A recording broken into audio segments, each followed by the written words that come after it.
Уважаемые гости, уважаемые коллеги, разрешите вас поприветствовать в нашем мероприятии. Замечательное мероприятие в рамках молодежного чемпионата мира по хоккею. Такое серьезное для нас событие, перспективное событие. Очень хочется, чтобы мы сегодня поделились не только знаниями своими, но и выслушали наших представителей, гостей, достаточно серьезных, известных, значимых в мире хоккея, спорта.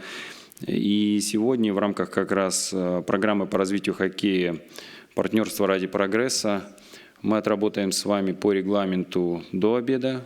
После обеда у нас будет сегодня еще панельная дискуссия. Сейчас мы сначала начнем с приветственного слова председателя Ассоциации Федерации хоккея Республики Беларусь Геннадия Геннадьевича Савилова.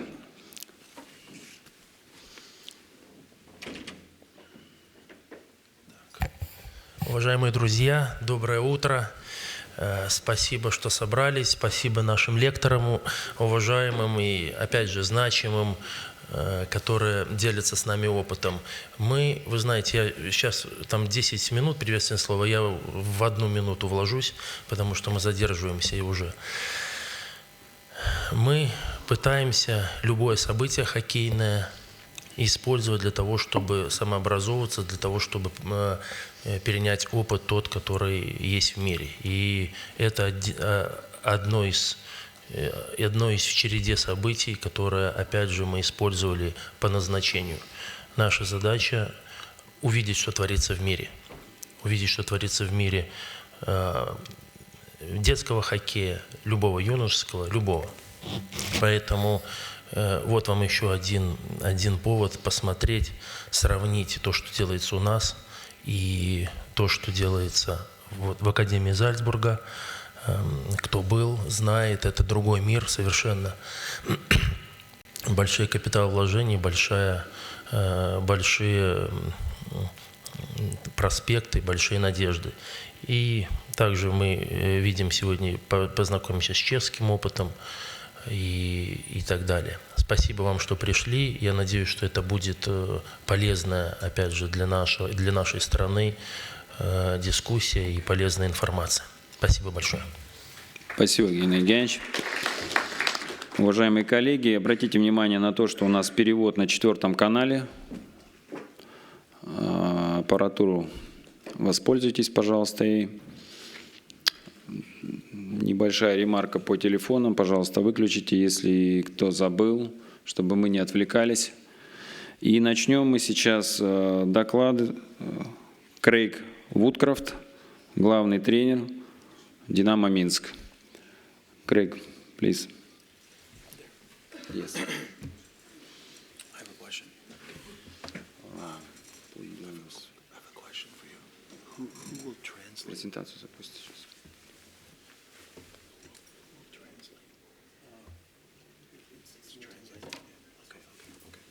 So I can speak normal?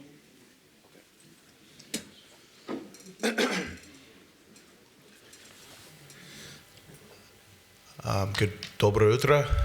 Good morning to everybody. I'm happy to be here.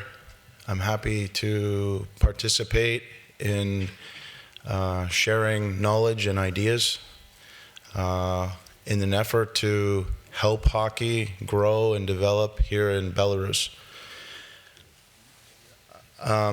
Before I get started, just a little bit about myself. My name is Craig Woodcroft. I'm from Toronto, Canada. I've spent a lifetime in hockey. I've been playing since I've been 3 years old. I've got a scholarship to play hockey in the United States at one of the top schools in the USA.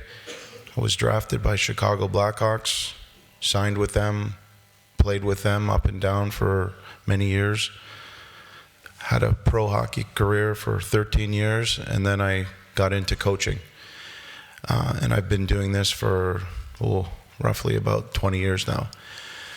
So a lifetime of hockey. I have a family, 2 brothers that are, some of you know maybe. One of them, Todd Woodcroft, he's a coach for the Winnipeg Jets. And another brother, Jay, who's the the head coach for the top farm team for the Edmonton Oilers. So I have quite a bit of a background in hockey.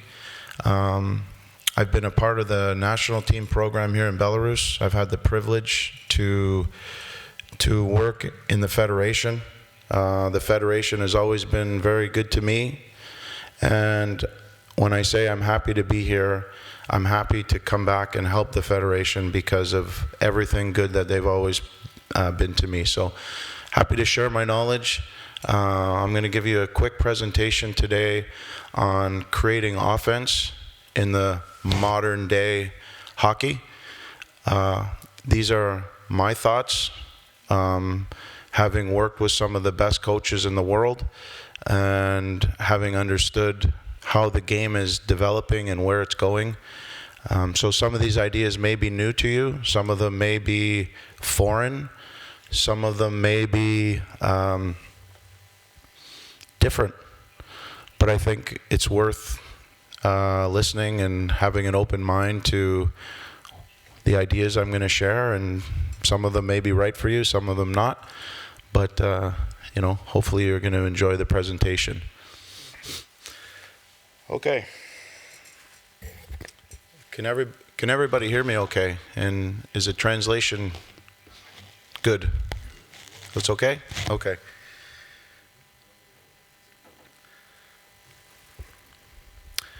First off, I think when we think about creating offense and building a team that is structured around offense, for me, you have to understand that offense is a mindset. Offense is a mentality. You can choose to build a team that is defensive in nature, or you can choose to build a team that is offensive. I prefer to create a team that is built around puck possession and has an attacking mentality, because I believe that if you have the puck, that's the best form of defense. So, a couple of bullet points here. A way of thinking, so an offensive mindset is a way of thinking that is born from the coach and it's instilled into his players, which means the idea of being offensive comes from the coach and the coaching staff, and it's their responsibility to sell that idea and build that mindset inside of their players. Sustained offense, so any sort of offense that you can continue to have inside your team game, coaches need to understand that it is coordinated, it is planned, and it's built. It's not an accident.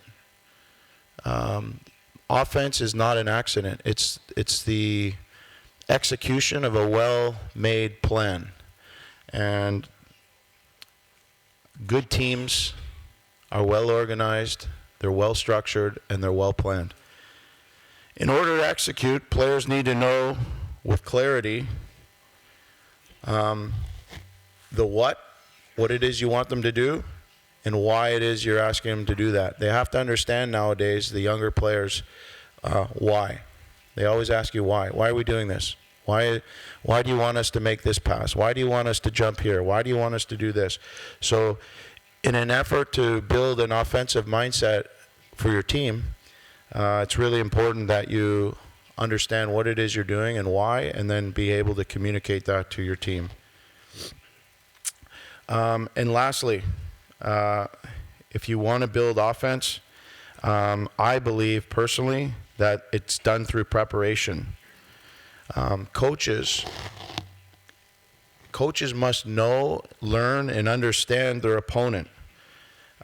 You need to understand what it is they're doing, and you have to, once you get your eyes on what they're doing, you then need to look for their weak points and the areas where you can build your attack plan from inside your team's structure, so to speak. Essentially, what that means is, if you're a fighter and you're going to go into a prize fight, you need to know exactly what the guy you're fighting does. You need to know what he's good at, what he's not good at. Does he keep his hands up? Does he keep them down? A left hook, a right jab, whatever it is, you need to know what that person or team is good at, and then you need to build your plan on how to defeat it. So for me, a mindset, a mentality, the preparation of a coach is absolutely vital to having a successful team offense. So, where can we create offense in our team game? Okay, so I put down a few things that I think are important. Different structure pieces inside of every team. Every team has a rush attack. Every team has a one-on-one play that their players need to embrace and be good at. You can create offense from face-offs. You can create offense from your defensemen. You can create offense from a power play, from a transition game, and then obviously how your team plays in the O zone, the offensive zone.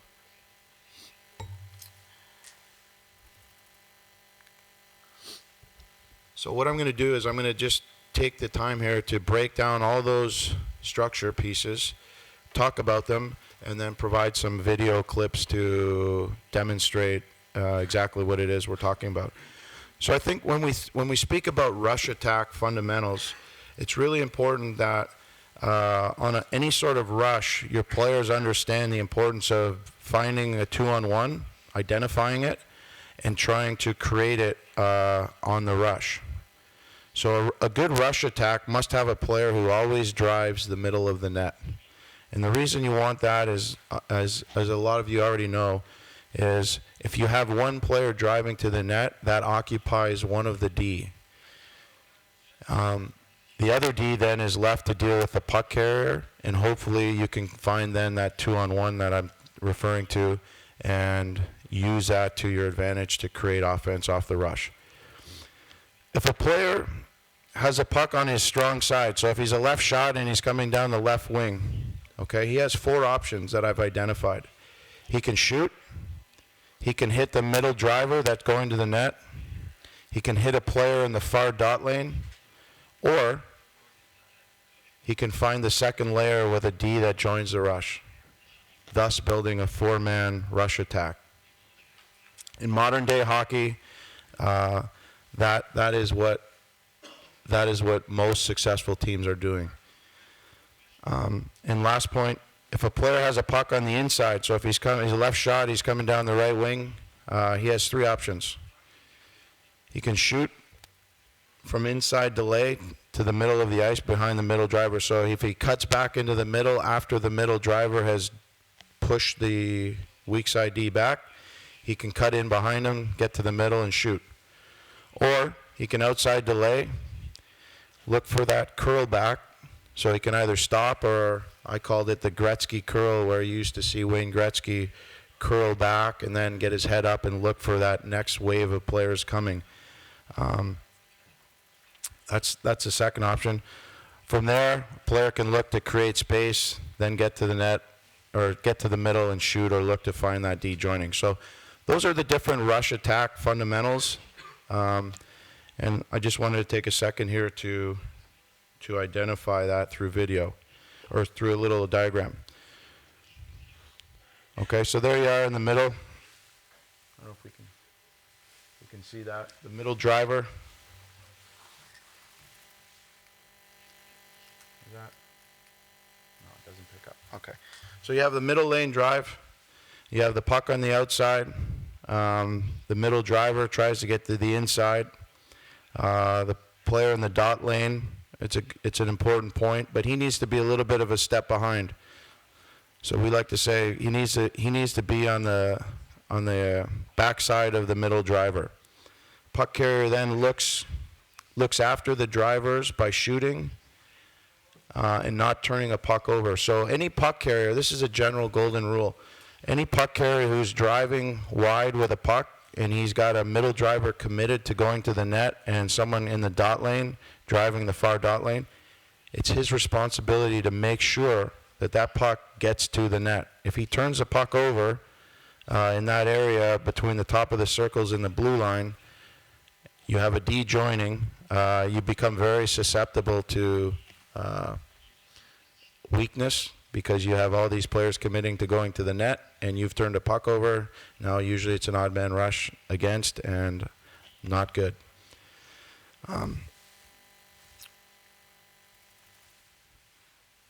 So here's a good example.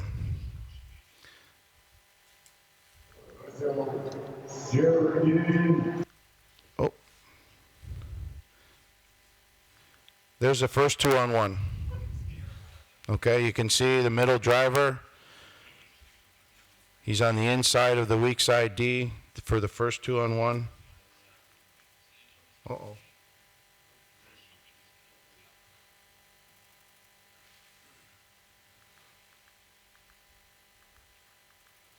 All right, let's start again here. So here we are with a good breakout pass through the middle. Puck goes out wide. Middle driver. 2 2-on-1s were created off that rush. Here we go again. Create the 2-on-1. Create the second 2-on-1. Move the puck across the face of the net, and generally you get rewarded. None of that ever happens without somebody driving hard to the net. Okay, the next core fundamental, I believe, in any team that wants to be offensive in nature is your players have to have an ability to play one-on-one. Okay? And at the core of creating offense, players must learn the skills necessary to beat their opponent. Players must be encouraged by their coaches to take their opponent on one-on-one in the right areas of the ice in order to create and to build offense. In order to do this, in my opinion, players need speed, both foot speed and hand speed. They need skill, and they need the proper understanding of the situation. So they need hockey IQ.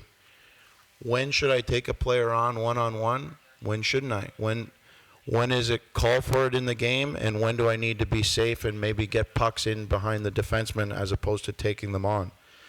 So that sort of situational awareness is very, very important. Speed, skill, and IQ. How do you build this as a coach?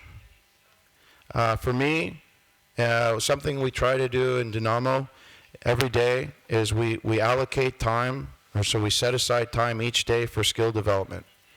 Whether it's just one small piece of a player's game, whether it's a forward or defenseman, we always are trying to build skill sets. We also try to build speed. So we work on many exercises before or after practice that are dedicated to foot speed or quickness, both north and south, which means up and down or east-west, side to side. Hand speed. It's real important that your players have hand speed. How quickly they can process a situation through their eyes, send a message to their hands, and then be able to avoid a poke check or to make a quick stick fake in order to get through an opponent. So that's important. Those are skills that can be worked on daily, and those are essential. They're basically the cornerstone or the building blocks of any team that has to create offense. You have to be able to beat people one-on-one. So for me as a coach, you need to prioritize the importance of one-on-one play, make it a big part of your daily practice plan. If you want your players to be good one-on-one, give them opportunities to practice it daily. Create drills that focus on puck protection, that focus on one-on-one play, that focus on competing. And over time, you'll see your players' ability levels in those areas to get better. And lastly, and I know it's a big thing, try and create small area games that recreate situational play. And allow players to repetitiously work in these games to better improve their situational understanding. So it makes sense. If you have players that find themselves doing certain things every single game, recreate those situations inside your practice plan and let players practice it. Give them the skill sets. Challenge them to work faster. Add little variables to a drill that challenge their skills to get to an even higher level. And what all that does is it's going to end up making their decision-making process and their reaction skills faster, better. So when they find themselves in that situation in a game, you're hoping that that translates to better decisions and better results for the player. Here we are here. Just a small example. D-to-D pass, off the wall, hit a player with speed. Okay, there's a player, Andre Kostitsyn. Good hands. He's got speed. That time of the game, we were looking for a big goal. That's one of the things that you want to encourage your players to take on that opportunity to help the team in that situation. You know, some coaches would maybe say, hey, get that puck in deep. Don't make sure we don't turn it over. Our philosophy is if we have speed and you have the right player with the puck at the right time, like I talked about earlier, if you encourage it, sometimes you get these sorts of results. And that was a big goal for us in a big, important game. Okay. Next area of play where I believe coaches can really make a big impact on their team and how they generate offense is through faceoffs. And the first thing is you need to understand that this is a 50-50 moment in a game, that a team can tip the percentage in their favor if properly planned out. Over the course of a season, this additional offense that you generate off face-off readiness and having a good plan has a compounding positive effect on your team. You need to have a plan. Face-off success is not it's not random. It's a well-executed plan. The plan must be properly communicated to the players. The players must understand their role in the execution of the face-off play. And you need to then, as a coach, put players into positions for face-off play to be properly executed.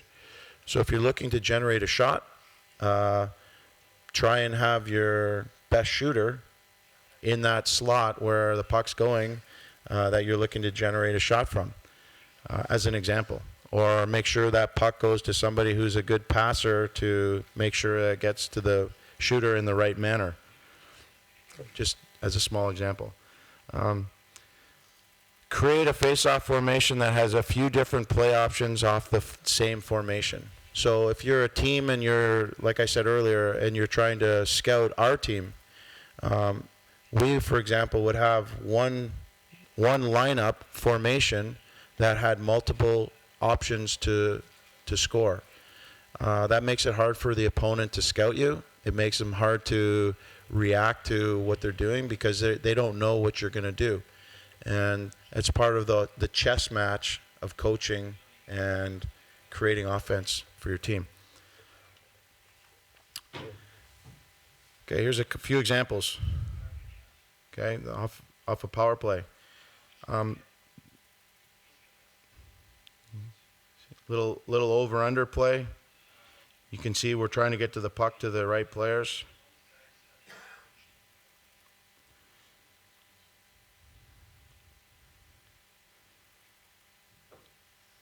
So these situations are creating offense in 50-50 moments. Okay, there goes a D down the weak side. This might look random, but it's not random. This is knowing your opponent, knowing what they do off of a face-off loss, and then trying to come up with plays that you think can expose their weaknesses. And then, as a coach, trying to get the right players out on the ice that can execute those plays when they're available. And you can see, like I had mentioned earlier, over time, if you are a good face-off team who is ready, you can create offense every single game. And again, that goes into the mindset of, are you an offensive team? Are you always thinking about creating offense? Are you wanting to attack and put a team back on their heels? The very first clip there you saw was a clip from a few games ago for us, and it was on a power play. And our big thing for Dynamo is when we're on a power play, we want to, off a face-off win, we want to try and generate a shot within 3 to 4 seconds. And so in that particular power play, it worked. We won the face-off. We moved it over quickly. We got it to the right shooter, and Pulki managed to get some good wood on it, and we got rewarded. So there you are as a small example of well-executed, well-planned, follow the game plan by your players, and generally when you do that over and over and over again, it's good for your team. Okay, switching gears. Offense from defensemen. Okay, I think this is a big one for me. When you think about the game now, okay, for me, defensemen traditionally are people we put on the ice that we think are there to just defend. And I think now in modern day hockey, I think we need to change our mindset on that. I think we need to look at defensemen as players that start a shift on the back end of your formation. They play a role in defending, but they also play a role in creating offense and being a part of your attack plan. So this for me is kind of the new frontier, and something that I would encourage all coaches here to think about and think about hard is how you can involve your defensemen in your attack to help create offense.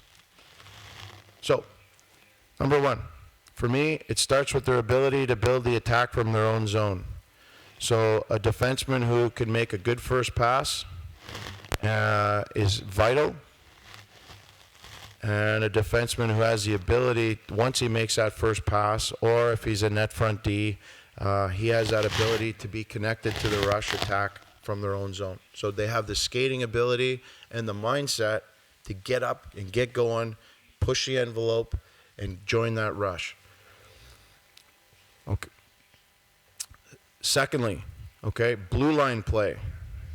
And I just wrote down some questions here that I think coaches may want to think about when you look at your defensemen. How good are they at walking the blue line and playing from the blue line? Do you have defensemen who just stand there on the blue line and get the puck and move it or put it back in or shoot it? Or do they move? Do they create lanes? Do they look to find passing seams? Okay, so that's one thing to think about is how do they walk the blue line? Go across the blue line with a puck on their stick. Do they have their head up while they're doing that? So are they aware of what's going on? What options are available? Can they identify the best offensive option? So while they're walking that blue line and being a part of your attack strategy, they have their head up. Now, do they know when to shoot? Do they know when to make a pass? Do they know when to dive down? Can they get pucks through the first layer of defense? So as someone's coming out to challenge them, usually a winger, do they have the ability consistently to get a puck past that player? So hopefully to the net or somewhere underneath the net. My last question I think coaches should ask and think about is if they have the ability to recognize when to use the end boards to get pucks to the net underneath all the layers. So you have your first layer of forwards that come out to block your shot. Then you generally have the second layer of defensemen at the net front trying to block shots. So when you have no option, do your defensemen contemplate or think about just getting pucks underneath, so your forwards who you're asking to be there, they have an ability to get that puck that came off the end wall and kind of work underneath the defenseman to continue your attack. Third point, and this is a big one. Activation from the blue line into team's ozone play. Okay, so D, for me, play a huge part in the creation of offense while in other teams' end. More so than ever for me. I've seen this year in the KHL that when your D are active and they're moving, they become very dangerous threats to score. But they also provide time and space for the puck carrier.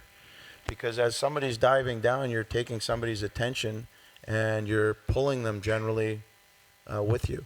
And when you do that, you create time and space for any forward who may be rolling high to look to make a play. So D play a huge part in that.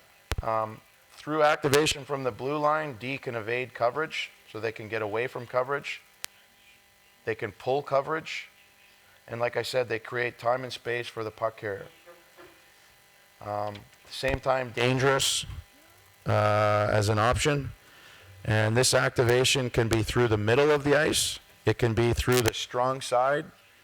So if a forward's coming up the wall and the D is on the wall and they scissor, that's a good option. That's on the strong side. Or if anyone was at the game on Sunday, you saw with Red Army how really good they are at finding the backdoor play or someone sliding down the weak side. It's a hard play to defend, and it's very effective when the defensemen do it right with good timing.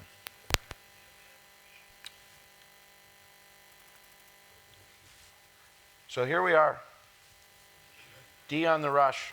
There's Lisevitz, middle drive, find the 2-on-1. For me, that's modern day hockey right there. That's Gino coming from the back end, using his speed, using his brain. He's thinking offense. He's not afraid to be the forward in a middle drive to create that play for, I think it was Volkov actually. And you can see we find the 2-on-1, and even though Gino's a defenseman, in my thinking, he's just playing offense there, and he's a part of an offensive system. And you can see how effective that is. To me, that's modern day hockey. Next clip here. Okay, we go weak side, good first pass, get guys going. There goes number 8 down the weak side, joining the attack, hits the crossbar. Here's a D joining again. Okay, there's number 6 joining the rush. Good first pass. 2-on-1.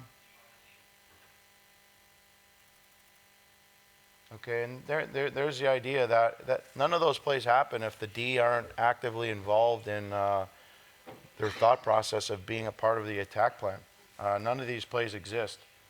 So I think that's a good example of how you can create from the back end, D joining and being a part of the rush. Here's a couple clips from the NHL. Good first pass. There's number 9 in red, being a part of the attack. And you can see how effective that is. 2 passes. Okay, there's a D coming, joining the rush. So I think when you look at those teams there, those are all pretty good teams. The Pittsburgh Penguins, the Washington Capitals, Tampa Bay Lightning. These are teams that are really pushing the envelope when it comes to creating offense and playing an exciting brand of hockey. And it's because everybody feels like they're involved. Okay, these are examples here of a D walking the blue line and looking for seams. Okay, got his head up, looking to get pucks through, Okay, now he gets active off the blue line, and we create. And if you look at both of those clips there, is there a way for us to go back and look at that? Can somebody help me re-cue those two clips? Maybe I can try again. Okay, here we go. So there he is, faking, moving, head up, looking for seams, getting pucks through. Over to the blue line, fake, getting pucks through the first two layers, active off the blue line, you know. Doesn't always work that way, but these are good examples. Here's D sealing the wall. There's a D active off the blue line, looking for that backdoor play.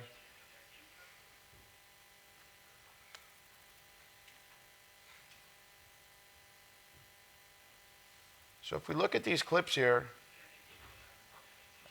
you're going to see a lot of guys in motion. There goes a D down the backside. A D active in keeping the forecheck alive,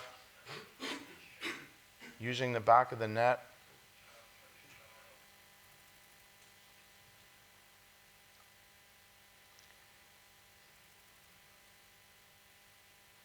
I think in this game here, we asked our D to play wide.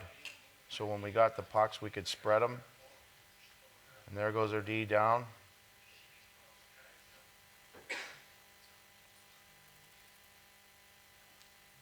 Okay, being a part of the attack.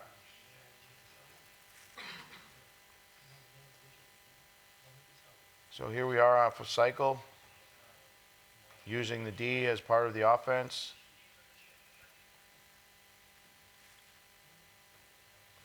So I want to cue these up again just so we can take a quick peek at them again.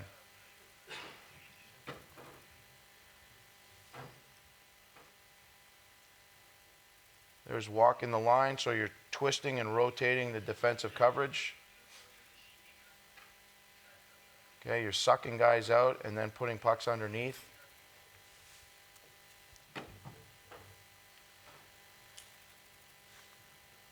And here we are in O-zone play. Okay, so you notice an F3 popping high there. You notice a net front presence. You notice a backdoor presence. Good offensive teams always have somebody around the net. Go low to high. We have two guys at the net. We get puck to the net. We get rewarded. Here we are off a cycle. We change sides. We go low to high. There goes a guy popping in the middle. Okay, forward high, D down, change sides. Get to the net, someone at the net. Go high, find the seam to the F3 high. Cycle, puck protect. Okay, find that seam again. We go underneath. We move. There goes a D down on the weak side. Get it to the top. Shot. Guys in front. You'd think we should have our D go back, but Grabarenko wants to stay there. He gets rewarded. Low to high. Underneath. Cycle. Expose the middle. Shot to net. Traffic. Hungry. I just talked about a lot of things there in O-zone play. Those are all qualities of really good offensive zone teams. Here we are off of face-offs, okay, in transition. Okay, there we are using a D again, but off of 50-50 play, there we are creating offense.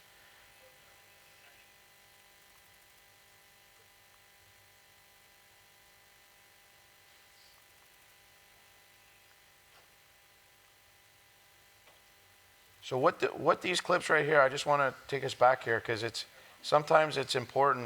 You got to see it, and then you got to talk about it. That's at least how my brain works. I need a couple looks at it. So here's an example of us being prepared off a face-off, getting pucks to net, including the D, getting traffic to the net front. Here's a good example of a D down, pinching, keeping the forecheck alive, and then staying a part of the attack in the slot. Here's examples of D going down, rotation, and you can see how hard that is to cover. That's Akbar's. We noticed that in their pre-scout, that this is what they like to do. And so we had to figure out a way to defend that. But I thought it's an excellent example of how teams, and the best teams, are using their D in the attack. Whether they find them as an option or whether they're just used as decoys to divert attention, it's highly effective. Okay, next area. Creating offense from your power play. For coaches, for me, okay? You want to create offense from your power play? Number one, you need to know your opponent. You need to know exactly how they kill penalties. You need to understand how best to attack their weak spots inside of their penalty kill. You need to prepare your plan, and then you need to show and execute, show and provide clarity to your players about what that plan entails and what their role is inside that plan. So, I tried to think about things that I thought would be helpful to everybody, some things that I believe in that go into a good power play. Number one, you need to make sure your team's ready to outwork the other team's penalty kill. That's number one. Number two, you need to establish a shot, get it back mentality. You can't just be content with generating one shot. A good power play is hungry. A good power play has retrieval tactics and plans off of retrievals. And then your ability,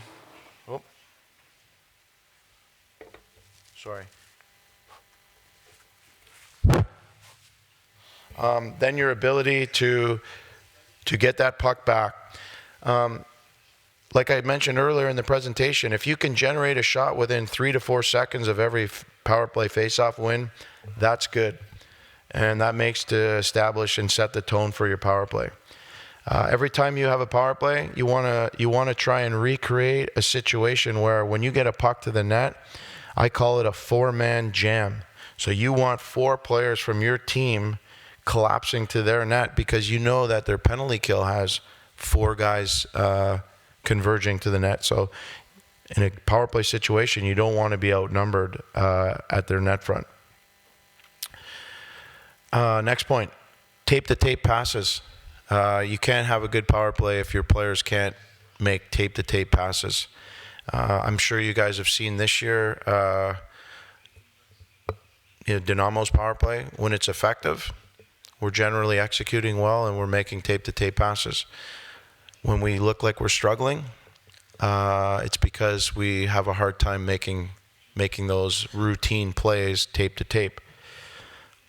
And then lastly, establish a dedicated net front presence. Just as an example, our Dynamo's power play the last few games has become quite hot, actually, in large part because we finally got the right pieces together, and we have players who are accepting of their role and performing their roles really well. But the big thing for me is we asked Andre Kostitsyn to be a net front presence.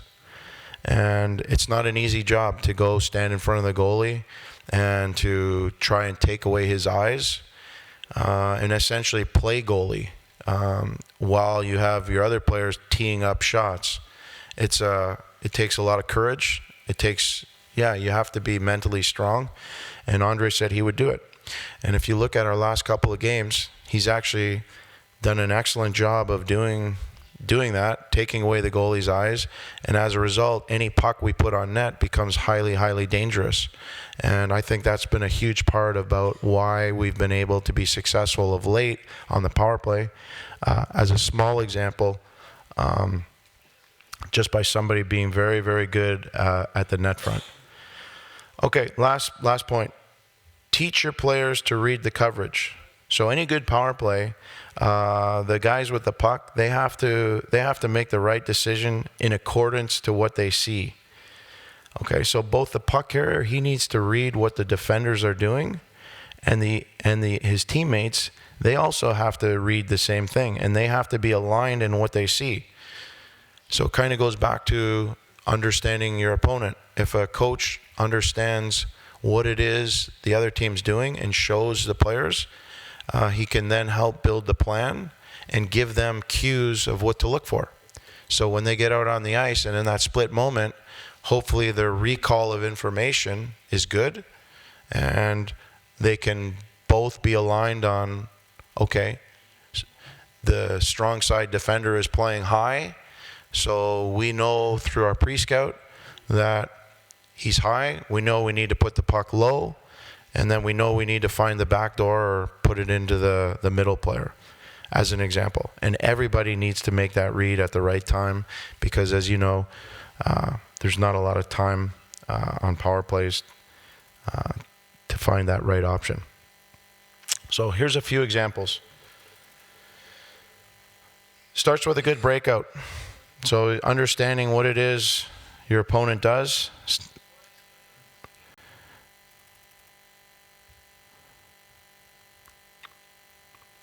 So there's a drop power play option.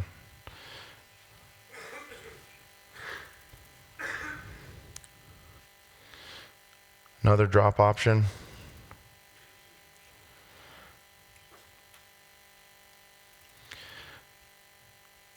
And then here's a quick up option. So they want to pressure up ice. You just have to beat that first player with the puck. And generally you push back the other three and you get in. It's really important. Let me just go back here and talk it through. So we knew the other night against Severstal, they're a passive forecheck. So you can see 4 yellow jerseys on the blue line. So we want to push them back with our first puck carrier, get them flat-footed, and then drop it to somebody coming with speed. Same idea here. Find that one player, bring them over to a side, drop it, and then come with speed.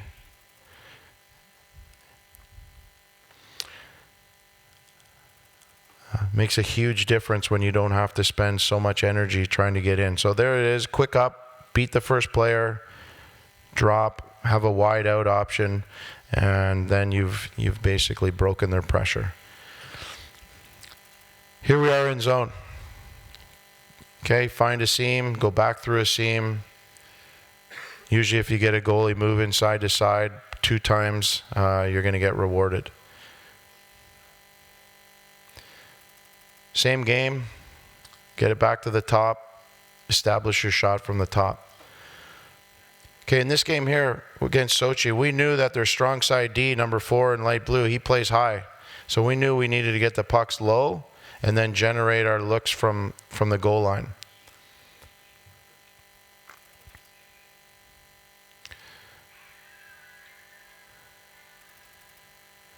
We knew against Jokerit, we knew that their coverage of the middle bumper was not good.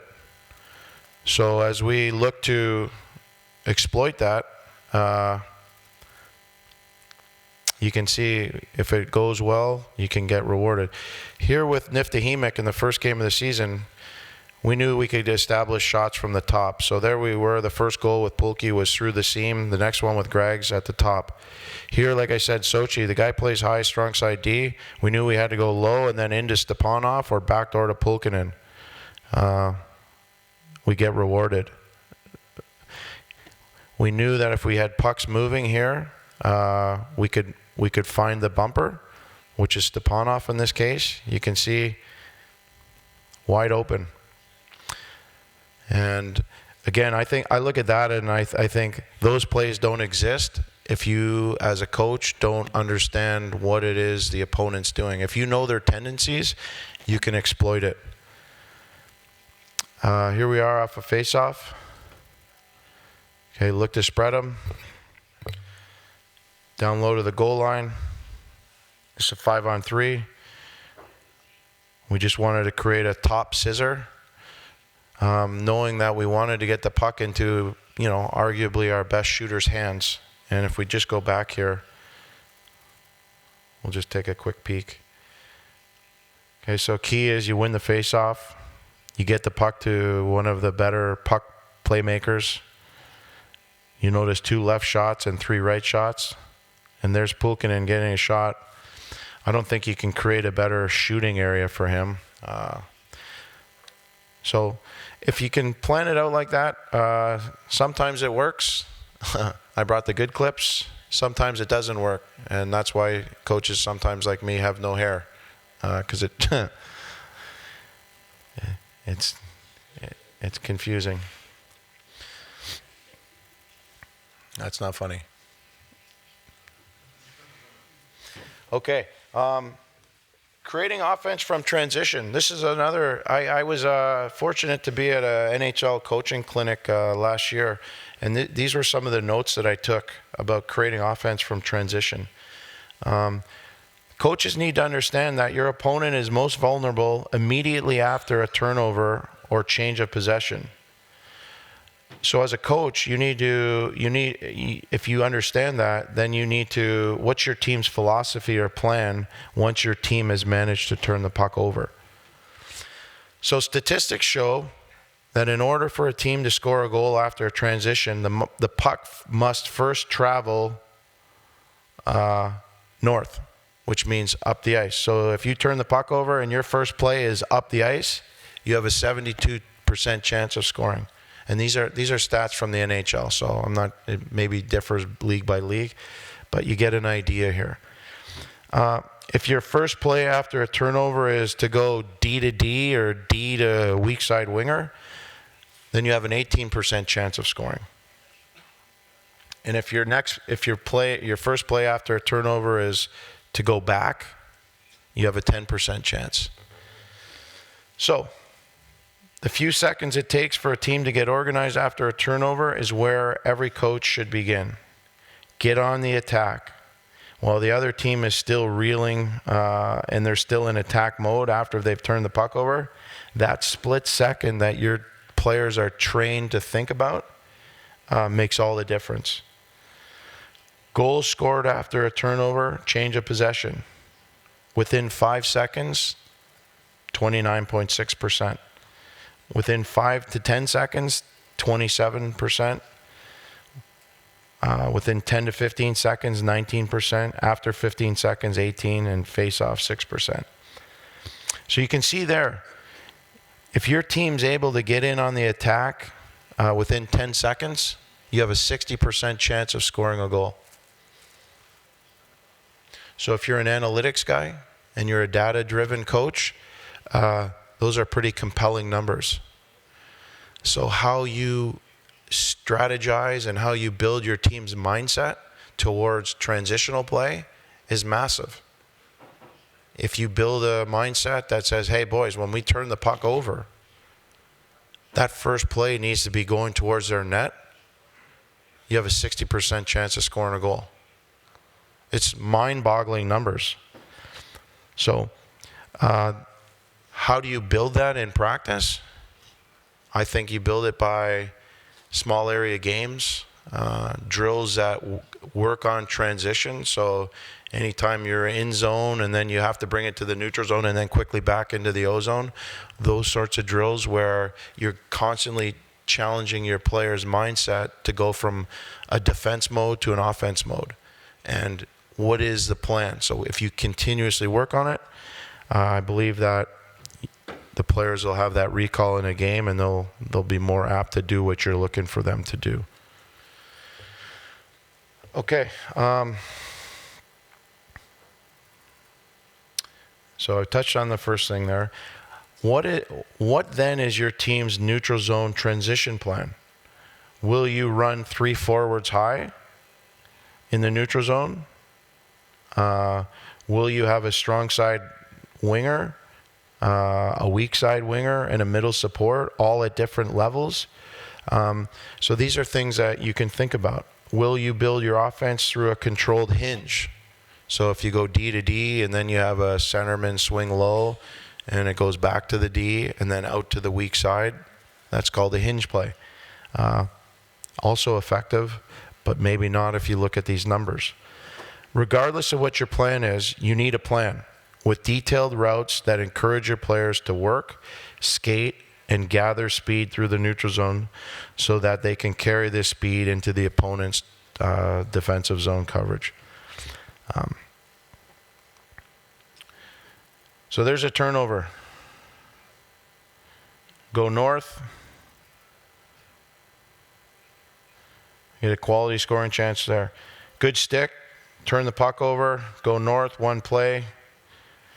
Those are small examples. We don't get rewarded here, but you can see the mindset is there.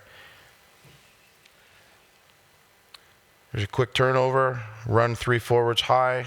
They know their routes. Again, we go D to D. We have a middle support, a weak side support, a strong side support, and we build offense through our attack. D to D, okay? You can see we have a strong side winger. So a lot of times for me, we try to change how we approach a neutral zone game based on the tendencies of our opponent and what they generally do. Because if they're a 1-3-1, that's a different approach than a team that comes at you in the neutral zone 1-2-2. And you need to have different adjustments inside of your team to be able to handle both sets of ideas. That's it for me today. I want to thank everybody for their time today. I hope you enjoyed this presentation. I hope it helped a little bit. I have time to answer any questions if there is still time. Is there a few minutes for questions? So I'm happy to answer any questions. But I would like to finish with, it's an honor to be here. I understand that I'm a foreign coach here in Belarus, but I've learned a lot from my experience here working with coaches at all levels here. And I'm hoping that, I can have been of assistance to everybody and provide a little bit of knowledge, a little bit of light on some areas. And that's what I think the coaching fraternity is all about, is sharing ideas, taking somebody's idea and bringing it into your system and maybe changing it a little bit to fit how you do things. But regardless, it's a fraternity of people, and it's an honor to be here to speak, and I'm glad I had the opportunity to help. So thank you for having me. Уважаемые коллеги, давайте немножко поучаствуем в дискуссии. Просьба подготовить вопросы. Волонтеров просьба подойти к микрофонам и помочь нашим коллегам задать интересующие вопросы.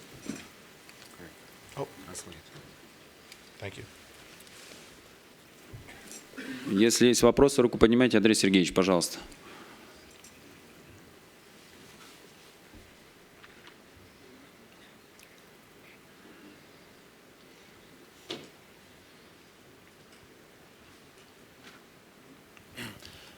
Вопрос такого характера. На примере Минского «Динамо»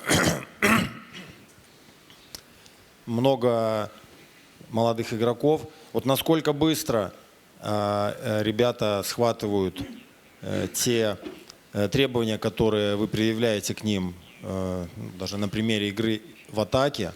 Вот. И по вашему мнению, если что-то не получается, да, в чем основная причина, почему игроки, скажем так, не способны выполнить то, что бы вы от них хотели видеть?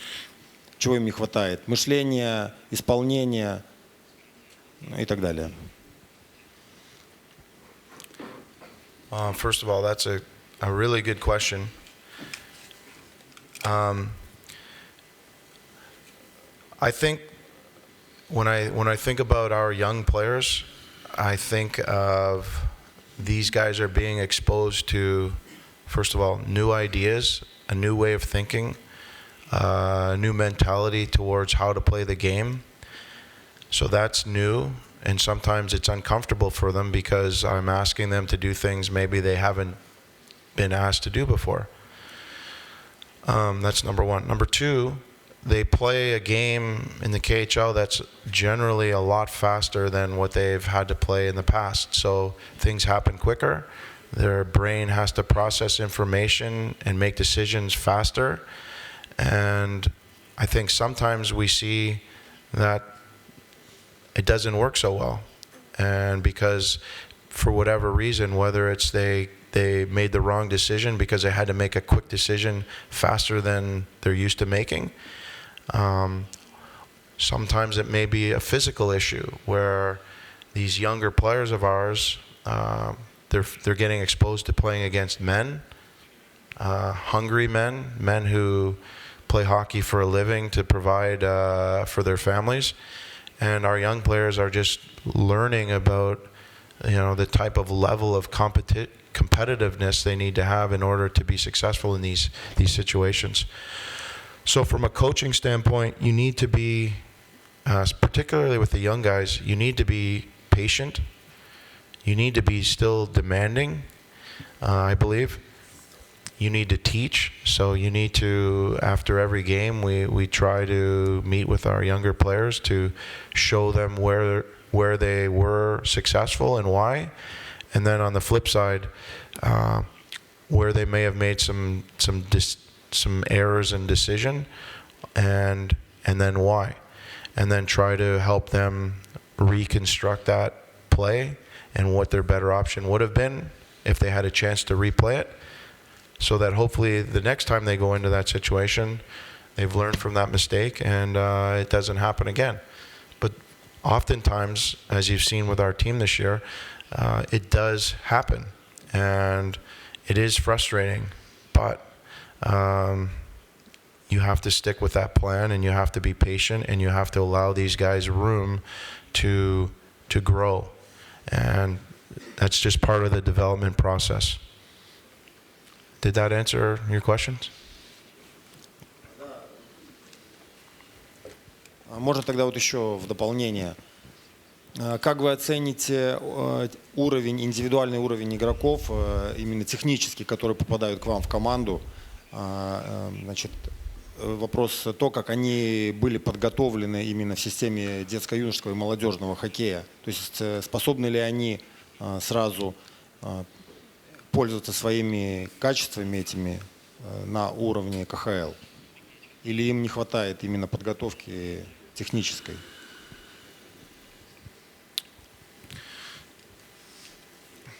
Okay, good question.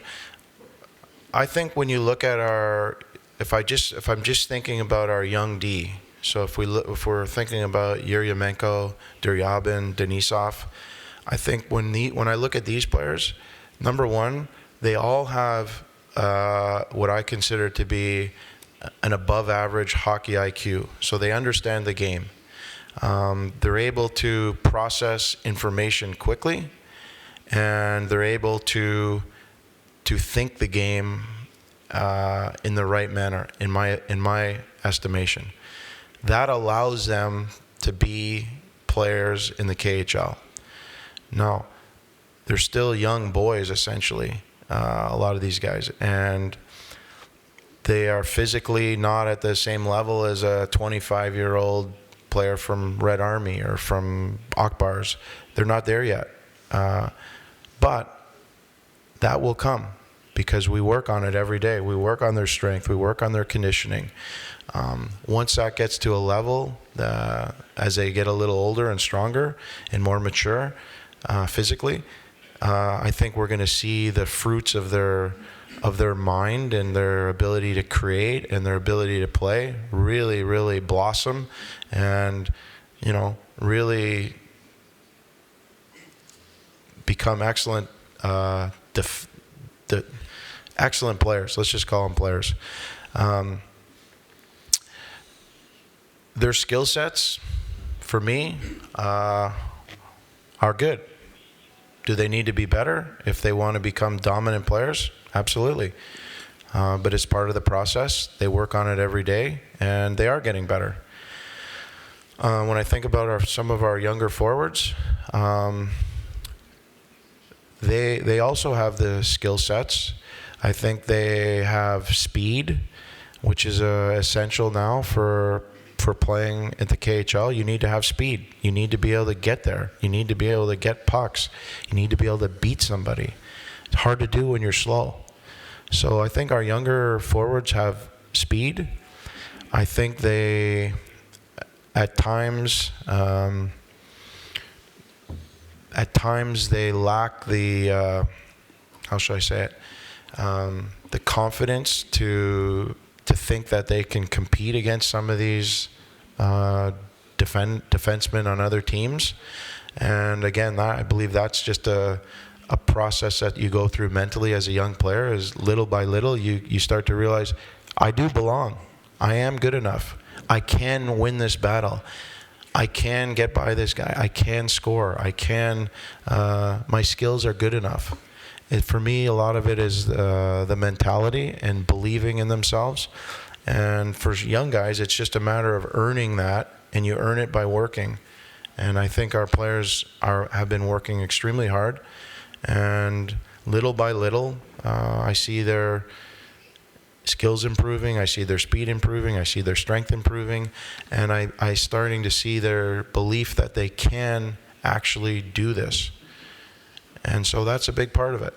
And so it's just it's a never-ending dance with the player to stay on them, to hold them accountable to high standards of work, but then to also circle back and say, hey, you're doing a great job. You belong here. You can do this. You can have success. But it starts right here. Еще, пожалуйста. Павел Александрович. Будьте любезны, скажите, что не хватает вратаря? Вот Талапиева, Осипков, Карнаухов. И вы предпочтение отдаете Тейлору, Эндроку, а эти молодые, что им не хватает вратаря?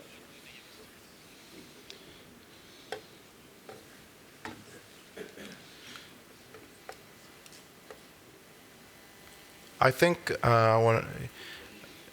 when I think about our goalies, the young goalies in particular, I think they just lack, first of all, experience playing at a KHL level. It's hard to jump from a junior level right into the KHL. So we've decided in conjunction with a lot of people that you need to blend good training, technical training,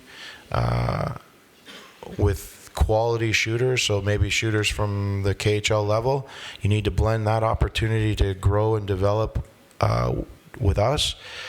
You need to blend that with playing opportunities. So we've tried with Tolopilo, Osipkov.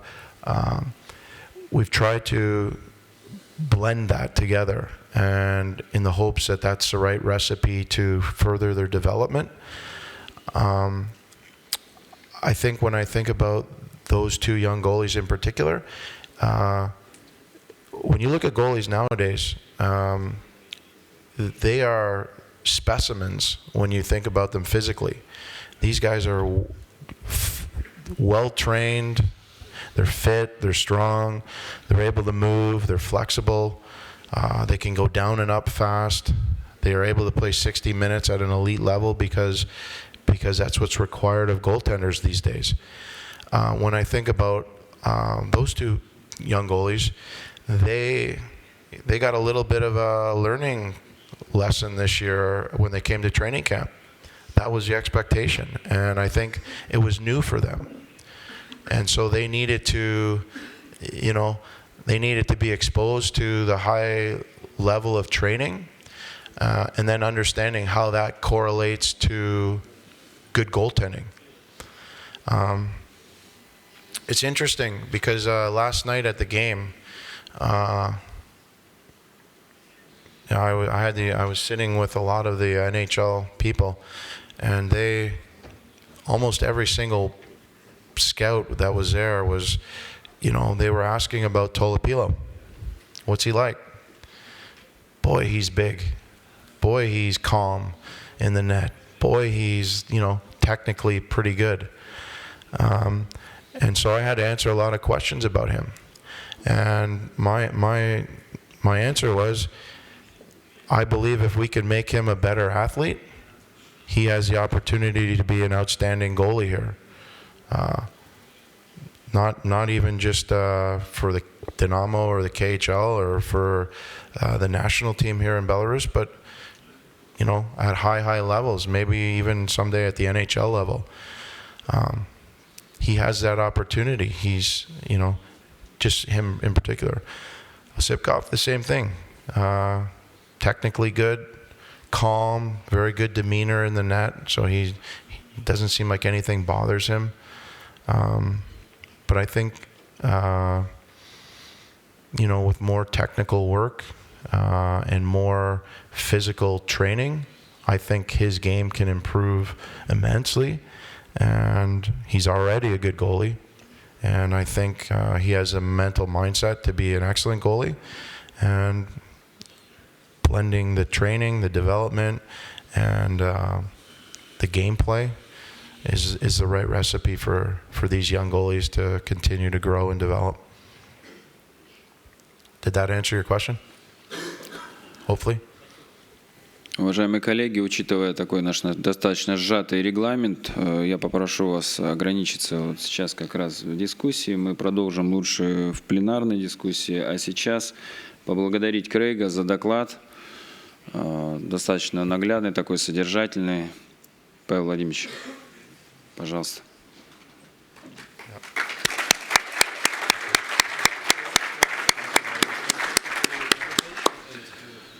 Сейчас попрошу вас сделать 5-минутный перерыв. Наши переводчики немножко отдохнут, и я объявлю дальнейший регламент. У нас дальше по регламенту выступит Славомир Ленер, Чехия, директор по вопросам развития Федерации хоккея Чехии. Тематика «Система подготовки в детско-юношеском хоккее Чехии». 5 минут. Просьба не расходиться. Мы через 5 минут продолжим. Спасибо.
Слава Мирленер, Чехия, директор по вопросам развития Федерации хоккея Чехии. Доклад на тему «Система подготовки в детско-юношеском хоккее Чехии».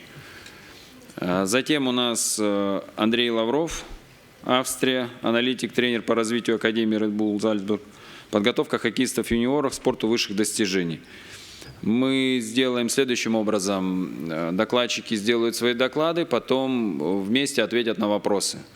Мы скомбинируем по их просьбе систему вот как раз взаимодействия с вами. Спасибо.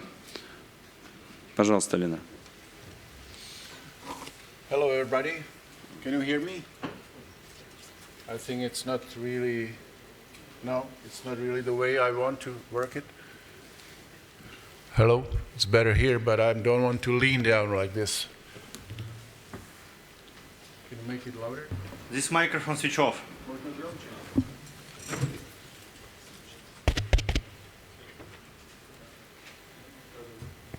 Раз.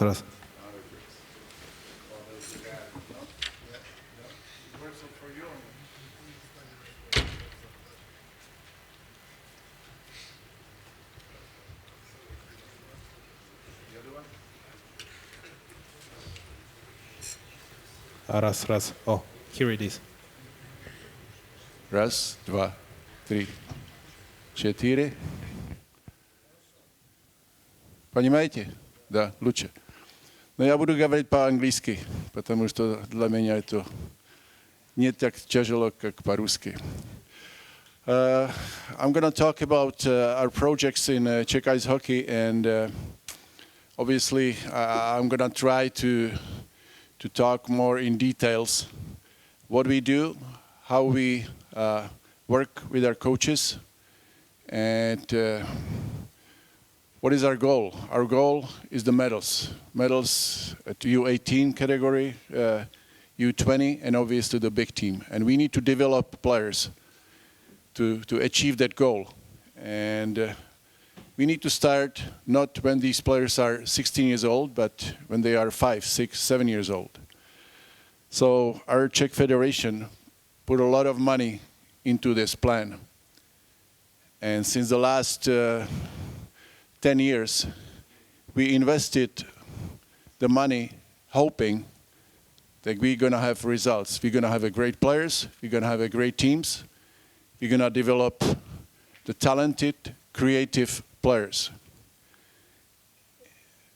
In the last World Championship in Prague, we made about 15 million euros, and all that money we invested into our projects. All the money goes into the youth programs, into the coaches.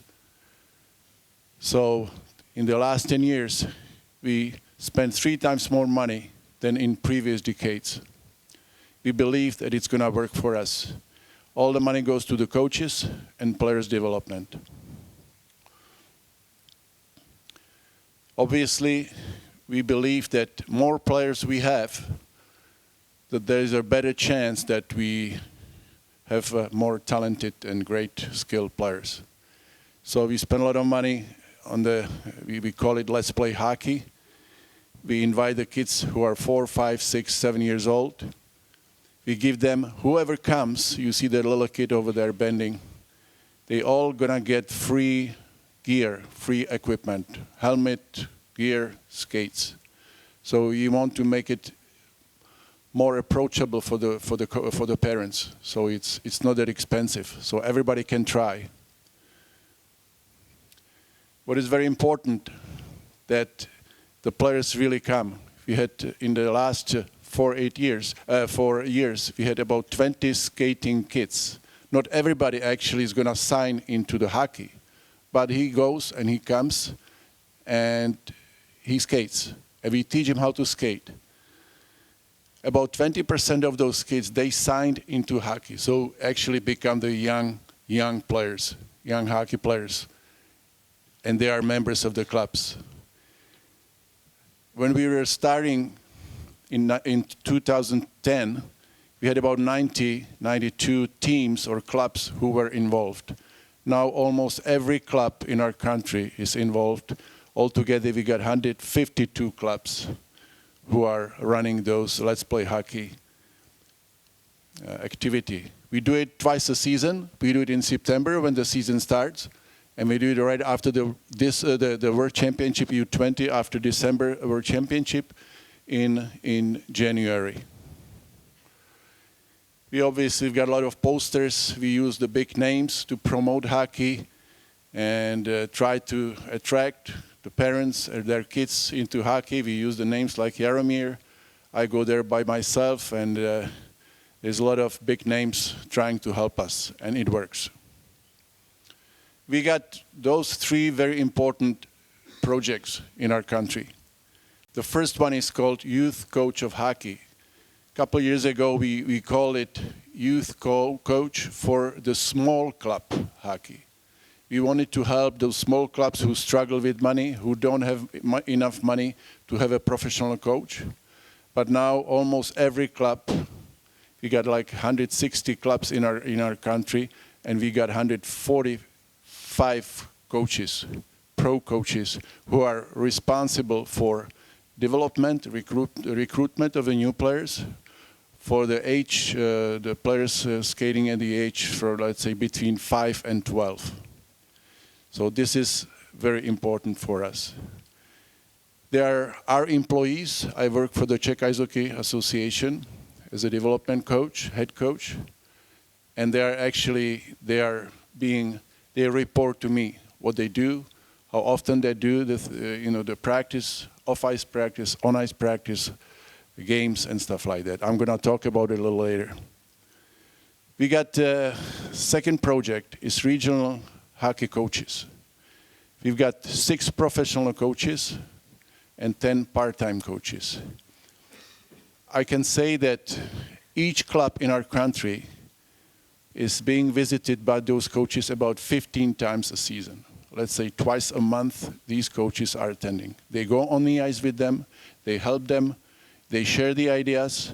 Let's say each professional coach got about 10 to 12 coaches, teams in his region, and he goes from club to club and shares the ideas. He sees something very interesting in one club, he's going to present it in another club. So exchange the ideas, exchange the drills, exchange the system, how to recruit players and stuff like that.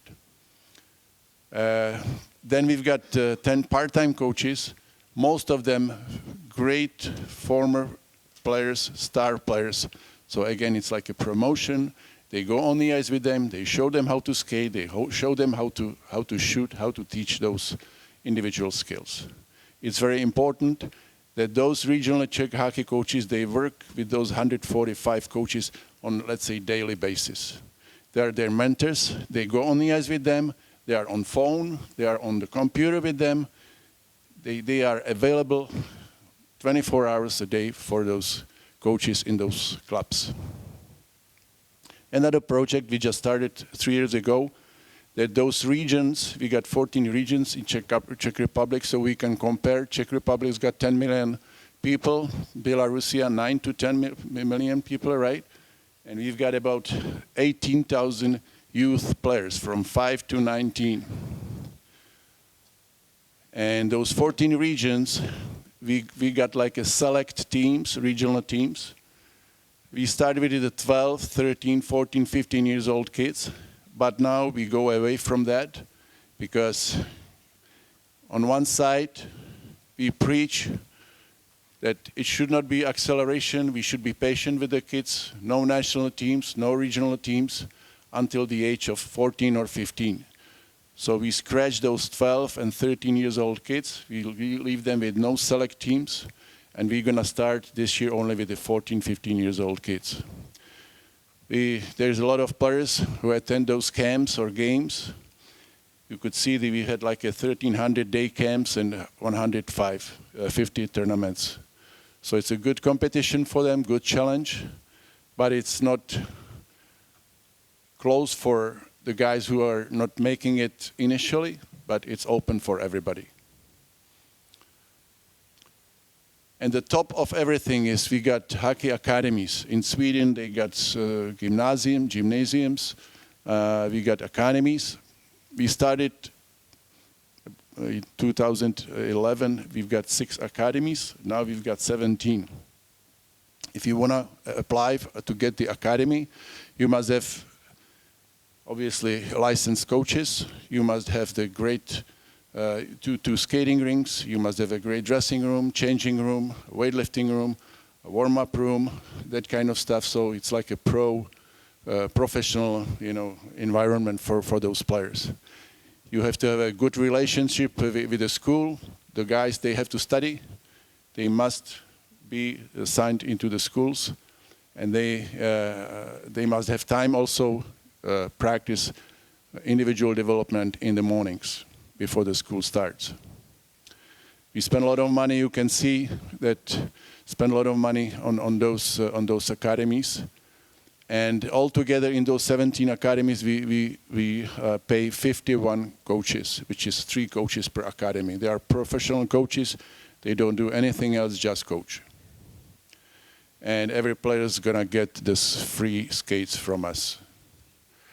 Because of those programs, in the last 10 years, we are proud that number of teams with players at the age of 6 to 14 increased by 40%, which is from 109 teams who had those little kids programs and teams, we are now in 152, which is great for us. Same in the junior leagues, from 75, the number has increased into 105. Now I'm going to spend some time about the education.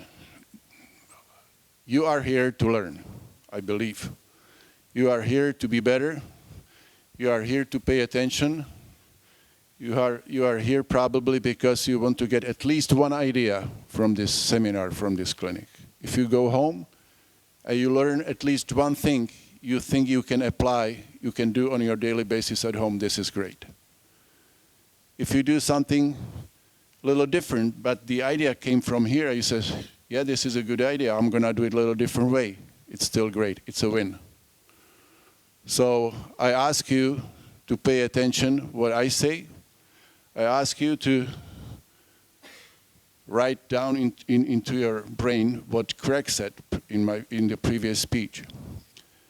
And as he's been talking about like what is important to adjust the opponent, to adjust the different environment, something happens during the game, you as a coaches, you also have to adjust on a daily basis.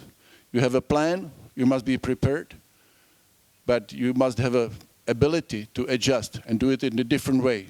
Maybe not too many players come to the practice, or someone gets injured or whatever. So you must be able to adjust and be prepared for it. This is why we have those clinics, we have those seminars. This is why we learn from each other. This is you here. And we really put a stress on the self-education. If you don't believe yourself that education is important, it's not going to work.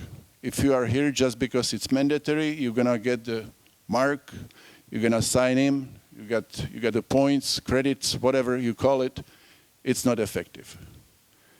We want you to be an example, a model for root coaches and players, for those coaches who are starting. How many guys are here coaching more than 5 years? Hands up. More than 5 years.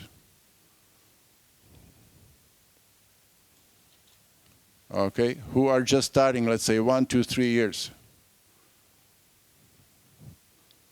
Yeah, it's about half and half, okay? So you more experienced guys, you should be model role for those younger ones who are just starting. And you as a coach, everybody sitting in here, including us, we should show that we care and we have the interest to get better. If you show it to your colleague, if you show it to us and we show it to you, this is improvement. And you as a coach, if you show it to your players, that you care, you are prepared for the practice, you came with a new drill, you came with a new idea, with a new way to talk to them in the dressing room. The players, even they are 6, 7 years old or 16 years old, they realize, hey, my coach cares about me, if you know what I mean. You come from this seminar, from this clinic, you come into your club, you show your colleagues, hey, this is good, let's try it. Reality in Czech country is that the coaches who are in the junior league level and lower and younger, they go to those clinics and seminars. But our coaches with the pro leagues, like Craig was here, they don't care much, to be honest. Most of them, or a lot of them, they think they know everything. It's not good. So we believe that the coaches who are coaching our junior leagues, eventually in 2, 3, 4, 5 years from now, they become the coaches of the top professional leagues. They're going to attend those clinics. They're going to share the ideas. Okay? Just to make sure that we are not the alone in Czech Republic, that we require the special sport education or hockey education. This is the comparison to another countries. Sweden, you cannot coach without the license at all. Even you coach the young teams, junior teams, or professional league, you must have the license. Same is in Finland, but in elite league, it's not really mandatory. But 80% of those coaches, they have it anyway. Same is in Switzerland. Canada and USA, in the pro leagues like NHL, AHL, East Coast Hockey League, it's not mandatory to have the license. But I guarantee you that a lot of those coaches, or most of those coaches, they have it anyway. They attend a lot of seminars and clinics where they share their ideas. For us, the example is football, soccer. They are really far ahead of all sports like basketball, hockey, and other sports.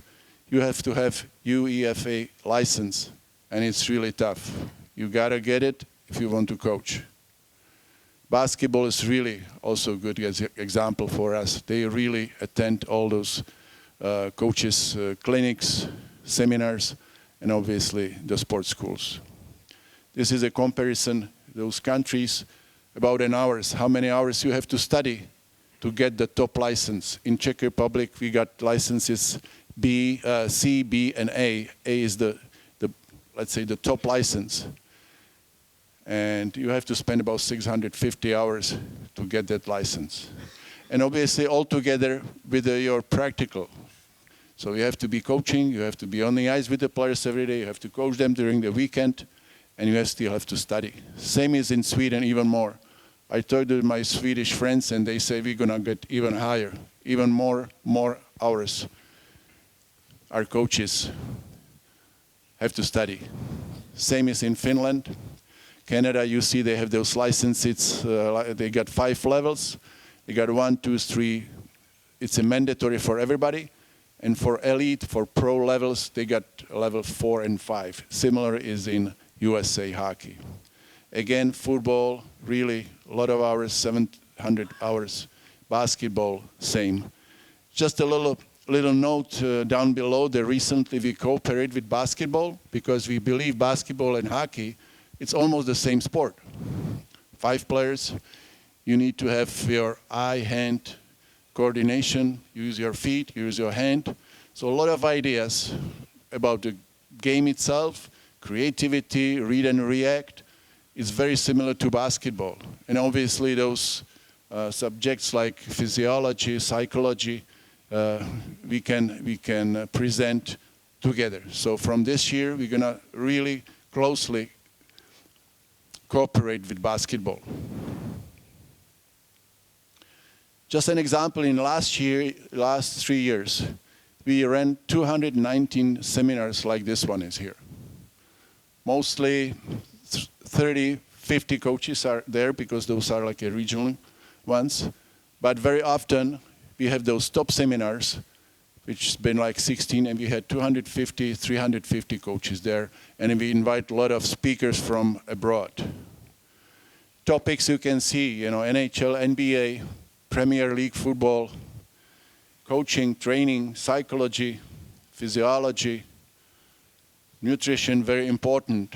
I think in Czech Republic, talking about the technique, talking about strategy, talking about coaching the game, we can compare ourselves to Sweden, Finland, Canada, US. But in nutrition, how the players behave, how they take care about their body, we are not that good. So we got a lot of seminars about nutrition and psychology. Also, we got a lot of seminars for parents. You got 6, 7, 10, 12 years old kid. If he's not eating properly, if he's not eating 5, 6, 7 times a day, he's not gonna get better. So it's very important to convince the parents to be a big part of the player's development. And obviously we talk to a lot of world-class players and we invite them to our clinics to tell the coaches what they do, how they care about their body. Just so you can see the names, some of the names, maybe you can see that those are the people who are invited. Coaches, managers from NBA, NHL, our national team coaches, Hockey Canada, Bayern München, football, Sweden, you got physiology, psychology, top people in the entire world. Again, nutrition, psychology. You got people from Premier League, from Finland, from SAP. You can read it yourself. And obviously, as I said, very important for us to convince the parents, convince the coaches that this is the way it works. We always invite some big name, some big star, former player, like Ivan Lendl, tennis, Dominik Hasek, football players, Igor Larionov was there, and others, Olympic winners. So it's very important what we preach, that these people, they say, this is the right way, this is the right way to go. The last part of my presentation, you can see the priorities and what we focus on, what we want, what is very important for us, what we believe that it's important for your development as a coaches, and what is important for the players' development. I said that we have 145 coaches we pay for those kids 5 to 12. And I can tell you that most of them, they would just play hockey. They would just train on the ice. They would play 3, 4, 5 tournaments a month, only hockey, hockey, hockey. And all those players I've talked about before, Ivan Lendl or Igor Larionov or Jaromir Jagr, all these players, they were not just hockey or tennis or football players. They were able to be good in any kind of sport. They would have 20 to 25% of the club activities, let's say hockey, and another 60 to 70%, they would do it on their own, spontaneously. They would play a lot of football, they would ride a bike, they would walk. But these days, what's happening? We have the hockey little boy or girl, his or her mom drives the kid towards the arena to practice, even carries his bag, ties up his skates, and he skates for 60 minutes. But he doesn't skate for 60 minutes. He's standing in the lineup, he's waiting for his turn, and if you have the stopwatch, at the end of the practice, we find out that the kid was maybe 3, 4, 5 minutes on the puck, and he was moving about 20 minutes at the most. It's not effective. And this is all the kid does in the entire 24 hours a day. You understand what I'm talking about? And then he's on his computer, then he's on his mobile phone, then he's on his games on TV. And this is not the generation we want. That's why we have our professional coaches who are trying to do more with those kids. So obviously, we organize the preschool or school skating, so we want everybody in Czech Republic should skate, should be able to skate. And he's a good skater, and you can see that he likes the teammates, or he likes some other activities. We try to attract him to hockey. We want to have a stationary training, so stations, so the training on the ice is more effective. Small areas, more repetitions, more shots, more passing, more skating, more games. So it's more efficient. This is a very important number. Every coach, every day, has to do, during his practice, minimum 50% of the games. I show this later on. So your practice could be half games and half skating, half passing, half shooting, development skills. Understand what I mean? But it has to be 50% of the games. They are mandatory for our coaches to have off-ice spontaneous activities before or after the practice. So let's say 4 o'clock, we have an on-ice practice. So at 3 o'clock for 30 minutes, it has to be in the park, on the parking lot, or around the Zamboni, or somewhere. It has to be spontaneous soccer or basketball or some activities with the ball. Coach has to be smart enough to introduce this to these kids and then kind of disappear and let them play on their own. So they have their own captains, they have their own leaders, they have their own rules in those little games. Obviously, there is a little obstacle. Parents say, hey, I have no time. I have time to bring him to the practice for 4 o'clock. But maybe 60% of the parents, they find the time. Eventually, when you talk to them how important the spontaneous those games are, then eventually there is more and more parents coming and bringing the kids. And some kids, they can go after the practice with another group who's coming later on. So there's always a way to find the right solution for the little kid. We organize the multi-sport tournaments, second year in a row. So if you are the coach, our coach, in the little town, twice a season you must organize the tournament where it's 3 different sports. One, let's say, 10 years old kids. So you invite 3 other teams, so 4 teams. And you have hockey, obviously. You have, let's say, football, soccer. Or you can have swimming, whatever is available for you. If it's in the mountains, you may have downhill skiing or cross-country skiing. You can have handball, but always 3 different sports. And we collect all those numbers, results together, and there's a winner of this multi-sport tournament.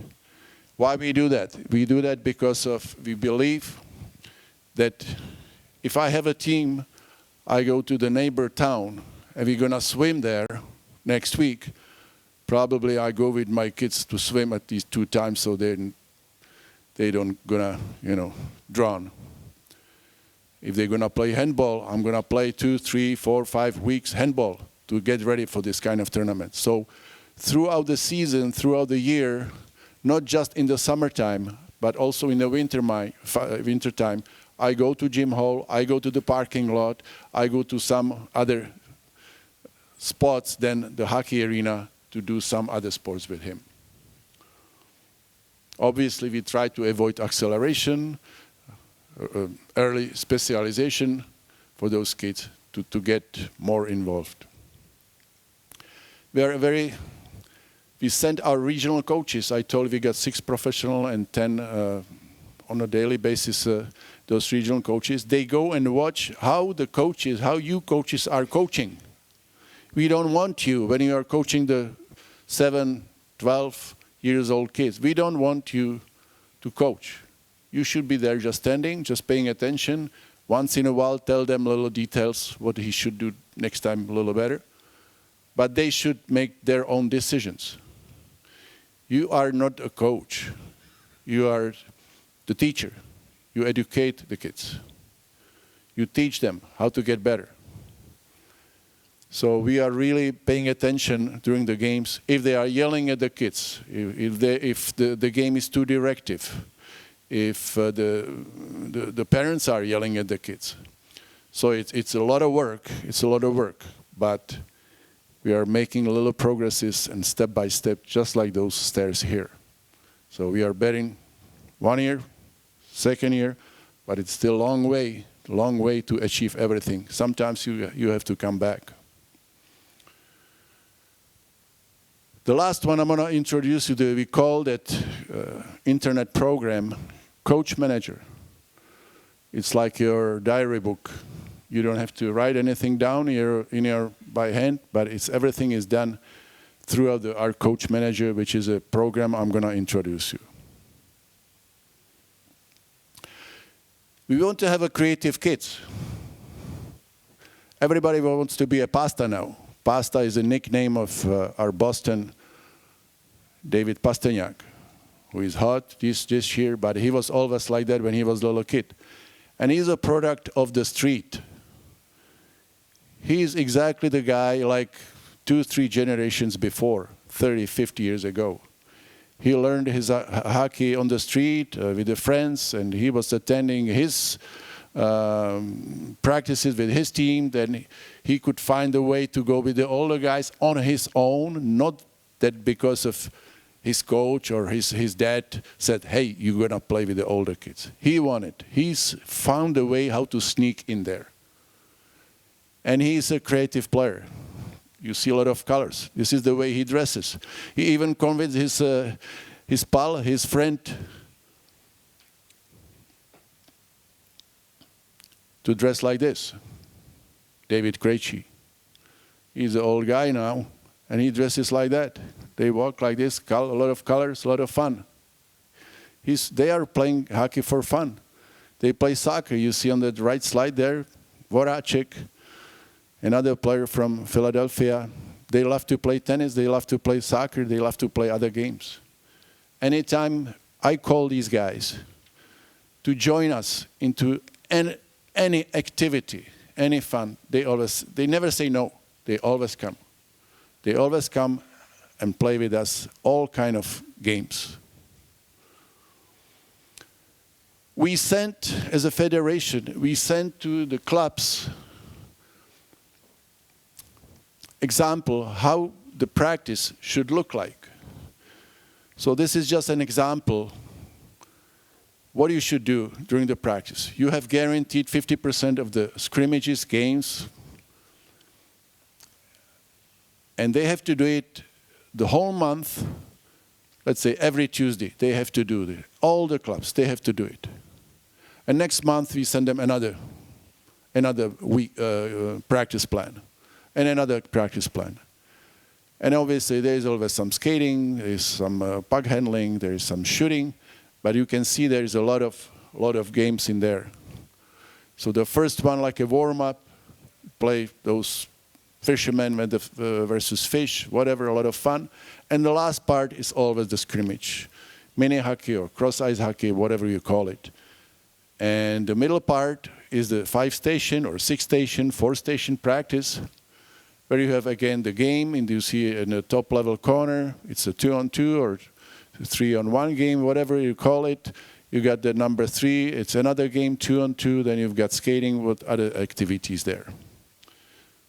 And it's very effective, and at the end of such a practice, you found that the kid was maybe 12, 15 minutes with the puck, and 40 minutes in activity, which is great. Those are great numbers. And they really break the sweat. Mini hockey. I don't know how it's in your country. You play mini hockey like you saw those 6, 7 years old kids? You had those mini hockey, like cross ice. You see that slide on the left side top corner? I should have this. No. But now we changed it. We changed it. So every club has got his own chance to play mini hockey, one of those 4 examples. Because some coaches, they were saying, oh, we are skating only to small areas, so they don't have really long strides. That's why you have the left corner down there. They have the rink, like they have to really skate. Or they play half and half. We call it Posar. Posar, former player, Edmonton Oilers. He played with Gretzky, because he was the guy who invented it. Or the 4. One, we call it T. So you got different, and you go to the different city, different club, and you don't know what you're going to play. and you have to adjust. You have to adjust as a coach, and you have to adjust as a kid. Hey, you're going to play cross ice. You go to the different city, we're going to play long, whatever, you know, we're going to play Pozar. So we want as many different examples for those kids. I said I'm going to talk about that application Coach Manager. This is a website for coaches where we have education, we call it Edunio, and practices, drill change. This is what every coach wants. I want drill, I want drill, I want a new shooting drill, I want a new passing drill, I want a new drill for 2-on-1, 3-on-2s, 3-on-3s. I want a new scrimmage drill. They all can find this in there because they got diagrams, they got video. We have almost 2,000 coaches who clicked in, they are learning through this program, in that Edunium program. When we started 2-3 years ago, we had only 300 coaches because they had to pay. He said, hey, it's not gonna kill our federation, so we're gonna pay for you. So if you are in Czech Republic, you all gonna have a free access to it. So you just like you go to your email, you know, you just click your name, your password, and you are there in 2 seconds. We got 4 different courses.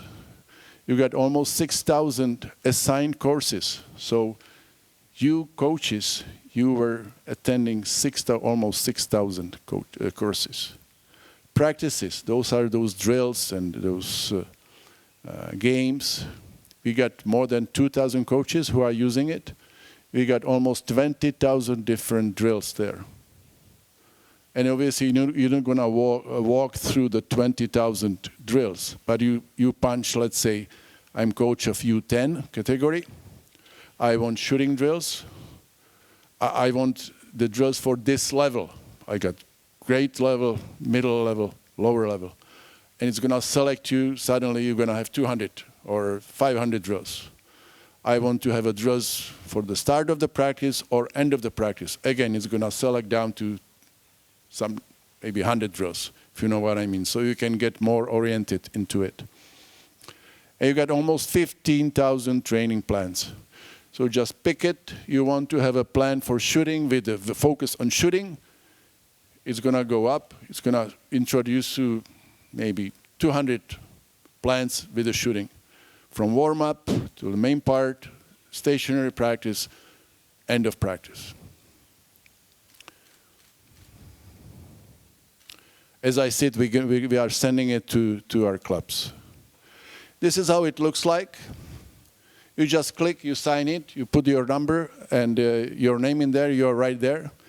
You enter, this is that green one, and you say, I want to go to education, I want to learn something about the physiology or psychology or power play or skating, whatever.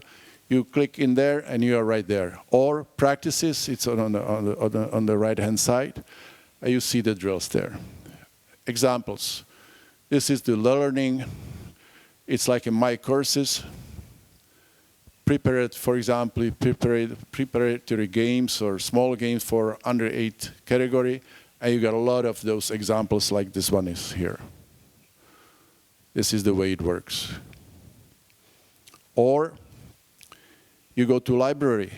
You want to know your coaching, let's say, I got here example U16 category. What are your age differences?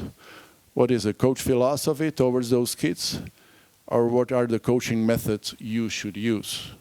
Okay, so you learn this quickly, and it tells you the general training guides, which is on the right-hand side. Here you could see that spontaneous activities outside the club, you should recommend it to every player or every parent. In this age, they still should do about 40% spontaneous activities on their own.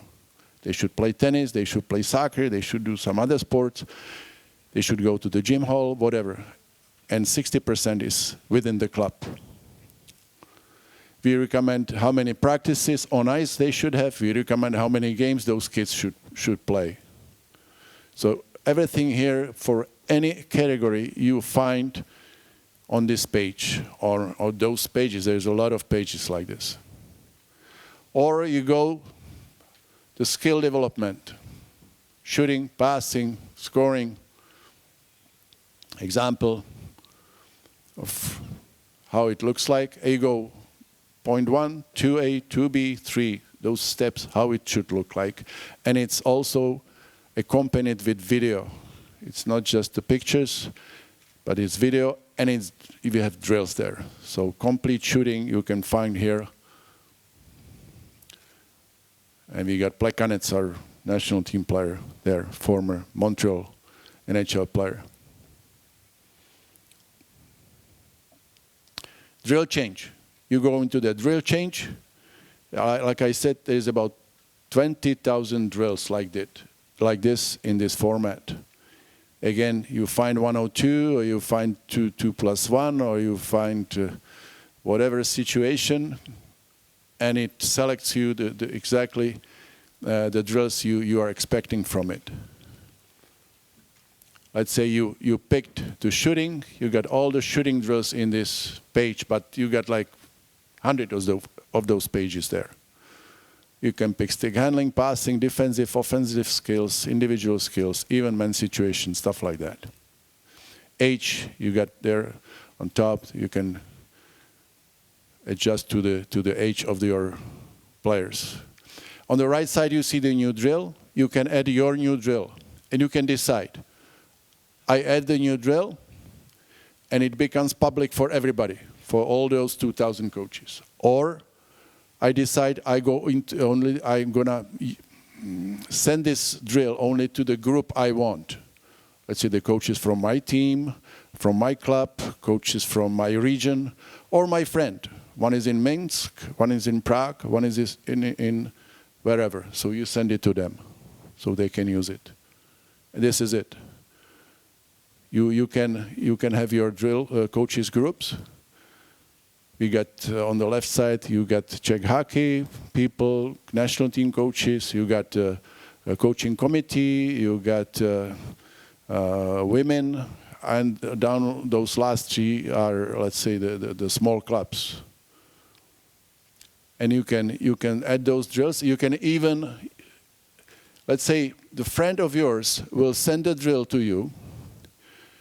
You can, next to this drill, you can put your drill how you would like to see it, with little changes. Let's say, this is my progression, or I don't like this on your drill. You can start to discuss. You're not going to do it right away. He has to agree that your idea will change his drill, if you know what I mean, right? So you can work on the new drill, actually talking to other people on the progression of the drill. In this program, the coach manager, we collect all the presentations, just like this presentation is here. Everything we are filming. We got, in this example, we got national team coach of Sweden, Richard Grenborg. So everybody who is attending this clinic is gonna get the video from this seminar.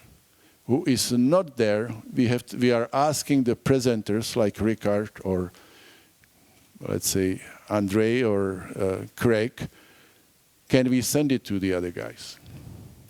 If you know what I mean. Because a lot of coaches say, hey, I come here, I'm flying 3 hours to the seminar. The other guys, they are next corner, they don't even bother to come to the seminar. Why should I give them my ideas?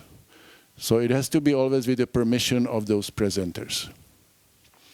So I asked the question, Pavel, that because you are here, you all gonna get at least my presentation as it is, so you don't need to put any notes down, and said that Craig's presentation and all the other presentations you're gonna receive via email or on the paper, I don't know, but you're gonna get it.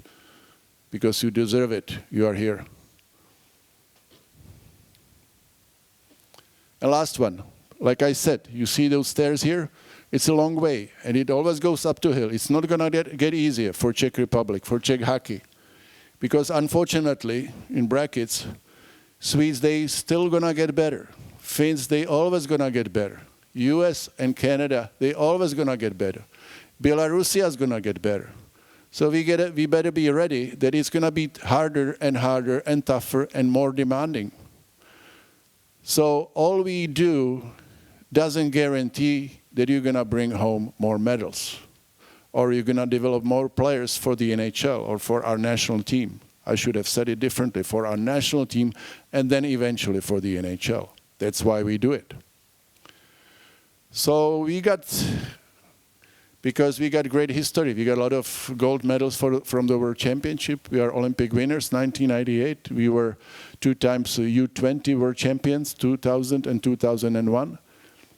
But recently, from 2005, we have no medal U20. We have several times semifinals or quarterfinals. We are most of the time top 6, but it's not good enough for us as a coaches. It's not good enough for our fans. They want to have medals. They want to have gold medals. U16, U18, 2014 in Finland, we were silver. David Pasternak, by the way, was there. Vrana in Washington, he was there. Since that, 5 years, no medal. Several times again, semifinals, quarterfinals. Prestigious tournament, Ivan Hlinka. We had that tournament where it's the top 8 countries, U18 in our country. In August, we are really good at there because we are mostly in our home country.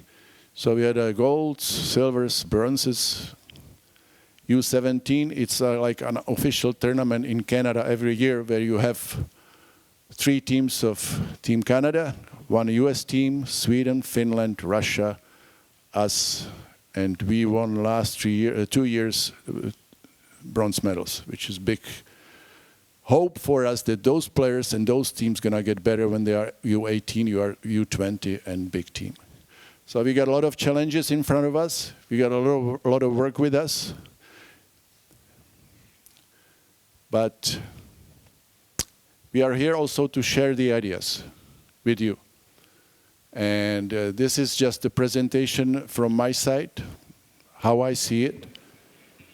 But when I'm done, which is right now, when Andre is done, and Peter Bžiza, the council member, is done, we're going to have a panel discussion with you guys. And we would like to share the ideas, not just that you are asking about some problems, very unspecific. First, we want to have a specific questions. So we're going to discuss with you. We have time. I hope you guys have time. When we started today, it was 136 coaches, because I was sitting in the corner, I was counting you. Just to know, it's a great number. It didn't count now, but I think it's still more than 100 coaches here. And coaches, ladies, are here. Or parents, or psychologists, or nutritionists, coaches, skating coaches, guests. That's even better. Welcome here. So thank you for your attention. And as I said, we are not done yet. Now the word goes to Andre. Thanks for the attention. Спасибо, Славомир. Присаживайтесь. Кстати, в продолжении этого доклада напомню спортивным школам о том, что мы с вашими специалистами совместно не так давно провели работу по анализу как раз таких программ и рекомендовали спортивным школам до 15 декабря дать нам информацию по тому, какие программы по организации как раз деятельности тренера они интегрируют в свой процесс управления спортивной школой. Поэтому так слегка напоминаю и прошу более активно участвовать вот в том, как раз о чем нам сегодня говорил Славомир. Вы можете предлагать свои какие-то инициативы, но мы там выделили ряд программ, которые посчитали наиболее интересными в этом отношении. Сейчас представляю доклад Андрея Лаврова «Подготовка хоккеистов юниоров к спорту высших достижений». Аналитик, тренер по развитию Академии Red Bull Зальцбург. Спасибо. Пожалуйста.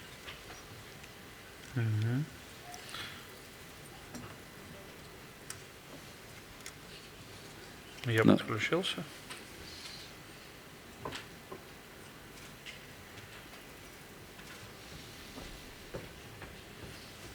Можно меня вывести? Там включается? Отлично, все. Заработал.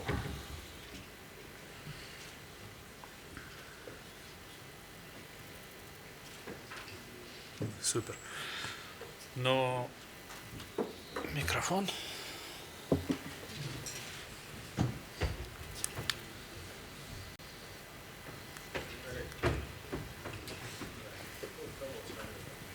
Раз, два, три. Отлично, меня слышно. Добрый день. Славомир, спасибо большое за выступление. Передо мной было очень интересно. Всем приветствующим тоже здравствуйте. Я коротенько расскажу о том, чем мы занимаемся в Австрии. За предстоящие 4 часа я постараюсь эту информацию уложить в своей презентации.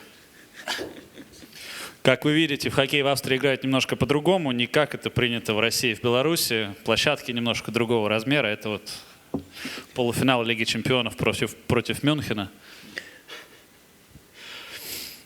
Хорошо, я так понимаю, мои шутки не сильно зашли. Давайте двигаться дальше, постараемся все это анимировать как-то с видео, и чтобы было, может быть, немножко интереснее.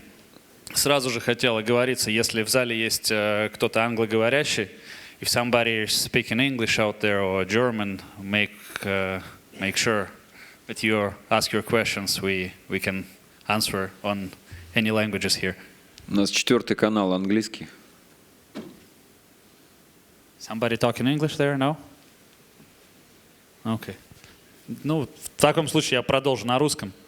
Начать немножко для затравки хотелось бы с видео. К сожалению, звук у меня только на компьютере. Примерно так же я чувствовал себя, как Джонни Хьюз забивает этот гол, когда меня пригласили на эту конференцию. У меня было очень радостное чувство. Я думал, что с этого видео, наверное, было бы здорово начать, чтобы все просто поняли мои ощущения, выступая перед вами, и насколько для меня это важно, интересно, и насколько я взволнован быть здесь. Первое, о чем хотелось бы сказать, это, в принципе, о нашей системе Red Bull. Red Bull – это производитель энергетических напитков, который на самом деле является владельцем множества спортивных команд, в том числе и хоккейных. Немногие знают, некоторые считают, что это спонсор. Нет, это не спонсор, это владелец. То есть им принадлежат команды, они не спонсируют, они владеют ими. Одна из старейших хоккейных команд, которая есть, это Red Bull Salzburg. Базируется в Австрии, играет в местном чемпионате, который называется Erste Bank Ice Hockey Liga, то есть хоккейная лига первого банка. В этой лиге выступают 11 команд. Медвежчак Загреб в том году из этой лиги вышел. Было 12. Команды из Италии, команды из Венгрии, есть чешская команда и также австрийские команды.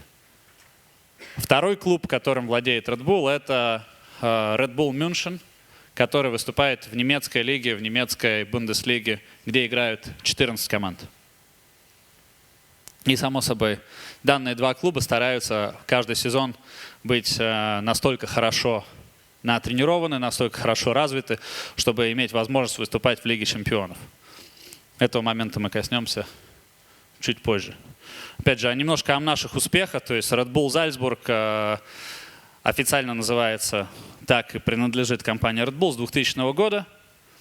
Клуб, на самом деле, у него есть история и без названия Red Bull, но перешел и начал называться таким образом уже в 2000 году. Неоднократно становился чемпионом местной лиги, выступал в Лиге чемпионов, когда она называлась по-другому, Continental Cup, European Trophy и даже Red Bull Salute. Red Bull München с 2013 года существует, сами видите, тоже достаточное количество регалий за тот короткий срок, в котором команда выступала. И с 2014 года была открыта академия, о которой мы, наверное, коснемся чуть больше. Все-таки тема моей презентации – это поговорить о развитии игроков. Но просто не хотелось говорить о развитии игроков, не коснувшись куда игроки должны выйти. То есть теперь всем более-менее понятно, что у нас есть два профессиональных клуба. То есть академия хочет готовить игроков непосредственно в эти две профессиональных команды. Небольшой слайд о том, как мы развиваемся, как мы двигаемся. Если видите, верхняя строчка – это 17-18 сезон, дальше сезон 18-19 года и 19-20 год. На слайде четко показано, в желтом это количество легионеров, выступающих в Зальцбурге. С каждым сезоном они неуклонно растут вниз. То есть задача клуба, задача, наша стратегия заключается в том, чтобы снизить количество легионеров, выступающих в нашей команде, и максимально в синем цвете вы видите ребята, которые прошли через нашу академию или через систему клуба, не имеют непосредственное отношение. Не всегда это прямой путь, не всегда прямо они в академии росли, и тут же их взяли, они выступают в профессиональной команде. Иногда они могли уехать, поиграть сезон где-то еще, иногда они могли поиграть в этой же лиге, но за другой клуб, и потом к нам вернуться. Но идея, я думаю, наглядно видна, что за последние 3 сезона развитие игроков поставлено довольно-таки неплохо, что в этом сезоне у нас 14 ребят с историей выступления за команды Академии заявлены в состав. Опять же, здесь можно долго общаться по поводу того, что сколько игрового времени они получают. Все зависит от их талантов, качеств, ну и, соответственно, как они интегрируются в жизнь команды. Этого момента мы тоже коснемся чуть позже. Похожая картинка в Мюнхене. Там команда чуть постарше. Но тоже хотелось бы коснуться, что немецкая Бундеслига намного серьезнее уровень соревнований, чем австрийский хоккей. Просто чуть больше команд. На мой взгляд, чуть выше уровень. Никто не говорит о том, что там легче выигрывать или сложнее выигрывать. Но суть в том, что команда там чуть более опытная, чуть постарше. Но тоже вы видите, что количество легионеров постепенно снижается. Количество игроков с историей выступления за команды Академии Red Bull растет. Ну и говоря о качестве этих выступлений, несмотря на то, что у нас игроки из Академии попадают в профессиональные команды, просто небольшая сводка того, чего мы достигли в прошлом сезоне. Это был очень успешный сезон для нас на международном уровне. Не знаю, как вы следили или не следили, но в Лиге чемпионов это был, пожалуй, один из лучших результатов, которого достигли австрийские команды. Мы вышли в полуфинал, я работал с этой командой, и в полуфинале мы проиграли Red Bull Мюнхен. Была баталия 2 клубов Red Bull. В локальном чемпионате Зальцбург в 7-м матче проиграл полуфинал. Тоже обычно мы ставим себе задачу всегда выходить в финал, но с учетом того, насколько далеко и насколько много сил мы потратили в Лиге чемпионов, это выступление считается довольно-таки успешным. И Red Bull Мюнхен точно так же, они дошли до финала, хотели выиграть, но, к сожалению, соперник был сильнее, это спорт, не всегда получается так, как хочется. Соответственно, такая небольшая предыстория про наши профессиональные команды приводит нас к тому, как же все-таки этих юниоров, как же молодых хоккеистов привести в эти команды. Очень важный момент в нашем развитии. Ну и, опять же, первое – это видео Академии Red Bull. Кто-то видел уже, кто-то был. Но я думаю, что посмотреть, как это выглядит, не помешает. Жилой корпус, в котором ребятам предоставлена возможность проживания, питания, всего прочего. Две площадки ледовых. Академия не только хоккейная, но и футбольная. Соответственно, учатся там и хоккеисты, и футболисты.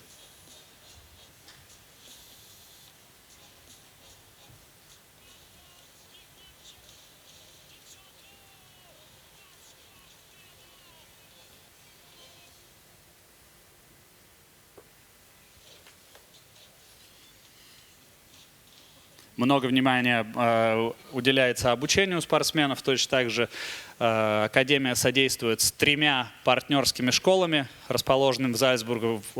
Спортсменам предоставляется возможность обучаться через интернет, если это, допустим, приезжают к нам ребята из Чехии или из других стран, которые не в состоянии идти в немецкую школу. У них возможность сделать e-learning курс, который поддерживается воспитателями Академии. Тренировочный персонал Академии, как было написано, international, да, интернационально. У нас есть и канадцы, и американцы, и шведы, и финны, русские есть, само собой, немцы, австрийцы точно так же работают. Огромное внимание уделяется аналитике и слежению за процессом развития игроков. Тоже об этом поговорим чуть позже.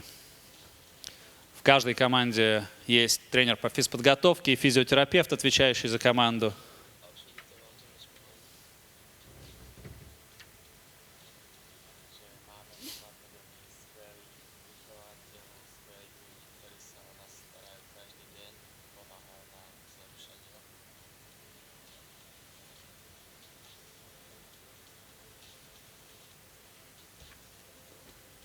Есть зона регенерации, отдельная зона для персонала, который занимается подготовкой экипировки. Столовая с обеспечением экспертом по питанию, который консультирует игроков о том, что и как они должны есть, в каких количествах.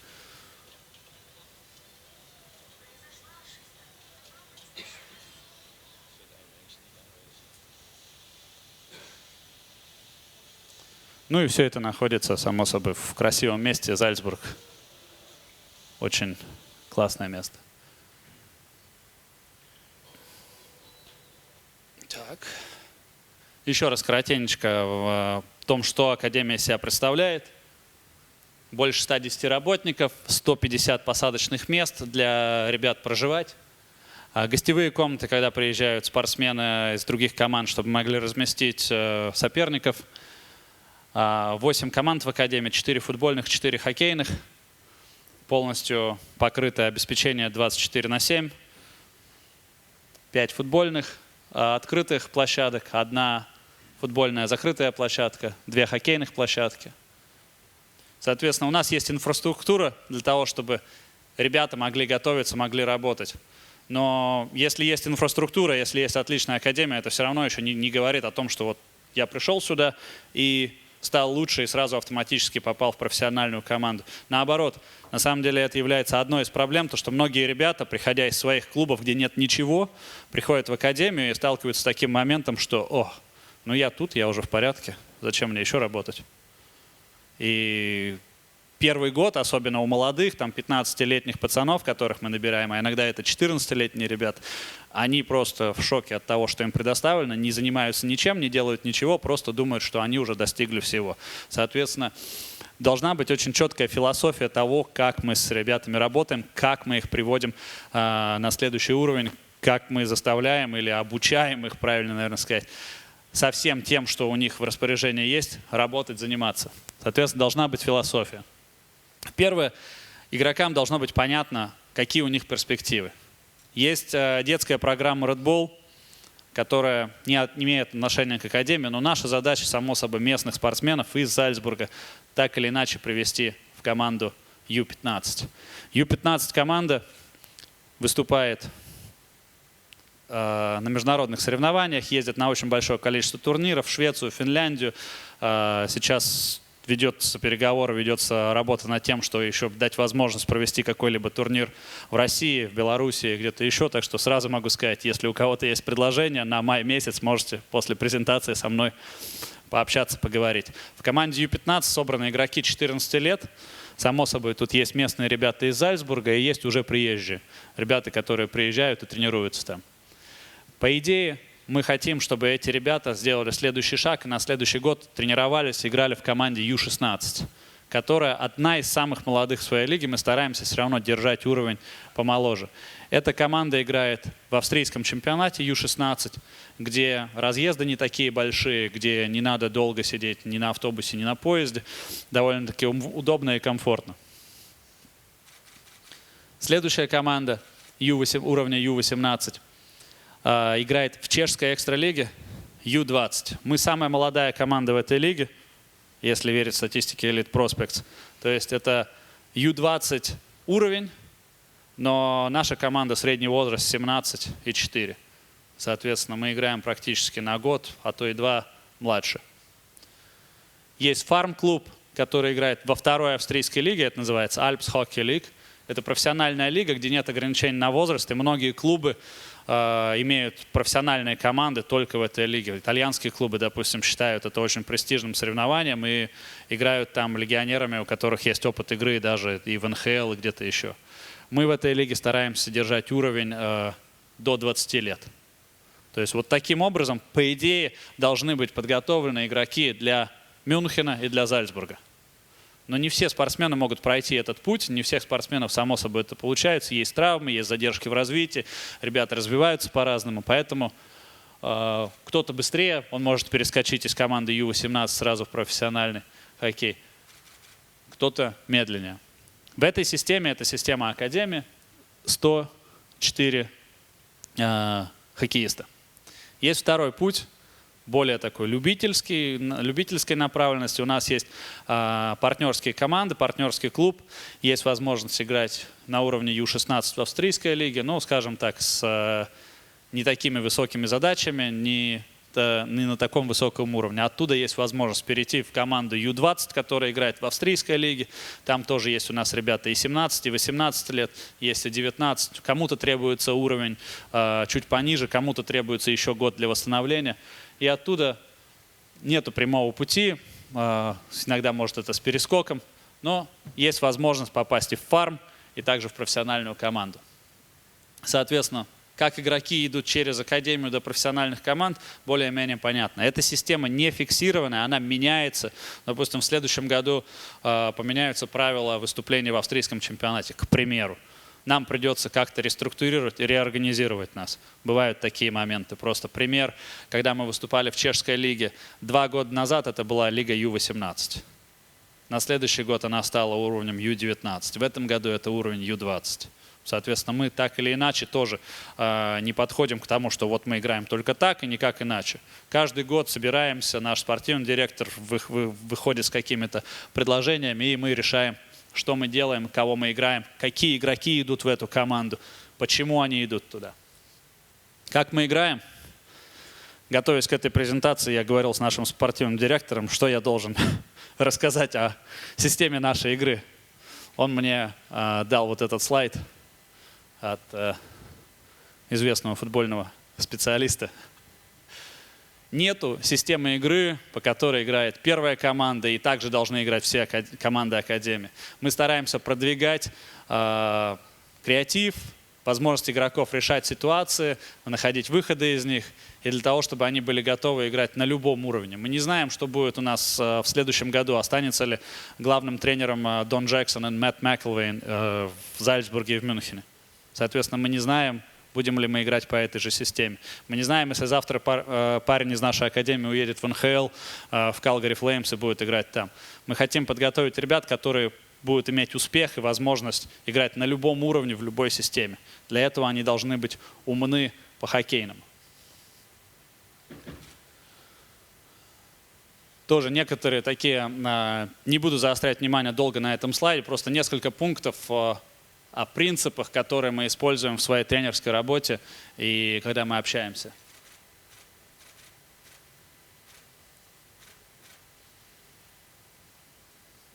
Как сказано было выше, основная направленность идет на то, чтобы ребята сами имели возможность найти выход из различных ситуаций.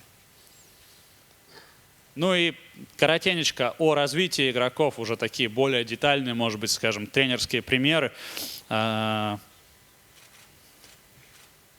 На примере команды, которая играет в чешской лиге, я работал с этой командой 2 сезона в прошлом, и сейчас точно так же работаю с этой командой. Порядка 150 тренировок на льду, из которых 25 точно будет утренние тренировки на развитие технических навыков. 50 игр. Плюс 15-20 игр практически все ребята, которые в нашей академии, они проводят со своими национальными сборными. Очень усиленный график, очень много игр, тренировок. Соответственно, все это должно быть очень хорошо спланировано. И когда мы планируем, в центре всего стоит игрок. основное внимание уделяется игроку, его развитию. Мы верим в то, что если хороший игрок у нас будет в академии, если хороший игрок у нас будет в команде, если у нас будет 20 таких хороших игроков, у нас автоматически появится и будет хорошая команда. То есть в первую очередь идет игрок.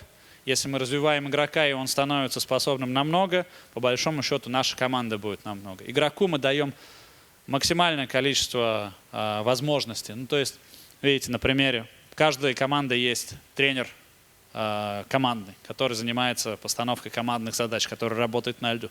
У каждой команды есть тренер по физподготовке, который работает с ребятами в тренажерном зале. У каждой команды есть физиотерапевт, есть возможность общаться с доктором.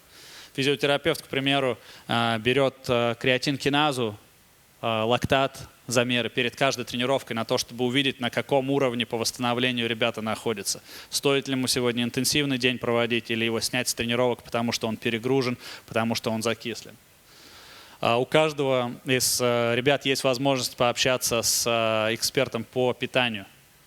Опять же, учитывая график, который был на предыдущем слайде, вы понимаете, что если ребята не питаются правильно, отсюда выходят травмы, отсюда выходят болезни, ну и просто не будет роста мышечной массы какой-либо. Зная австрийские традиции, что самый лучший завтрак – это булка с мармеладом, очень часто приходится ребятам доносить, какие продукты они должны потреблять в каких количествах. Это на самом деле серьезная проблема, это касались и другие спикеры до меня, и этому уделяется внимание. У каждого из ребят есть возможность просмотреть видео своих тренировок, видео игр, видео индивидуальных тренировок. Есть специальная платформа, на которую каждый из ребят может зайти и просто просмотреть вместо 2 часов игры, выбрать и посмотреть свои сменки. Если центральный нападающий, он может выбрать, посмотреть вбрасывание. Если вратарь, он может выбрать, посмотреть броски. Соответственно, делается максимально удачно для ребят упрощенная версия, чтобы они не сидели 2 часа перед видео, и когда же я выйду на лед. Перематывали это. А также с помощью этой платформы у тренеров есть возможность посылать какие-то индивидуальные обучающие клипы. У игроков есть доступ к аналитическим данным. Это касается как данных статистики, все могут зайти на веб-сайт и посмотреть, также данные расширенной статистики, продвинутой статистики с помощью системы Iceberg. Игрок может прийти посмотреть. Часто игрок просит тренер, присядь со мной, поговори, пообщайся, обсуди. Есть также данные статистики, данные тестирования, которые мы постоянно проводим в академии с помощью различных технологий. Там, тренеры по физподготовке возят их в диагностический центр Тальгау, где замеряются их сила, выносливость, быстрота, взрывная скорость, реакция и много-много других параметров. Все это берется в учет. Сложность во всем этом, как я уже говорил, что в академии есть столько всего, что некоторые ребята в возрасте 15 лет приходят, у них глаза разбегаются. Наша задача – это дозировать, наша задача в разном возрасте – научить их знать, на чем заострять внимание, найти моменты, какому из игроков что нужно больше, кому из игроков нужно думать сейчас о статистике. Если он приходит в академию и говорит мне, что он Овечкин, а за матч вместо 3 раз бросить, он 3 раза пас отдает. Может быть, я ему покажу статистические данные, чтобы убедить его в том, ты хочешь быть Овечкиным, ну, бросай больше. Может быть, парень думает, что он должен идти играть на уровень Ю-20, а по физическим данным, по быстроте, по силе, он игрок уровня Ю-16. Тогда я посажу его с тренером по физподготовке, скажу ему, дружище, это твои моменты. Может быть, парень только что после болезни, ему нужно восстанавливаться, он пойдет к физиотерапевту. Соответственно, это не так, что вся эта информация сразу же накидывается на игроков. Это все выборочно, и это все индивидуализировано под каждого игрока. Так, просто один из примеров. Месячный план. Ну, я думаю, что здесь сильно много рассказывать не надо. Вторник, четверг у нас, как правило, 2 льда. Утренний лед – это всегда направленность индивидуальной подготовки. Практически всегда на утреннем льду идет разбивка, как минимум защитники и нападающие. Очень часто это идет станционная работа. Это на уровне Ю-18, это на уровне Ю-20, это на уровне Ю-14, Ю-16. Практически все команды в академии имеют возможность иметь 2 утренних льда на индивидуальную подготовку. Это наш живой план на ноябрь. Как видите, не все тренировки как запланировано проводятся, где-то тестирование, где-то отъезд был запланирован на выездные игры чуть раньше, чем хотелось. Но вот такой план. Как пример возьмем вот этот утренний лед, когда мы катаемся в 7 утра до 8. На каждый лед мы хотим, чтобы наши игроки приходили подготовленными, были готовы работать. Соответственно, у них даже на 7-утровой лед будет разминка. 10-15 минут на велосипеде, пробежка. С тренером по физподготовке, под присмотром. Каждому из игроков будет четко сказано, так, твой уровень выносливости сейчас 2 миллимоль на килограмм веса. Тебе же нужно добиться до 2,5. Соответственно, ты крутишь велосипед 170 ватт. У этого игрока травма колена, он не может крутить велосипед, его отправляем на вакуумную беговую дорожку, к примеру. У этого игрока с физподготовкой все нормально, его уровень выносливости хороший. Мы его, значит, отправляем, он сделает 10 минут растяжки, работа над прессом. После этого они идут на лед. После того, как ледовая тренировка заканчивается, на левом слайде увидите, чем мы занимаемся на утренней тренировке. Технические движения, ложные финты, замахи, все прочее. Старая, скажем так, советская школа с движением Мюрзин. После тренировки ребята, которым нужно доработать в катании, мы можем их забрать на беговую дорожку, поработать над катанием. Кого-то из ребят мы заберем, поработаем над физподготовкой в тренажерном зале. У кого-то будет тестирование. Кто-то только что отыграл 3 игры с национальной сборной, ему всего много, мы отправим его в СПА. Пусть он отдыхает, восстанавливается. То есть, опять же, все централизировано для игроков. Ну и последние 2 момента – это о командной работе. Как сказано было, мы верим в то, что хорошие игроки сделают нам хорошую команду. Точно так же мы коснулись момента от того, что у нас есть очень много техники, которые мы предоставляем игрокам, очень много информации всего этого. Но это также используется в командной работе. И что очень важно, это используется тренерами каждодневной деятельности. Это не просто так, что у нас есть видеокамера, и здорово она сама снимает. Это не просто так, что у нас есть система видеоанализа, классно, там что-то наанализировали, данные лежат. У нас есть система, по которой мы можем интенсивность тренировочного процесса мерить. Классно, у нас там листики вот в папке, посмотрите. Мы пытаемся это делать, использовать в каждодневном тренировочном процессе. На утренней тренировке, возьмем пример недели, когда мы будем играть против команды соперника, которая очень активно играет в давление. И нам очень хочется, чтобы ребята, так как мы играем на 2 года младше, не просто из этого давления могли выйти, но они еще и имели успех и могли забить что-то. То есть не только травматизм. На утренней тренировке, допустим, во вторник и в четверг мы отработаем технические элементы. Как подобрать шайбу от борта, как уходить от соперника, как посмотреть через плечо, когда ты подбираешь шайбу. Вот эти технические элементы, мы с ними будем их отрабатывать. Потом на командной вечерней тренировке в разминке мы внесем эти же технические элементы, этот же поворот. Мы спланируем наше разминочное упражнение таким образом, что оно будет имитировать те самые движения, которые потребуются в тактическом элементе команды. Повторим это в разминке. После этого мы сделаем какое-либо упражнение на ограниченном пространстве, в котором в игровой ситуации с ограниченным количеством хоккеистов не сразу 5 на 5, потому что все разбегутся и никто не понимает, что делать. А может быть 2 на 2, может быть 1 на 1, может быть 3 на 3. Сделаем похожие упражнения с похожими техническими элементами. И в конце все это сведем для того, чтобы у нас получилось уже полное командное взаимодействие. Опять же, один из примеров, допустим, как я сказал, работаем над выходом из зоны. Или атакой сходу после выхода из зоны, что, наверное, точнее в этом примере. Мы возьмем 3 игроков, будем с ними говорить, как они двигаются к воротам, кто бросает шайбу. Слайд у меня уехал, прошу прощения. Как они подбирают шайбу после этого. Они отработают это в тренировке. Покажем им, может быть, даже коротенькую презентацию о том, что мы работаем. И потом будем обсуждать с ними принципы командного взаимодействия. То есть, опять же, от маленькой атаки в пол льда, будем работать с какой-то большой атакой, где мы будем говорить ребятам, как они проводят атаку сходу, у кого какие принципы. Я сейчас, готовясь к презентации, добавил эти слайды, потому что Крэг говорил про атаку сходу. Посчитал, было бы интересным просто, как мы обучаем этому процессу. Опять же, на утренней тренировке, допустим, это просто повторение, это какие-то движения, это разговор, это никакие... Перед вечерней тренировкой это может быть вот этот слайд, на котором мы четко понимаем, кто из игроков делает что, какие у него задачи, кто из игроков идет на ворота, почему, кто подбирает шайбу в ближнем углу, кто подбирает шайбу в дальнем углу, если отскок, как защитники себя ведут в этом деле. Это все мы презентуем игрокам, это все мы показываем на видео, и так или иначе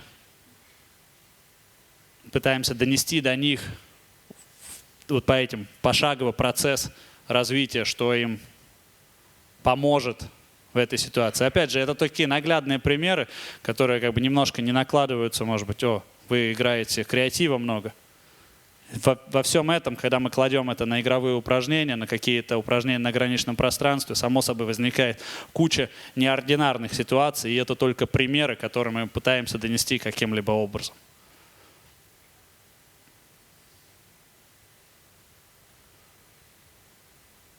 На этом моя презентация подошла к концу. Опять же, сейчас будет панельная дискуссия. Мне не хотелось...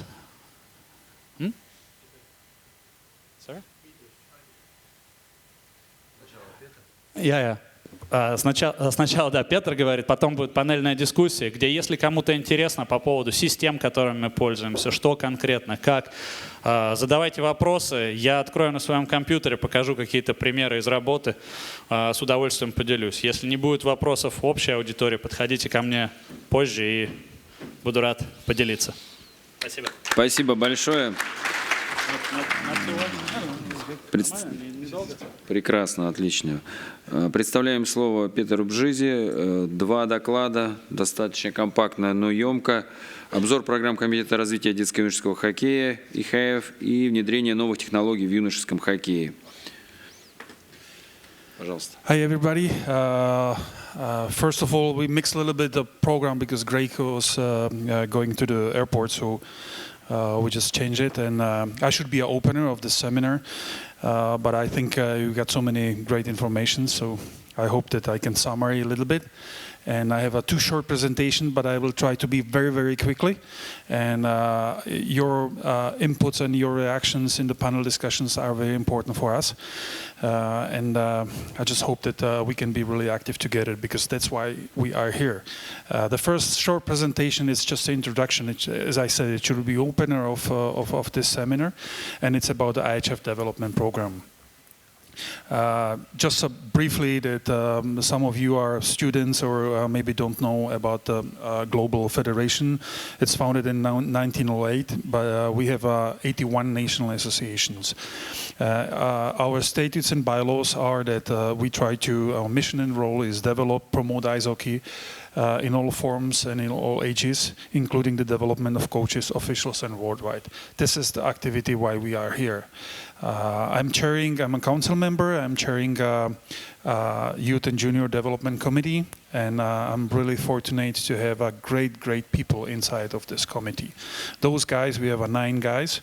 Actually, we have Jaroslav Žarhodný in our committee, and all those guys are very professional and educated hockey people. They work years in their countries, and we try to really work with them and connect everybody and just to develop hockey global-wise. We are recommending body. We are not like executing body, so we try to recommend the council how we can be better in the global promotion of the hockey. Of course, we try to work together with the M&As. Basically, under our mandate is not the lead your national programs. We try to just to serve you. We try to help you. We try to connect the federations, use the best examples, make analysis, and then make just the global programs, which is player recruitment, learn to play, player development guide, National Association Assessment and Development Program. And actually, when I stopped a little bit in the National Association's programs, a couple of years ago we did assessment, and it was like a tragical results. Actually, we saw that more than 35% of those associations, their budget is 150,000 euros per year. You know, they have one general secretary full-time, maybe a part-time somebody. So how you can do the development if you don't have the money? So, and we try to work with the federations that they have to work with the national authorities, work with the governments, with the partners, because we have to invest. Ice hockey is, comparing to the other sports, soccer, basketball, we are worldwide, but we struggle a little bit with the popularity of ice hockey in many countries. In many countries, ice hockey is a small sport, so we have to develop it. And the best way to develop is learn and be better, educate your coaches in the country. And I would like to really thanks to Gennady and to Pavel to organize this kind of seminar, because we are here because of the Partnership for Progress. That's one of our activities, as I said at the last. It's a new program which was successfully launched in season 18-19, and we try to concentrate together with the MNAs on two levels. One of them is championships, like now we have under 20, under A championship. IIHF is organizing 31 championships through the season, and we would like in the future have as an obligation to organize those seminars by every of the championship. Get the local coaches, get the good presenters. Today at the stage we have like 3 fantastic guys. We will have another 2 great topics with the very good 2 professionals in the afternoon, and I would like to really make an appeal on you, because we just came here from different countries to share it with you and to give you our best, and in the future we would like as IIHF to continue with any of the countries to help MNAs educate the coaches with the exchanging of the international programs, knowledge, experience, and just the tools. This year, last year we had 6 championships. This year we have 12 already. The next one will be in Vilnius in January, and we are focusing on the different topics: women's hockey, high performance. We do referees, so we do club management. So we really want to make a wide topics for everybody that we can educate and develop. We cannot do the groundwork. It's a responsibility of each of respective MNA.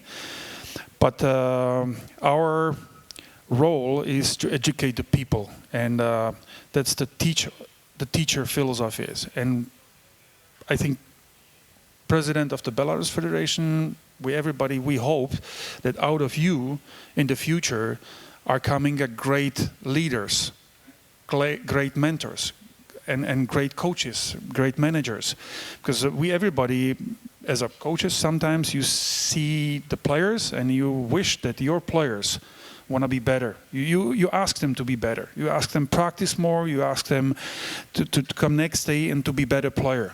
And actually we should ask ourselves to do the same work, to be better as a club managers, to be better as a coaches, to educate, to make a self-education, to make the club better every day, because that's the only way how to achieve the big goals. You don't make a big steps. You have to start with a small step, and you have to make 1,000 of them. And you have to be really patient. So as we ask the players to be better, we should be the same.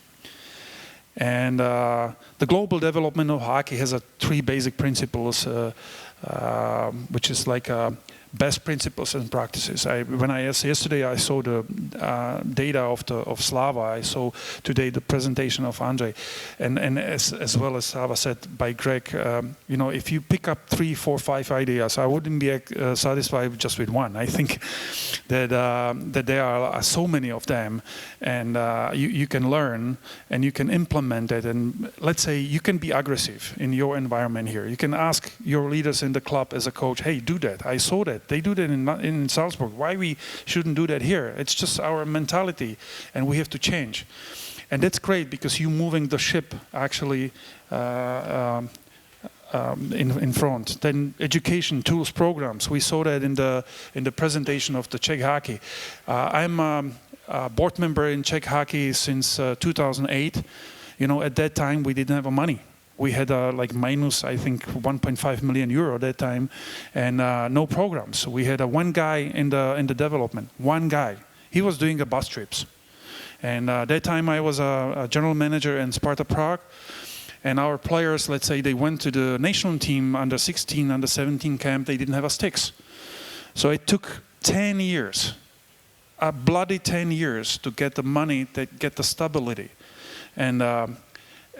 As in the marriage or something, you can build up the trust for 15 years, but you can make it bad in one evening.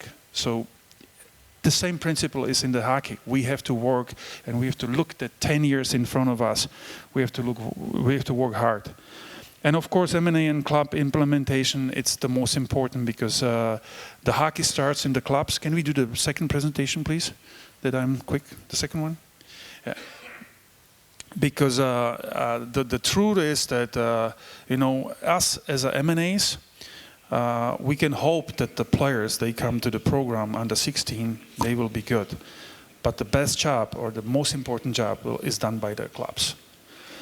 And second presentation, and as I said, I go very quickly through that. I'm continuing to Moscow to the World Hockey Forum, and I'm attending the panel there. And the topic was implementing of the new technologies in the youth hockey. Actually, we spoke together with the guys that maybe those are the general principles, but it fits really perfect after Slava and after Andrej, because new technologies today, that's a very modern tool to use it. And everybody are talking about it. Everybody want to use it. Everybody has a mobile device. The parents have it. The kids has it. So the first slide, in the purpose, it's a little bit confusing, and we can make maybe 5 or 10 other slides with another technologies what you can use. And you can directly work with the player. You can have it on the tablet, on the ice. You have off-ice, as we saw in the Red Bull presentation. We have a lot of off-ice technologies. We have directly coaches apps, which is like down there, Canada, USA Hockey and Hockey Canada. They have their own apps. The Czechs, they have their own apps. Sweden, Finland, everybody are using those tools. So it might be confusing, and I think for your as a coaches or managers, if you have to decide, the first have a right plan. I think everybody has to get the information and knowledge at the market, and the basic information is why, how, and what we want to achieve, what we want to define as our goal. Because sometimes in the club life, somebody has an experience from some maybe seminar or some exchange with some technology. He brings it to the club. It just works for maybe a couple months or a week, just in one team. Doesn't have a continuity. It costs money, or the manager is excited about some new technology. He brings that to the club. But the coaches are not in favor of that, so it doesn't work. So basically the right plan in the club, in the federation, that's the most important to know why we want to use it. And the simple rule should be that investigate it first before you invest. And the second principle is that costs versus efficiency.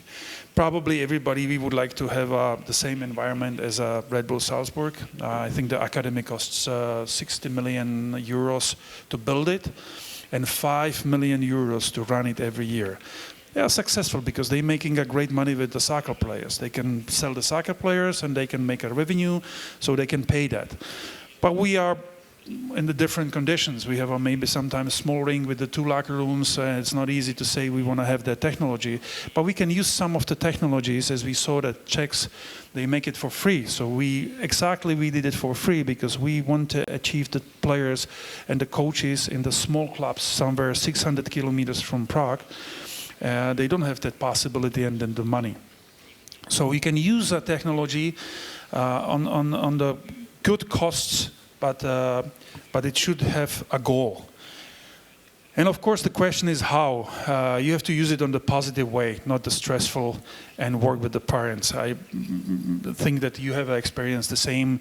You know that a lot of fathers, they have a mobile device in the game of guys under 9, under 10, and then they stress the kid after that, and they show him, you should be here, tactical as a right defenseman, you shouldn't go to the left corner, and that's a very important stakeholder today in the hockey. Parents, we have to speak with them. It's a totally different. When I was a young player, you know, my father never spoke with the coach because the coach said, "Oh, you go up there," and you, as a father, you didn't have a right to talk. Today, it's normal that the parents are a part of the education. And we have to respect it, and we have to work with that on the positive way. And another principle is build the house brick on brick. You know, you have to start with the base and build it. You cannot make a great technology roof without having the house. And use it short term, middle term, and the long term. What does it mean? Short term, you are on the ice with the player. So you do with the kid exactly the drill. You can show him. Today the technology is some of the coaches, they have a QR code. They just put it on the device, and then they have a drill. They show it the kids on the ice. So there's many opportunities and possibilities how to use it. But you have immediately feedback with the players. You can use it off ice as a tool for physical performance diagnostic coordination. With the personal meetings, tracking data, locker room with the whole team. So that's the brick on the brick. You start with the small one, but you have it as a part of the system. And why you use it for the players? So diagnostic of the players, very important. We have to know who those kids or the players are.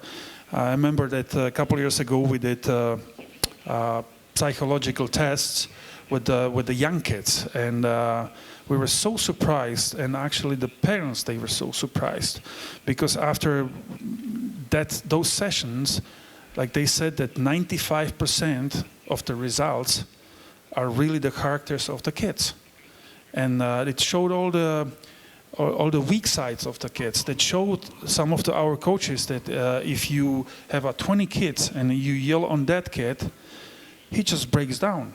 Because his mentality is not like the other ones. If you yell on him, he maybe needs that. And those are those little bricks. And today hockey is just not a hockey. It's a complex methodology how to make the kids better. And we have to feedback and testing them, and we have to development the players at the end. And all those tools, you use it for the result. And midterm and long-term use of the data is that the plan should be that we have to respect the age of the kids. We have to give the right portion of the information. You know, if we know that if you use the 8-year-old kids with a 20 minutes meeting, they are not able to get it.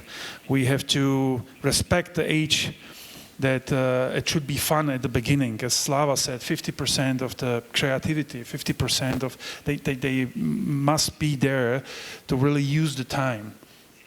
Because also comparing to the past, it's changed dramatically. That some of the kids they have only one activity during the day. Maybe us as older guys, we used to drop the school bag to the corner and get out 1 o'clock after the school and come back 7 o'clock.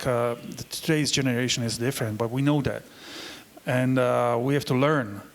in the club, the structure is that start with the performance with under 13, but with the really high performance, starting under 15 in the academies or under 16 to under 20.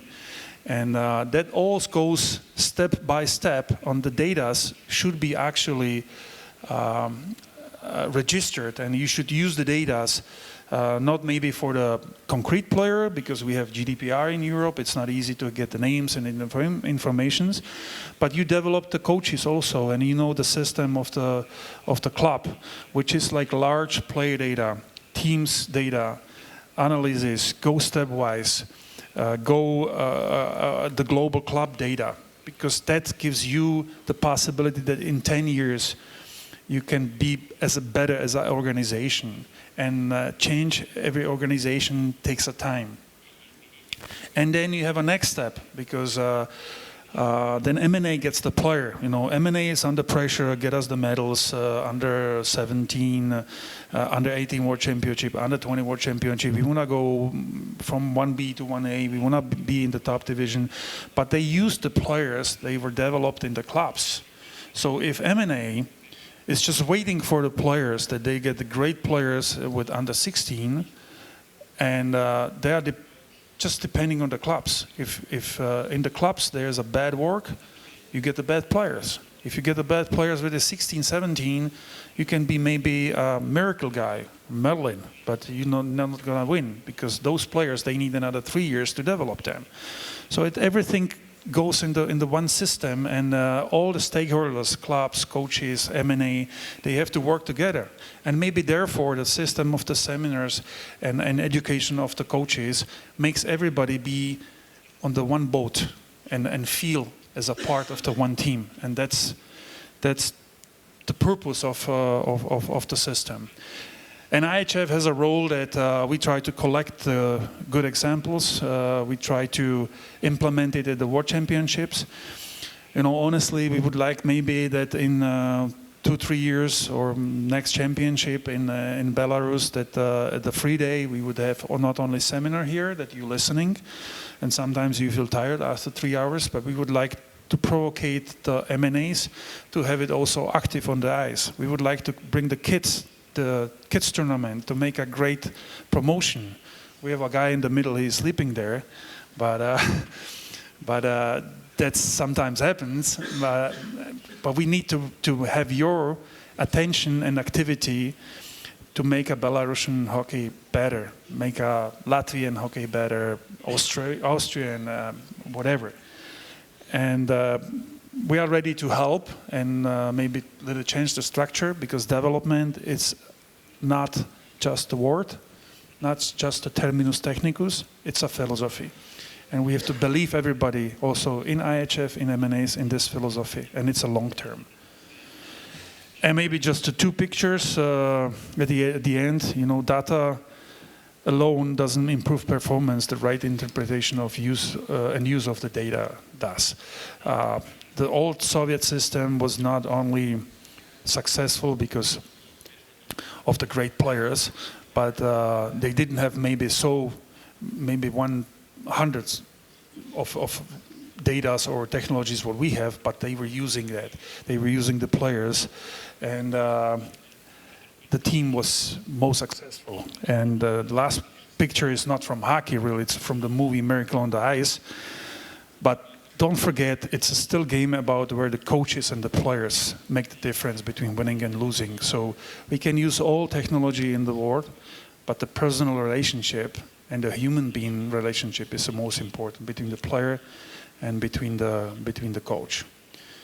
So I try to be really quick. And now Slava is a moderator, so thank you very much. Спасибо большое. Сейчас мы переходим к панельной дискуссии. As we are all saying that we should be creative, Andrei said half of that what we do should be discipline, half should be creativity. How many coaches are here? Hands up, youth coaches, hockey coaches. Who from you are coaches?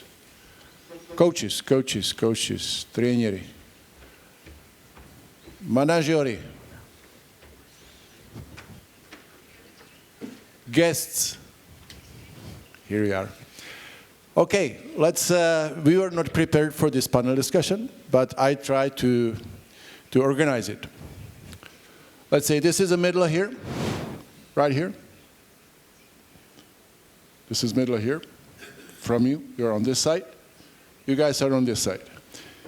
Please just make 3 groups here on this side.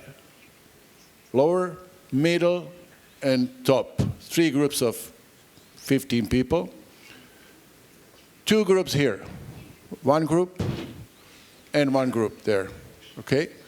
The questions, you select because you are creative. I believe so. You want your players to be creative? Do you want your players to be creative? I believe so. So you as a coaches and managers should be creative. You select your leaders in the group, speakers. I want 3 speakers for each group. 1 speaker here, 1 speaker there. And I ask you, what have you learned today? What's inspiring? That's the first question. What is your question towards us speakers? Second. And what is your recommendation? What would you like to hear next time? Or what would you like to see here? Or who would you like to see here? So 3 questions. What have you learned? What is your question? And what is your recommendation? Are we all hockey people? You know what is a time out 1 minute before the end of the game? Now we have almost the end of the morning session here. So you have 30 seconds, because timeout is 30 seconds, to put into public all those 3 questions or recommendations. So you have to be quick. You have to tell your players on the bench, hey, you guys, you go here, you go there, you shoot, you screen, you win the face-off, stuff like that. So all those 5 speakers will have 30 seconds to tell us what have you learned, what is your question, and what is your recommendation. You got 4 minutes to get together and put together those 3 points. Okay, start right now, please. Get together, get together. Stand up, slide down, slide to the side, make those 5 groups.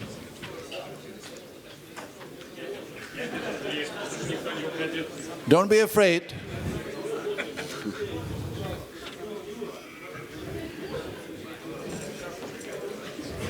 Ребят, вы куда собрались?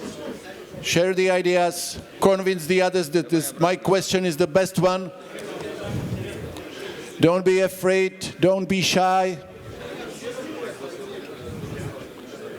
You can translate it, you can translate it. I should hold the door, eh? Не стесняемся, собираемся в 5 групп.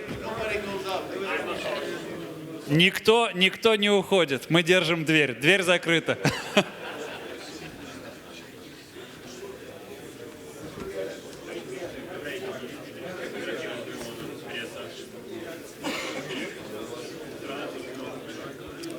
В кучки, в группы.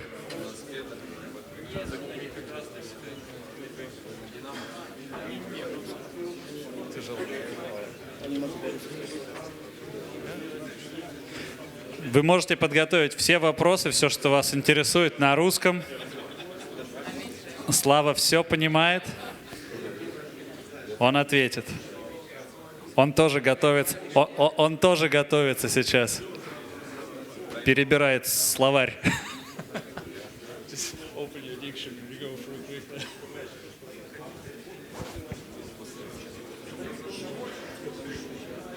Это тяжело есть, это тяжело, но хоккей нет легкий спорт, да?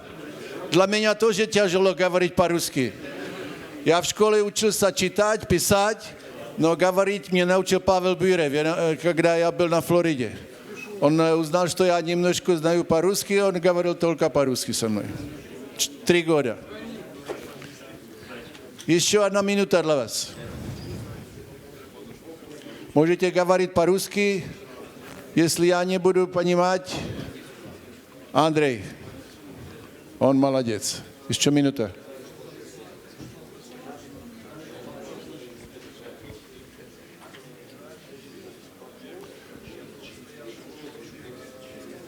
Кто готов?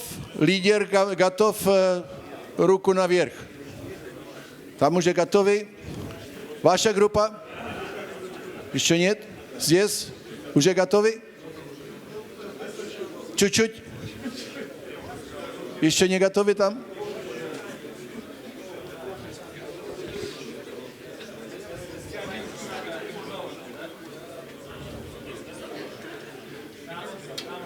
Вопросы не будут на камере, да? Секретные. Уже готовы? 1, 2, 3. Там есть. Есть здесь в среде. Уже кто будет? Спикер. Уже готов? Отщепенцы есть. Где 5-я группа? Ты один сам, да? Создаешь, нет?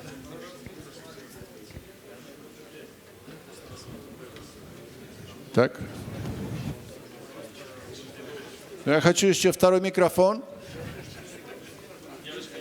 Девочки, второй микрофон. А мы начнем там сверху. Сверху. У вас есть 30 секунд все сказать. Тайм-аут.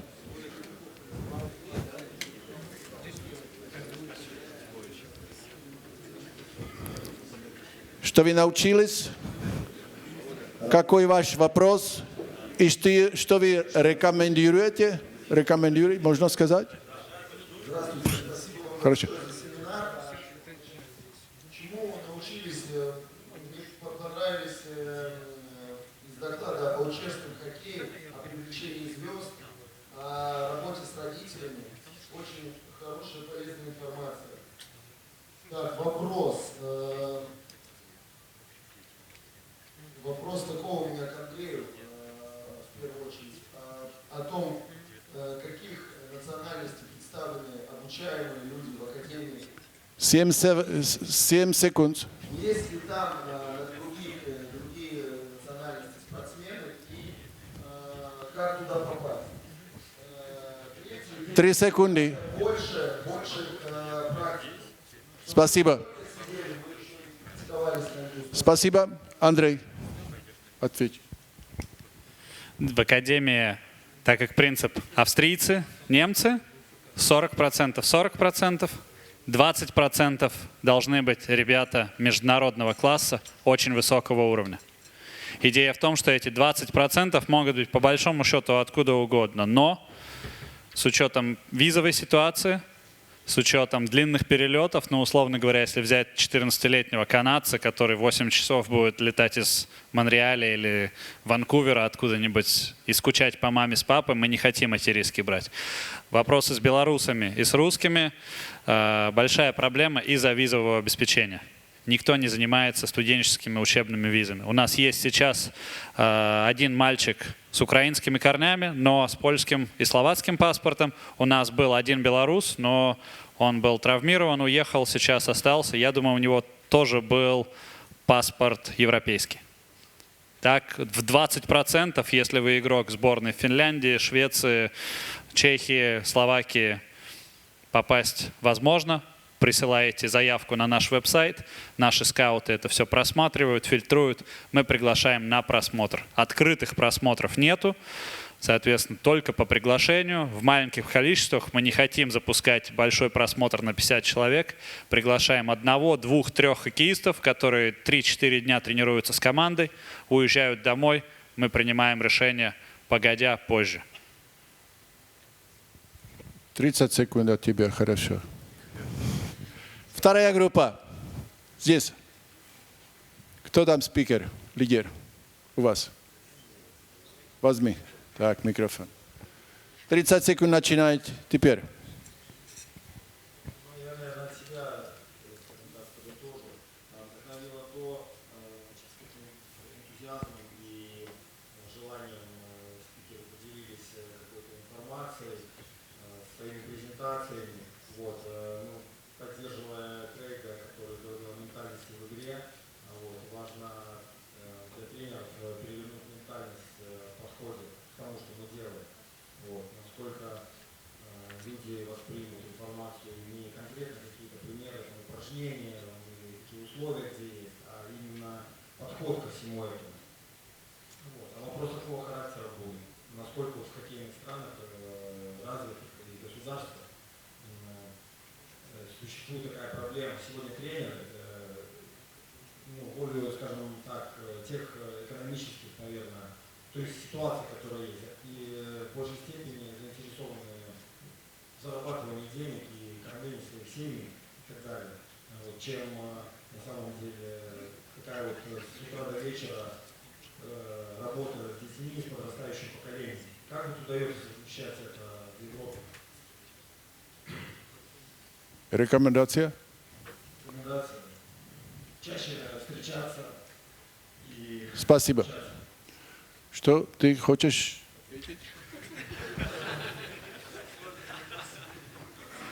На самом деле сложный вопрос, но просто по опыту, опять же, в Академии представлены тренеры многих национальностей, и к нам едут ребята из Финляндии, из Швеции, как раз с тем же самым вопросом, что в Финляндии тренеров много, найти работу профессиональному тренеру, высокооплачиваемому, очень сложно. Но здесь, к тому, что вы сказали в самом начале, нужно менять ментальность, нужно менять отношения. То есть если ты видишь, что ты не можешь найти работу, нужно как-то совмещать. Большинство тренеров в Европе, очень много тренеров в Европе совмещают работу и совмещают тренерскую деятельность. И здесь ментальность, может, даже не самих тренеров, а руководителей, как родители к этому делу подходят. Я могу сказать, что в нашей юниорской программе у нас есть очень много тренеров-волонтеров, которые пришли из родителей. Не знаю, насколько это отвечает на вопрос, но это такой момент, который даже в Red Bull есть у нас. В детской программе много волонтеров. Как я показывал в этих двухсторонних программах, там тренеры, которые совмещают должность, допустим, видеотренер Мюнхена, он работает помощником тренера Ю-20, вот этой вот команды, которая была в синем на слайде. То есть как-то совмещают позиции, совмещают это. Ну, вопрос поиска. Если вы хотите развиваться в хоккее, если вы хотите двигаться, тоже возможности появятся.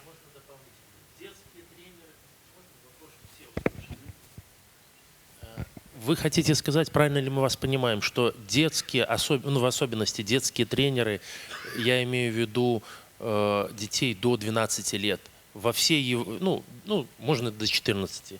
До 14 лет детские тренеры во всей Европе не получают больших денег. Они, то есть, я правильно понимаю?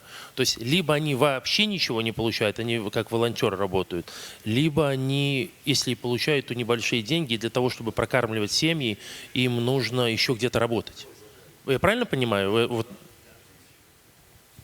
Я скажу, как у нас этих 145 тренеров, у них есть, говорят, average salary, как сказать average, средняя. Но мы хотим, чтобы только хоккеем они занимались. У них есть, например, 1000 евро, 1500 евро.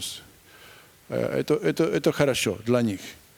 Но тренеры у юниоров, у них есть 2 раза больше денег. Тоже только хотим, чтобы они не сделали что-нибудь дальше, только хоккей. Только хоккей. Эта группа, здесь спикер, где спикер? Вратарь, спикер, вратарь. Мне понравились подходы Чешской Федерации хоккея. Вот в частности в вашем докладе прозвучало, что вы используете, значит, в своем тренировочном процессе разнообразные подходы в плане занятий различными видами спорта. То есть они делают упор на один вид спорта, на второй и на третий. Спасибо. Второй question? Вопрос? И второй вопрос. Значит, у вас прозвучало, как вы формируете мотивацию. Вы сказали, что тренер, да, он 24, то есть он фанат. Да? Как вы формируете мотивацию, как вы этого добиваетесь? Средства контроля используете или денежное вливание? И третий? Рекомендуете что? Третий, что рекомендуете на этот семинар? Ну, встречаться как можно чаще и проводить чаще такие семинары. Спасибо. Я теперь... Спасибо большое. Мое отвечание, answer, отвечание, как сказать, нет, отвечаю, да, я отвечаю. Answer. Мое отвечание есть мотивация. Самое лучшее, если тренер есть. Он мотивация. Он хочет быть лучшим тренером, он любит ребят. Но у нас есть, если лучше работаешь, понимаешь, например, 25 тысяч крон за месяц, лучше еще 30 тысяч, еще лучше 35. Мотивация так. И еще мы хотим, чтобы тренеры тоже были speakers, презентировали тоже. Как вы теперь сегодня здесь делаете? Мы сделаем семинары, я говорим, или кто-нибудь еще говорит, и американцы говорят, шведы говорят. И всегда мы возьмем тренеров from roots, как сказать, да, с малых клубов, что они тоже говорят.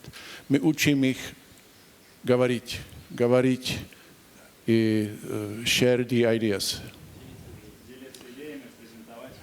Что они не shy, чтобы они не были стеснительными, что были открытыми, да? Тут теперь я вас тоже это учим здесь. Спасибо. Эта группа. Спасибо всем, что первая часть мы на наглядном примере у Red Bull получили, есть к чему стремиться на этом проекте. Вопрос у нас такой по поводу программы коуч-менеджера на свободном доступе. Если коуч-менеджер только для вас бы был, международный. Да. Он в свободном доступе для всех, либо... Для всех чешских тренеров. Нам надо было начинать, но это хороший вопрос, потому что почему нет интернациональными, да? Мы поработаем на этом. I can't promise. Не могу обещать, но будем поработаем. И via Павел мы вам скажем, если возможно, или что-нибудь с этого возможно. Почему нет? Ваши идеи, your drills, ваши упражнения интересны для нас, да? Хорошо. Надо паспорт чешский. Да. И тренерскую лицензию. И рекомендировать. У нас менее опытный коллектив, поэтому рекомендовать мы вам не можем. Все хорошо.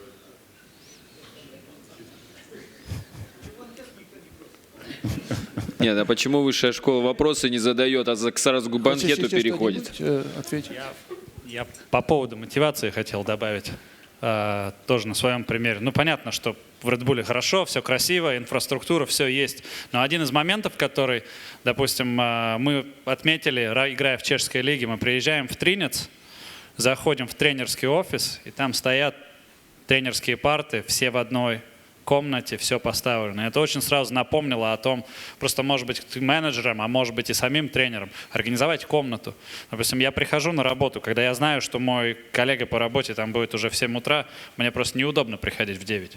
У нас общая комната, open space, открытое пространство, где все сидят. Тренеры по физподготовке, тренеры на ледовой подготовке. И это очень сильно мотивирует работать, когда у тебя есть коллектив, которому ты доверяешь, который находится в одном месте.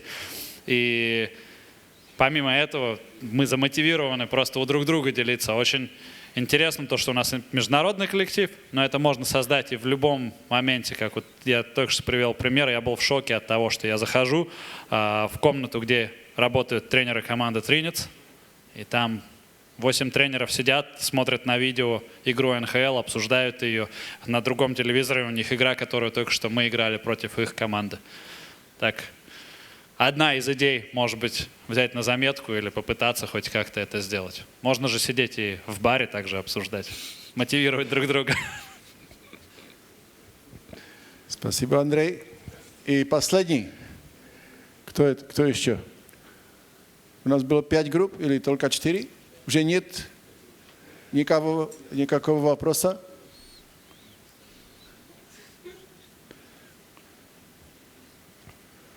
Не было вопросов от женской части. Девушка, вопрос. Знаете игру в теннис? Вимблдон. Вимблдон теннис. Всегда Надал выиграет, или Джокович, или Федерер. Но тоже те, которые собирают мячики, тоже important. Важно. Важнее. То спасибо вам. У вас какой-то вопрос? Никакой? Вопрос, что же уйду, да? Спасибо. Спасибо вам всем. Славомир, у нас, да, еще вопросы, пожалуйста. Геннадий Геннадьевич. Постараюсь кратко. Спасибо, да, что энтузиазм такой у европейцев относительно хоккея, что вы его пытаетесь по всему миру внедрить. Вопрос следующего характера. Как вам удается интегрировать женщин в хоккей? Как, за счет чего девочки наравне с мальчиками тренируются в тренировочном процессе, участвуют? Как это удается совмещать и как это привлечь? А что касается рекомендаций, хотелось бы в следующих встречах больше каких-то узких практических моментов, отдельно взятых по развитию детей от 6 до 14 лет. То есть меньше хочется видеть профессиональный спорт, мы его видим, он всегда на телеэкранах, он всегда в газетах. Хочется видеть больше практических отдельных моментов по развитию каких-то качеств маленьких спортсменов, в том числе девочек, то, что я сказал во втором моменте. Хорошо, хороший вопрос. Как Крэг said, great question. Я хочу сказать, что девушки у нас в Чешской Республике до 14 нет проблем, они играют с мальчиками в одной команде. Раздевалка можно с 5 до 14. Они. Мальчику 14 лет и девочке 14 лет. Там есть 2 года, могут быть старше. Но я тебе говорю честно, что я бы это не сделал. Если девушка 8, 10, 12 лет, она лучше. У него есть лучше движение, чем у мальчиков. Они быстрее, они skills, они лучше. Но это такие правила. Потом в юниорах с 15, 16, 17 лет тоже могут за эту мужскую команду играть, но там уже немного их, потому что физически они уже не хватит это. Да. Но у нас есть программы национальные у 16, у 18 и жены. А я могу говорить, we spent a lot of money. Тратим много денег на эти программы, потому что женский хоккей Америка, Канада, Япония, Корея, Австралия, это все надо дорого, много денег. Но мы сделаем это, и Česká федерация supports, поддерживает программы женские. Много.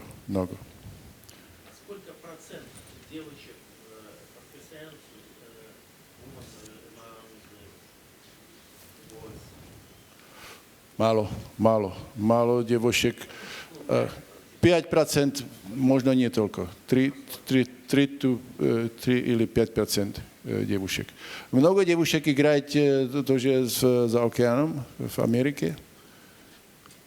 И потом проблема. У нас есть турнир, и для нас, для федерации, надо платить на турнир до Европы много денег, но работаем с ними. А еще это, как говоришь об этом, что бы ради рекомендовали практику, я согласен. Можно и на лед мы можем идти. Сделать так, что сделаем такую тренировку, например, station practice. и что вы увидите, можно и на лед видите, так все возможно. Спасибо, и теперь микрофон Петру, потому что you are the boss. Who's the boss? No, Gennady is boss here, but you're the boss of this. Thank you for attention from my and Andrei's side, and now the microphone goes to the bosses. Слава миру, у нас еще 15 минут есть, поэтому... Я хотел тоже сказать несколько конечно. слов по-русски. Спасибо вам большое за участие. Надеюсь, что мы увидимся в следующих годах. Спасибо. Ну, я все-таки повторюсь, у нас есть 15 минут, поэтому давайте, может быть, вопрос-ответ, вот это вот время сейчас заполним. Последнее, у нас еще 2 презентации. Я хотел бы вас спросить, потому что у нас хорошая красная дама, beautiful lady, which has a great presentation about the psychology, and we have also physical preparation of the players. So we would really like to ask you, because unfortunately we have to leave because we have a meeting now. But I would like to ask you to stay here and pay respect to other 2 presenters, because we have a little bit delay. But I know that it's a long day. But I'd like to really ask you to give a respect to the another 2 presenters. Thank you. Ну, да. Пожалуйста, не забывайте о том, что еще 2 человека выступают. Сейчас попросили всех присутствующих, во-первых, спасибо вам за то, что пришли, остались, выслушали, были активны. Но не забывайте, после кофе-брейка еще 2 человека презентуют. И отнеситесь к презентующим с уважением. Не надо убегать, будут интересные темы. И еще раз спасибо. Уважаемые коллеги, участники семинара, у нас сейчас получается по регламенту час перерыв, чуть больше часа, до 15:00. Вы можете спуститься вниз, кофе-пауза, пообщаться, поделиться мнениями о том, что у нас сейчас, какие вопросы мы обсуждали. И после этого у нас будет 2 доклада. Будет доклад Адриана Вальво, предсоревновательная функциональная подготовка хоккеистов юниора. И будет Екатерины Бучи доклад «Психологический подход к сочетанию игроков в команде». Просьба поддержать наших спикеров. Ну а сейчас, пожалуйста, можете обменяться мнениями в холле. Спасибо.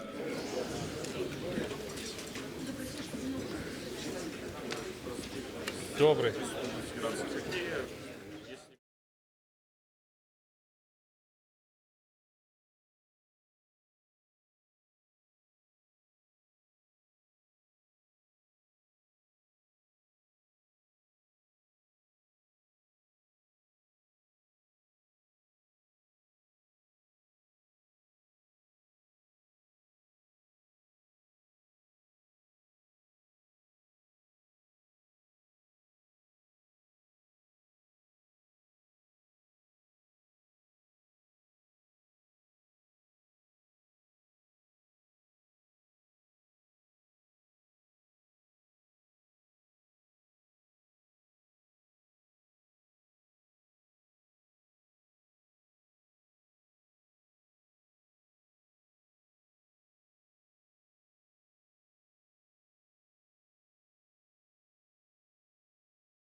Уважаемые коллеги, для начала хочу извиниться за то, что задержали по регламенту, но вот организация не всегда, к сожалению, то, что ты хочешь, а то, что ты есть, называется, получаем по факту.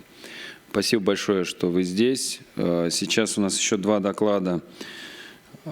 Первый доклад у нас по предсоревновательной функциональной подготовке хоккеистов-юниоров.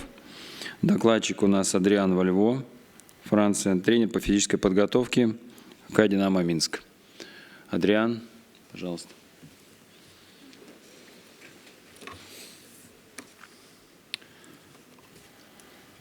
Владимир Ярославович, спасибо большое за такое содержательное видео. That's okay with everybody here? That's okay? Good. So first, I'm glad to see so many people, because usually it's not really strength and conditioning will not be the big topics.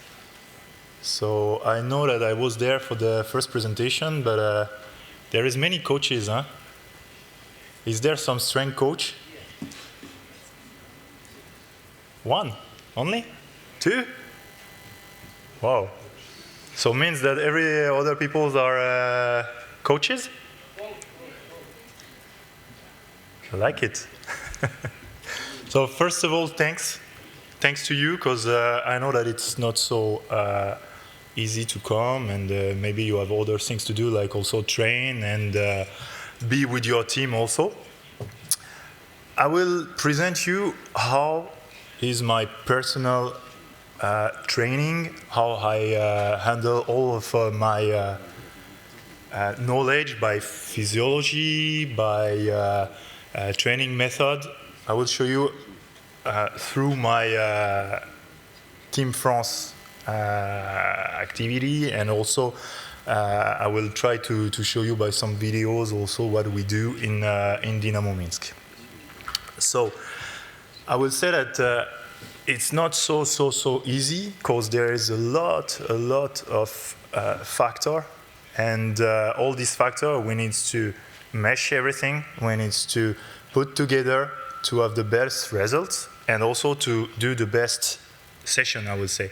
If you are coach, you know that today will be these topics, I will do these things, because you have this opponent, or all these things. It's, I would say, the same things for the strength and conditioning.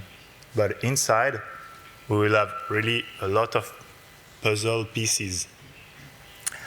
So I will begin by the first and the main things that we also speak about during the other presentation, was the planification.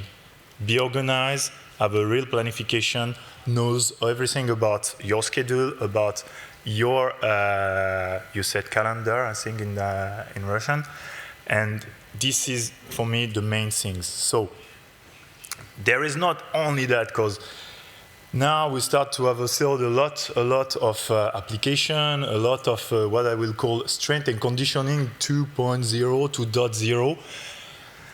All of these tools, like trait monitor, like all these things for the power, all these things for, I will say, profile, force, velocity things, it's really start to be kind of a jungle.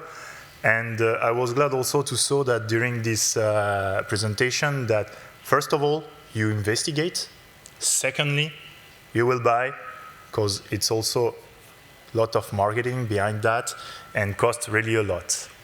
Is there some coaches who have video, who have other tools, and you use during your training, your practice? Do you have that? Okay. Our trait monitor, do you have that? That's good. That's good. I will also try to show you inside of that which data I will use and what is really useful to mesh ice and off ice. So this is, like I told you, that the pieces of the puzzle, that really there is a lot of parts, there is a lot of factors that you need to mesh, and after, piece by piece, you will go into your session. It's what I will show you. And I want to make little things on the side. You can see that there is the importance of the summer training. Is there some people who run some practice during the summer here? Like I would say ice and off ice also. When I say during the summer is May, June, July. There is not, doesn't exist or what? That's good. That's really good. I felt here that there is kind of missing also by that and by our players that they forget to be in shape during 3 months. I will say that if they want to really perform, if they want to be professional, the summer is also a part of the season. It's not just enjoy, go to barbecue, and coming back, like what I like to say, it's barbecue shape. So if I have one message to give you, first will be the importance really of the summer training, really. You can enjoy, but you can also train in the same time. You can mesh everything. So this is for just the little size. So, like I will say, we will go by the big picture, and piece by piece we will be in the session. But first of all, it needs to have all the knowledge and everything. So, to build a session, you need to have, like I told you, all this planification. So, basically, it's when you will play, and after that, it's at you to tell to your coaches also when you want to put your training.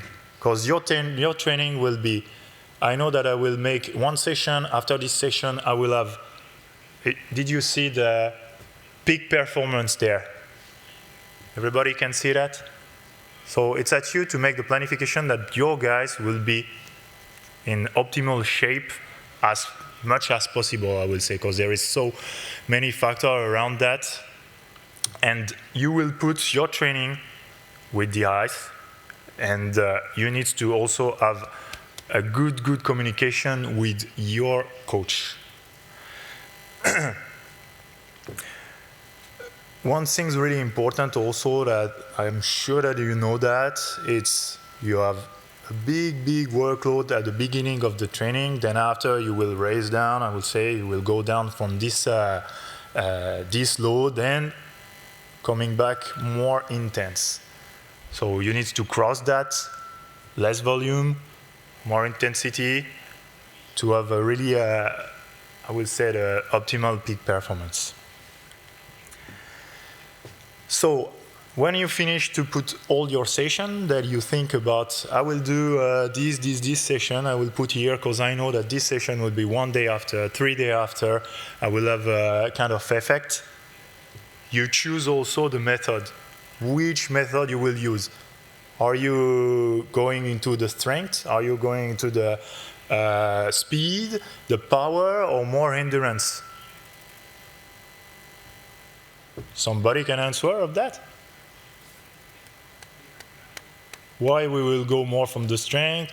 Why we will go more from the speed or the endurance? Do we have an answer from that? Yeah. Go. Tell me.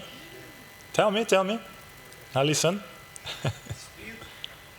Speed, strength, and after velocity. Mm-hmm. I agree also. I think that the study don't really show you exactly, but they really point more where there is this strength and all these power things, I can say. That speed plus strength, will be the velocity, will be the power. I agree with that too. So it's why I make the choice in my training to use the strength first as a really main things, and after going through the strength to the power. But we need to don't forget, because this is really taxing, cost a lot of energy, not only from the muscles, through the muscles, but also from the nervous system. that your guys, when they have ice and after off ice, you need to take a look about the workload. I will speak later about how to measure that, how to have a kind of data from the workload too. And it was also really good because I talk also about the data and the workload. In Salzburg, they have different things that now you can see in soccer and everything. They use GPS. And now in KHL, I don't know if you saw that, but look around you up to the rink. You have kind of, we call it LPS. You have kind of, I would say, some tracker into the jersey. Will allow you to have the distance and also the speed, the maximum speed and the average. This, for the strength coach, will give you the external load, and you can measure also the intensity and if the game was really really intense, and the practice too. And by this, you can also discuss with your coach. Okay, today I will maybe slow down, or I will let recover the guy. This is really the big data. So I have a question for you. Do we have time to test or not? We have time?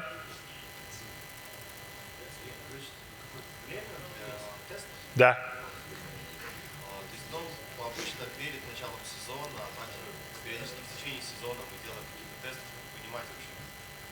Хорошо была проведена наша работа. Ну, то есть, если, например, мы берем вертикальный прыжок, вот, очень хороший показатель взрывной мощности, то он немного времени занимает, то есть его можно делать I'm okay. раз в месяц, Supposed to understand. и не будет проблем. То есть, а если какие-нибудь там на выносливость, то тесты на выносливость, скорее я больше моих говорю.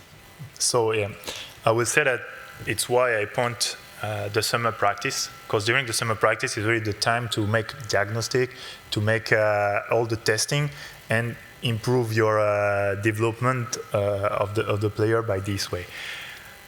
I would say that me, I use that. I have some testing before the guys are coming to the national team, and I will have also a good, I can say, a lot of communication with all the strength coach around, with maybe 95% of the strength coach from the team's players. I have a call, and I know where the guy here is and where he can improve and which shape he is in the moment. But I would like also to have my my testing. I will just give you what I do, and we can discuss also, because there is other way to do, but I like to have testing not so difficult and not so taxing for the guys. It will not be drained like we will have a kind of a VO2 test or a kind of 1 rep max squat, even if I do that with my team, because it's really, for me, it's the main test. With the national team, and I would say that this works until 20 to 16 years old kids. This is working also, so you can do that with this population, I would say. All the jumping tests, that's CMG, this counter movement jump, that you go up and down, and also this squat jump. I will measure that. I will make the difference between this, and I will know, because I will know if they are enough quick or enough strong, and I will also have kind of way when those guys are too much in the strength or too much in the speed. I will make kind of individual needed for those guys. The force velocity profile. Is there somebody who heard about this? It's, I would say, new. It's coming. There's a lot of basketball players who use that. NBA, in NHL, they start to really use a lot. I was talking with Pierre Allard from Montreal, and he started to use this. it's easy, you have some jumps to do, and you will know that if you will work more in the strength or more with the speed with your guys. Because some guys are, maybe too strong, and you want that they are, you want to make them more quick. And this will tell you in which way you will go, strength or speed. Last things will be the monitoring. So it's why I ask from the guys, if you have a heart rate monitor, what are you looking on this heart rate monitor? Can you tell me? Do you look just the heart to oh, today, yeah, good, is at 90%, today is, what are you doing with that? Nothing?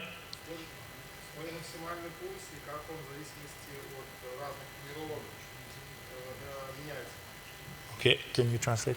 We check the max heart rate and how it changes for different practices. Yeah, it's a good beginning. That's a really good beginning. I will speak about it at the end because it's the good, really good beginning, and I like that. And this will allow you to have a workload to know if it was a hard practice or not. So I will go through like I told you, which training method I use, and personally, I will use more training like you have a really big weight, then after you go with something really light and really quick, and this will allow you to be powerful. And like I told you at the beginning, you make all your planification, everything will have kind of cumul, and you will be in optimal shape for the beginning of tournaments. When I put 2 days, 1 day compensation, I know that this kind of method, 2 days after, you will recover, or 1 day after, you will recover.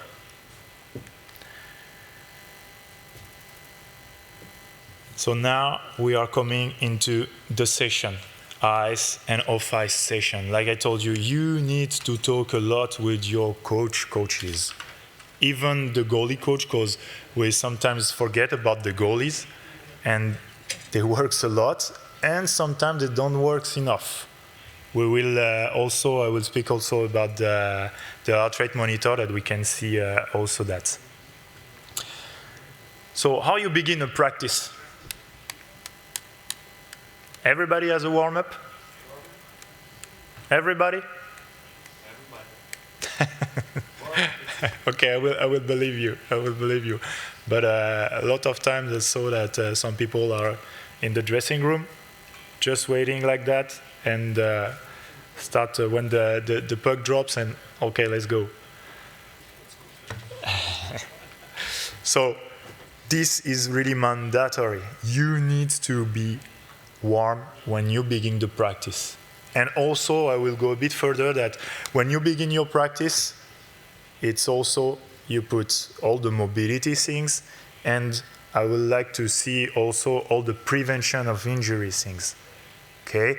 You know, like me, like the hockey players, shoulder, hips, knees, there is really a lot of injury like that. Wait.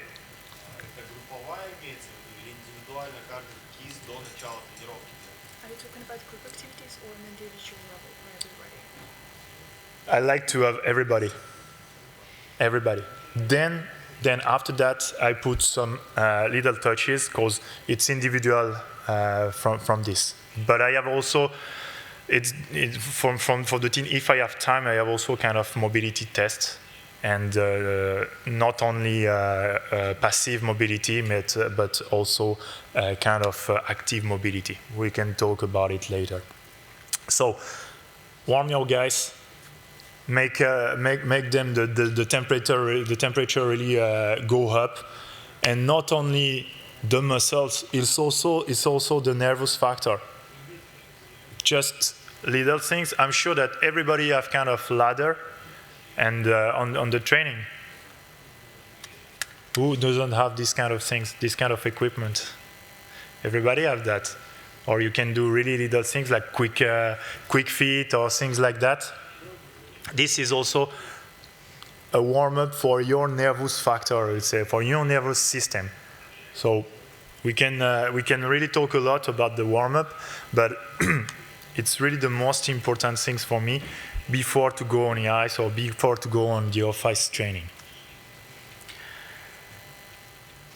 How you manage the ice training also, because if you want an effect, you need also a rest, and you need also to work in the same way with your ice training. This is really also a big topics that, like I told you at the beginning, you need really to be like that with your coach. I like to have this kind of system because I try to understand every drills that my coach do on the ice, and by this I will tell him that okay, today it's better to have one guy rest, two can go, or difference like you have one guy will go and maybe 4 guys will rest, and turns like that be in the exercises. It's not easy to do because you need to know the drills, and you need also to ask to your coach to do that before. But works, really works. And when I say works, at the end, seriously, ask to your players, and they will really tell you that, okay, today, yes, I have some legs, I don't have legs, I feel good or not good. If you do the right things, it will be really effective. I coming back from this monitoring and all the heart rate monitor. I try to be not a real believer about heart rate and monitoring. I think that now we start to have really more tools to measure different things, like this kind of external workload. I was just talking about that. The distance, the acceleration, all this, I think it's start to be more useful than the heart rate monitor. But I will say that when you will have kind of GPS, it's not the same cost like heart rate monitor. Heart rate monitor, I would say that $2,000, you can have a heart rate monitor for everybody and a good system that will allow you to have a workload for all your guys. So I will tell you exactly how I do from this. I use this kind of TRIMP. Is there somebody who knows what it is? I will take all the average heart rate max by the time. And with that, I will have a number. And with this number, I will know if it's intense, not intense, and long time or not long time. I will be able to know if it will be really difficult for the guys or not. And it's not only I will take a look about, oh, it goes really up today. The heart rate is really, really high. Not only that. Just to show you some examples. After that, I will say that for sure it's a bit the jungle on this, but different system, different measurement, different data of the workload, but you can use that. I will not make kind of advertising or something, but you can see that here.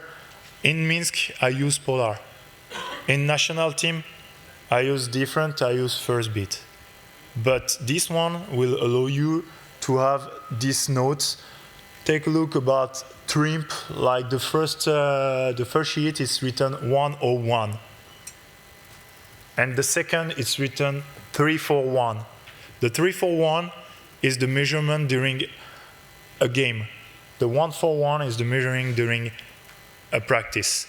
And by this, I will be able to say to my, to tell to my coach, okay, today was really hard, today was not really hard, and we put kind of touches to be really accurate with the guys.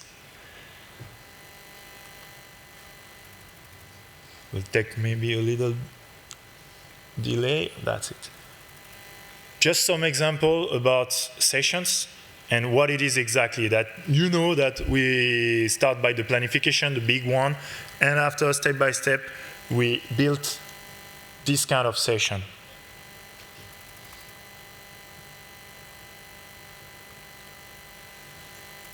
So it's in live. It's exactly what I am doing. This is in Dynamo. So you can see that weight training first, and after all these kind of power things.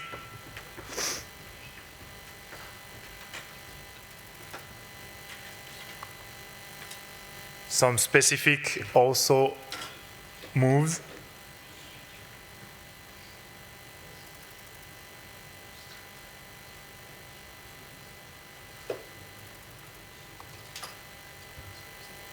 You don't have the sound, but believe me, I am behind, and I really not yell, but force the guy to give me the best. If you want something, if you really need to lead your session also really hard. I would say that by your thinking.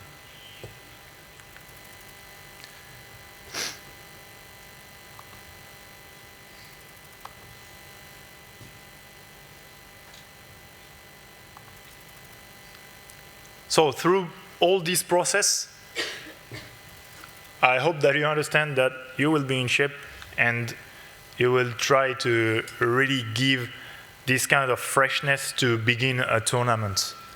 And like I told you, it's not only for senior people, it's also for under 16, 18, under 20.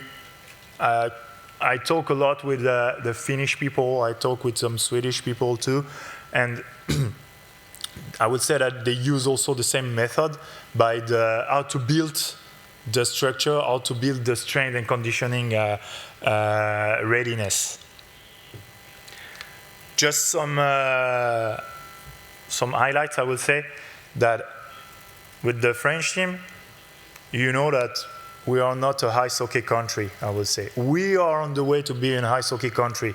And when you are in the World Championship and you will have a game against Canada, Russia, will be not easy for us. But we'll make the difference, and we bet on that. We'll make the difference from the strength and conditioning. Just some highlights that in 2014 was really big year and was in Minsk. We beat Canada, first game. We beat Canada 3-2. I would say that, oh, maybe we are lucky. 2015, first game, Germany 2-1. And believe me, when you talk with the guys, they will tell you that, wow, I was here, my legs was here.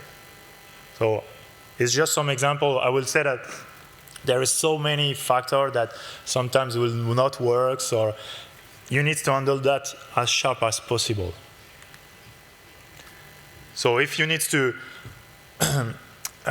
keep something in mind, it's more, you make a plan, you organize everything, you choose your method, then after that, you will have a session. So when you look now, a session will be more about all the full panel, I would say, the full picture, the big picture. And I will say at the end, it's also to be whatever, maybe world champion. Who wants to be a world champion one day? Oh, true. So I know that there is really a lot of data, a lot of things. I can answer you by all the questions and everything. There is no problem. And I had my trainee who was here, and believe me, every day you have some questions, and it's really a work every day. Be involved, take a look about everything. That's really the first step, that you come to see new things, summit like that. That's really good. And I will thank you again. Thanks the organization, but thank you to listeners, I would say. Thanks. Спасибо большое. Давайте сейчас по вопросам. Мы разделим, все-таки не будем обобщать. Два доклада очень разнонаправленные: психология, функциональная подготовка. Поэтому сначала функциональная подготовка, поэтому сначала вопросы Адриану. Пожалуйста, кто готов, руку поднимайте. Пожалуйста, Александр. Better for you will be. Okay, okay. I will just need to take one.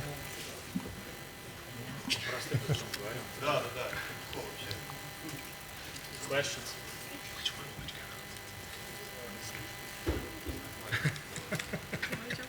So I will ask you to stay here. Okay, thank you. Thanks. They don't want me to translate for you. They said I'm too sorry. Questions to you right now. Четвертый канал. Channel 4. I can no worries. На драфте. Try. Yes. Во время драфта хоккеисты, которые стремятся драфтоваться, no? Perfect. Во время драфта присутствует такой тест в FMS. Fundamental Movement Screen. Functional Movement Screen. Yeah. I don't have the translation. Functional Movement Screen. You need to take a microphone, or you Yeah, can translate. But that's okay. That's okay. We will. We have a translator. That's okay.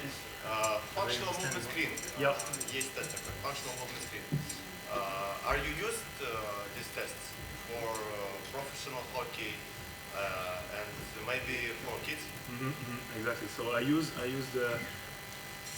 was in Lausanne, and I was in charge of all the development for the. I was in charge for all the development for all the people that under 10 until under 20, and I used those tests at under 15, under 14, and I like those tests, but it's not enough. I would say that I have my own test. I can show you by this kind of dynamic also moves, because the functional movement screen is a really super good beginning, but it's not enough, I would say. So yes, I use. If you used this test for PHL players, Yes. and can you можете ли вы сказать о количестве баллов в этом тесте наших ПХЛ? Can you tell the numbers with the KHL players? If you use it with the KHL players, can you tell the points with the achieved there? In these testings? The point is to see where is the, I would say, where is their lock by the mobility. And I will tell you that 55-60% is more by the hips. Hips mobility start to be really an issue. It's really better right now, but like I told you, that I will put that during my warm-up. And during the warm-up, the first thing is, okay, we will warm, and will be the mobility in the same time. Еще, пожалуйста, да. What years we can to begin strength training with youth athletes, and how we can use strength training with on peak height velocity? That's a good question. I would say that first of all, what do you think about age? You said youth, but I will start velocity 14, 15 years old. When they start the puberty and everything, it's at this moment where I will really have more this velocity things, and I will record that with them. And I will tell you that this will change by, for sure, the training, but will change also that when the kids start to really take more muscles, I will say. And the strength is really, really important on this. Еще, пожалуйста. В то же время, когда в пубертатном периоде у нас есть выброс гормонов, почему мы не можем использовать этот выброс гормонов как стимул к росту силы? In puberty, when the hormones sparks, why can't you use it to build up more strength? I didn't really get the question. Yeah, okay. It's what I said, that during the puberty, it's at this moment that you will really, I will not say put a really big workload on the kids, but you can really put and start really the strength and all this. You will have a good squats, even the bench, things like that. It's at this moment. But my advice is also be careful, because from this moment they are also more fragile. It's more difficult for them because it's really explosion everywhere, and they are. It's more easier to injure them, I will say. But yes, to answer of that, it's at this moment that let's go. You will really make the big base from this moment. Еще, пожалуйста. Два у нас получается активных, наиболее активных. Александр, пожалуйста. Общий вопрос. У нас в Беларуси есть мнение, что летом не нужно вообще ничего делать. То есть в течение 2 месяцев люди просто отдыхают, а потом с огромным пузом приходят на сезон. Barbecue shape. Это от маленьких детей до огромных. Есть также другое мнение, что наоборот нужно огромное количество времени проводить на льду. Some people think you have to spend a lot of time on ice, also in the summer. Как вы считаете, насколько мало должно быть ледовых тренировок в межсезонье? И насколько должно быть больше ОФФ? И нужно ли отменять вообще полностью тренировки? That's a good question. That's a good question. I would say that first of all, you are a hockey player. So ice is to measure the ice, to know that okay, you will go 10 times a week. I can't answer of that.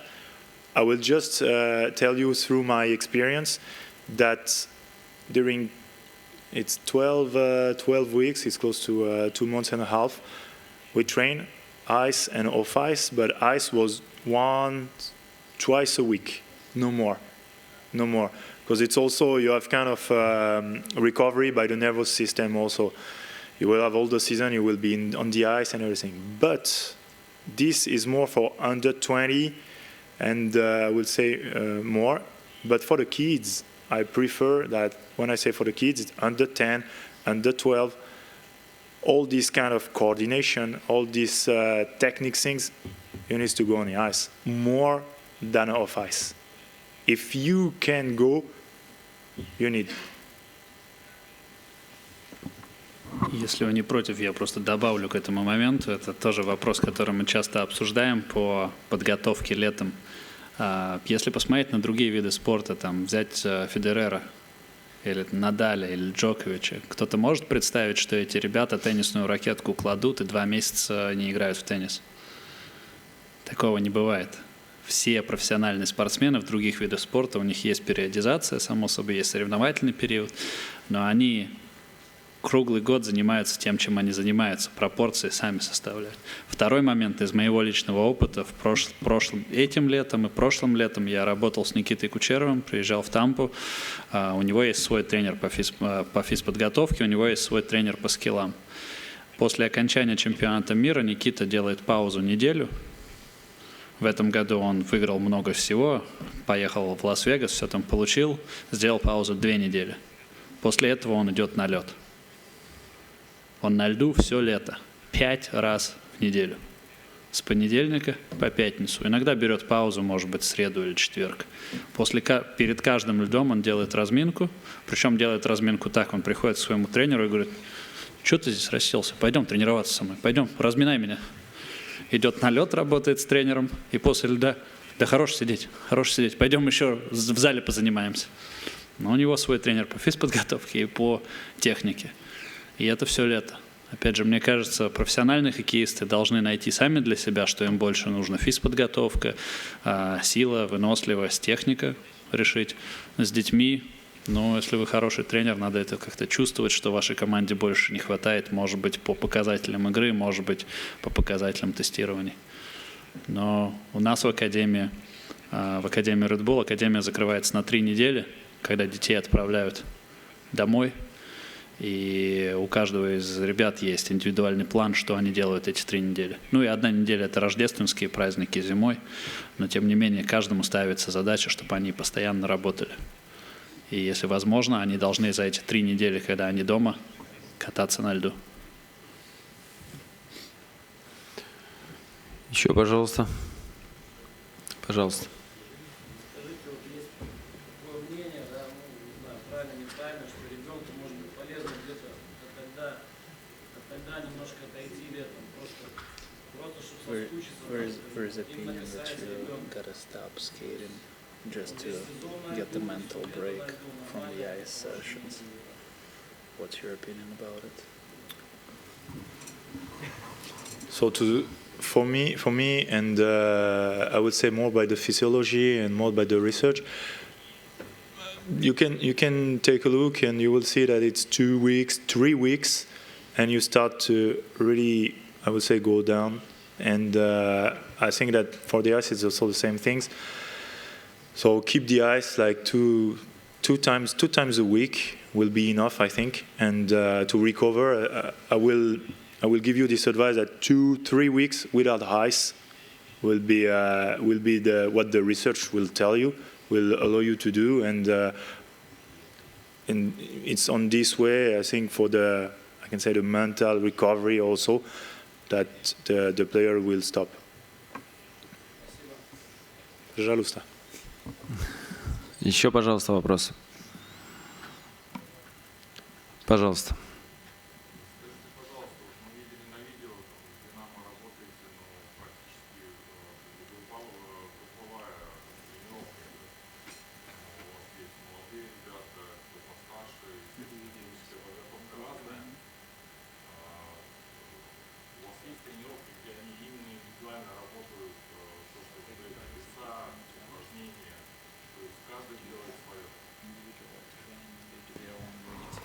Yes, exactly. You didn't see on the video, you can see, but before the practice, like you can see, there was some stations, but before that, like you make your testing at the beginning of the season.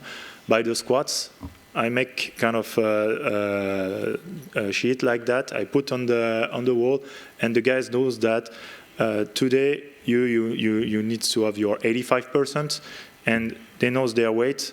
And they put the weight that they need. That's like that I handle to be sharp with because I will tell you that will give you some example. A guy like Denisov will don't have the same needed that a guy like Martinov. Еще вопросы? Ну вот продолжение, кстати, вот предыдущего вопроса я хотел тоже дополнить из своей практики. Она не касается в чистом виде хоккея. Лет, наверное, 7 назад, вот в Омске, когда я работал, ко мне приводили ребят-пловцов.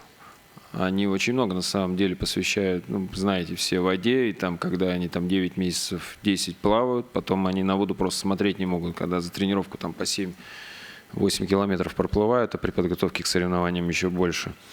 И тренер делал так, он приводил на месяц к нам, у нас хоккей, футбол, и потом на месяц единоборство. То есть, но я считаю, что это больше было даже не переключение, собственно не физической активности как таковой, а психологической. То есть они просто должны были отдохнуть именно от того вида деятельности, в котором они участвуют постоянно. Я думаю, что существует много разных путей. Вот здесь, о чем Андрей говорил, тоже надо чувствовать просто вот то, чего надо вашим детям и как они в этом участвуют. Пожалуйста.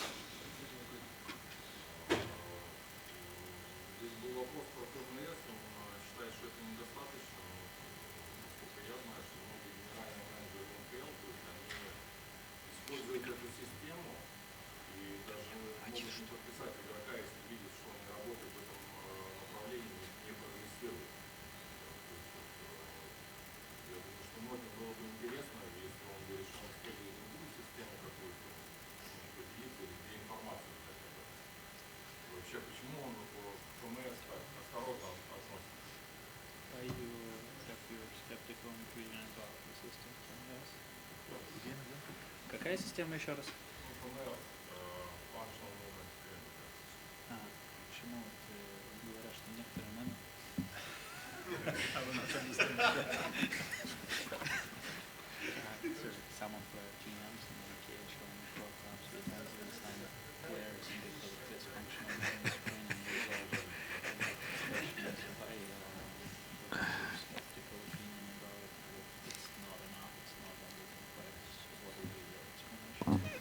That's a good question. I make my own opinions about functional movement screen. I like it. I really like it. But functional movement screen will not allow you to see what is doing when it's the guys are moving. When you will take a look about the hips, you will take a look about the knees, things like that. Okay, you will see. But this is passive. When a guy will jump, will be different. It's pity because I have some example in my phone that when some guys start to jumps, you can see that there is kind of missing from the glutes, and the knees will go really like that. We call that valgus, and this by the functional movement screen you will not see that. Is it a good? You understand what? And it's why I start to make my own, I will say, dynamic movement screening, I will say.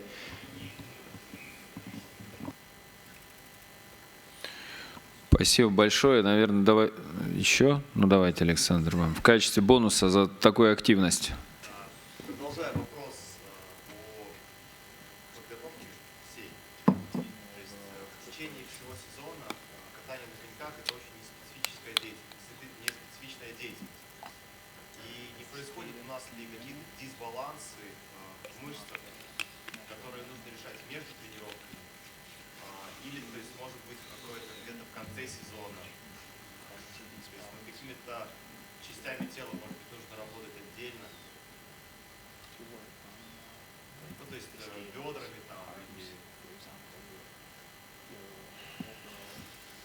мобильность.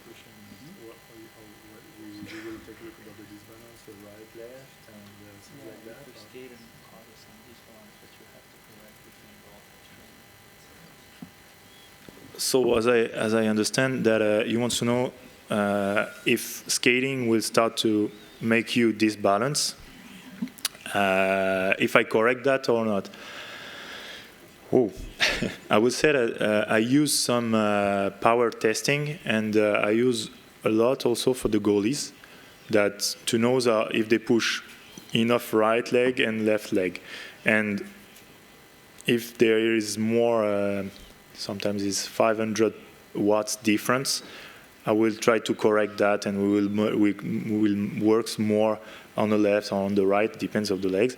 But yes, I will correct this balance, I will say. But you need to measure that. I'll measure also with the players with the jumps, and to know if they can push enough right and left leg also. And you can do also that with the force plates. That you have that, I don't remember, it's just close to the Minsk arena, and they have force plates, and you can measure that. And really, if you have this kind of technology, let's go, because I'm pretty sure that you need to push from both sides the same things. Спасибо большое. Но я думал, правда, после того, как начали говорить про вратарей, думал, Дмитрий активизируется, но так молчит, сидит, я решил, что все уже. Все, хорошо. Давайте перейдем к последнему нашему докладу. Тематика всегда достаточно интересная, психология, потому что мы можем заниматься бесконечно функциональным состоянием, можем заниматься технико-тактической подготовкой, но иногда психология решает все на самом деле. И очень хотелось бы, и мы активно это приветствуем, чтобы у нас все больше и больше было докладов на психологическую тему. И вот на рождественском форуме, надеюсь, то же самое будет. Сегодня мы представляем доклад Екатерины Бучи, психолога спортивного клуба «Минск», автора проекта «Воспитай чемпиона». Тема доклада «Психологический подход к сочетанию игроков в команде». Пожалуйста, Екатерина. Добрый день. Я начну с того, что... Кстати, пульт почему-то не работает. Хотела представиться, но у меня кнопки не работают. Что-то. Не будет работать, это моя.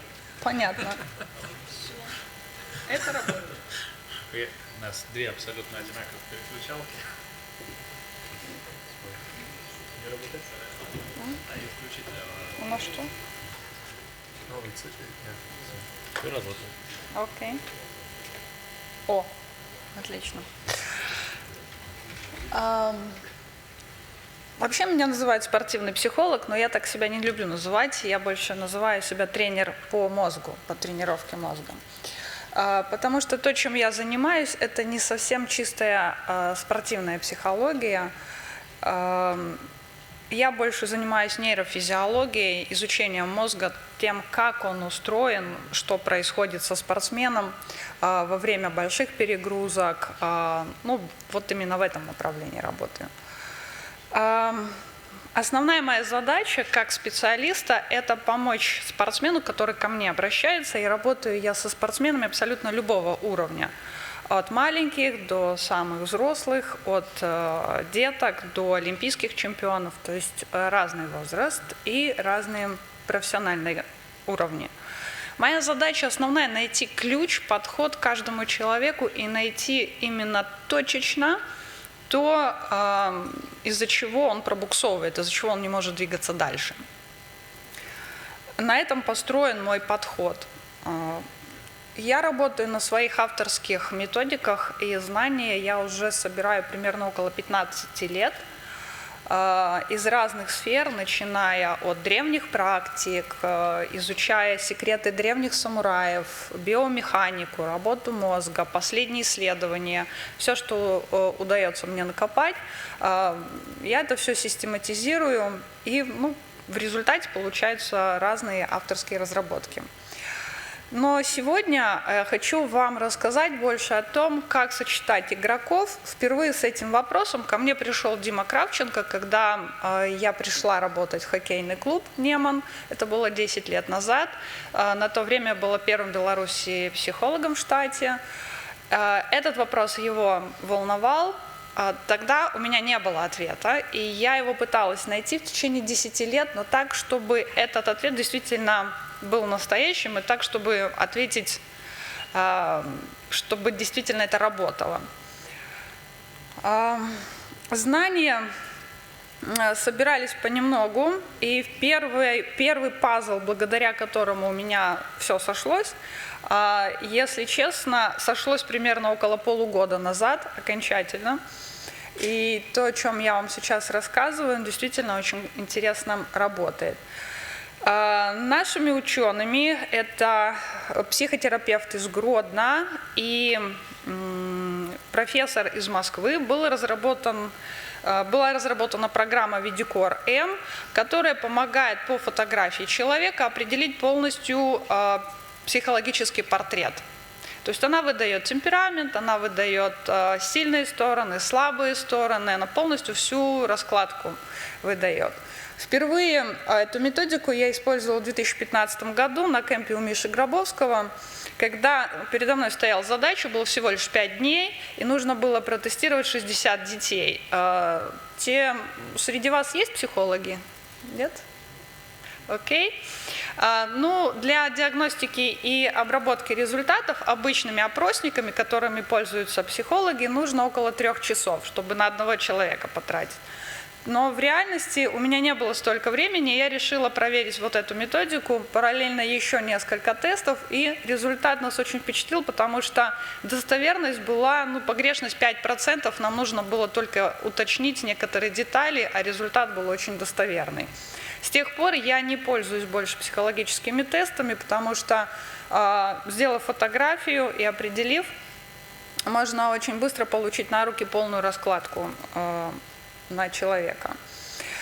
И в одном из сотрудничеств с литовской командой, с психологом из Литвы спортивным, работая по этой программе, знаете, тренеры всегда любят психологам устраивать проверку. Давай, докажи, что ты действительно обладаешь какими-то знаниями, что-то интересное нам тут сейчас вот расскажешь. Давай, мы тебя проверим. Мне прислали 3 фотографии ребят из баскетбольной команды Литвы, которых я никогда в глаза не видела. И у меня была задача определить, тренер спросил, кто из них тупой, кто из них звезда и кто скоро бросит.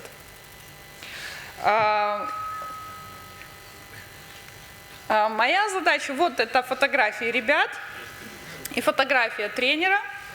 То есть моя задача была это определить. Что происходило дальше? Программа, по которой мы делаем диагностику, она определяет, если вы внимательно посмотрите, видите, здесь есть 4 квадратика. Желтый, красный, зеленый и синий.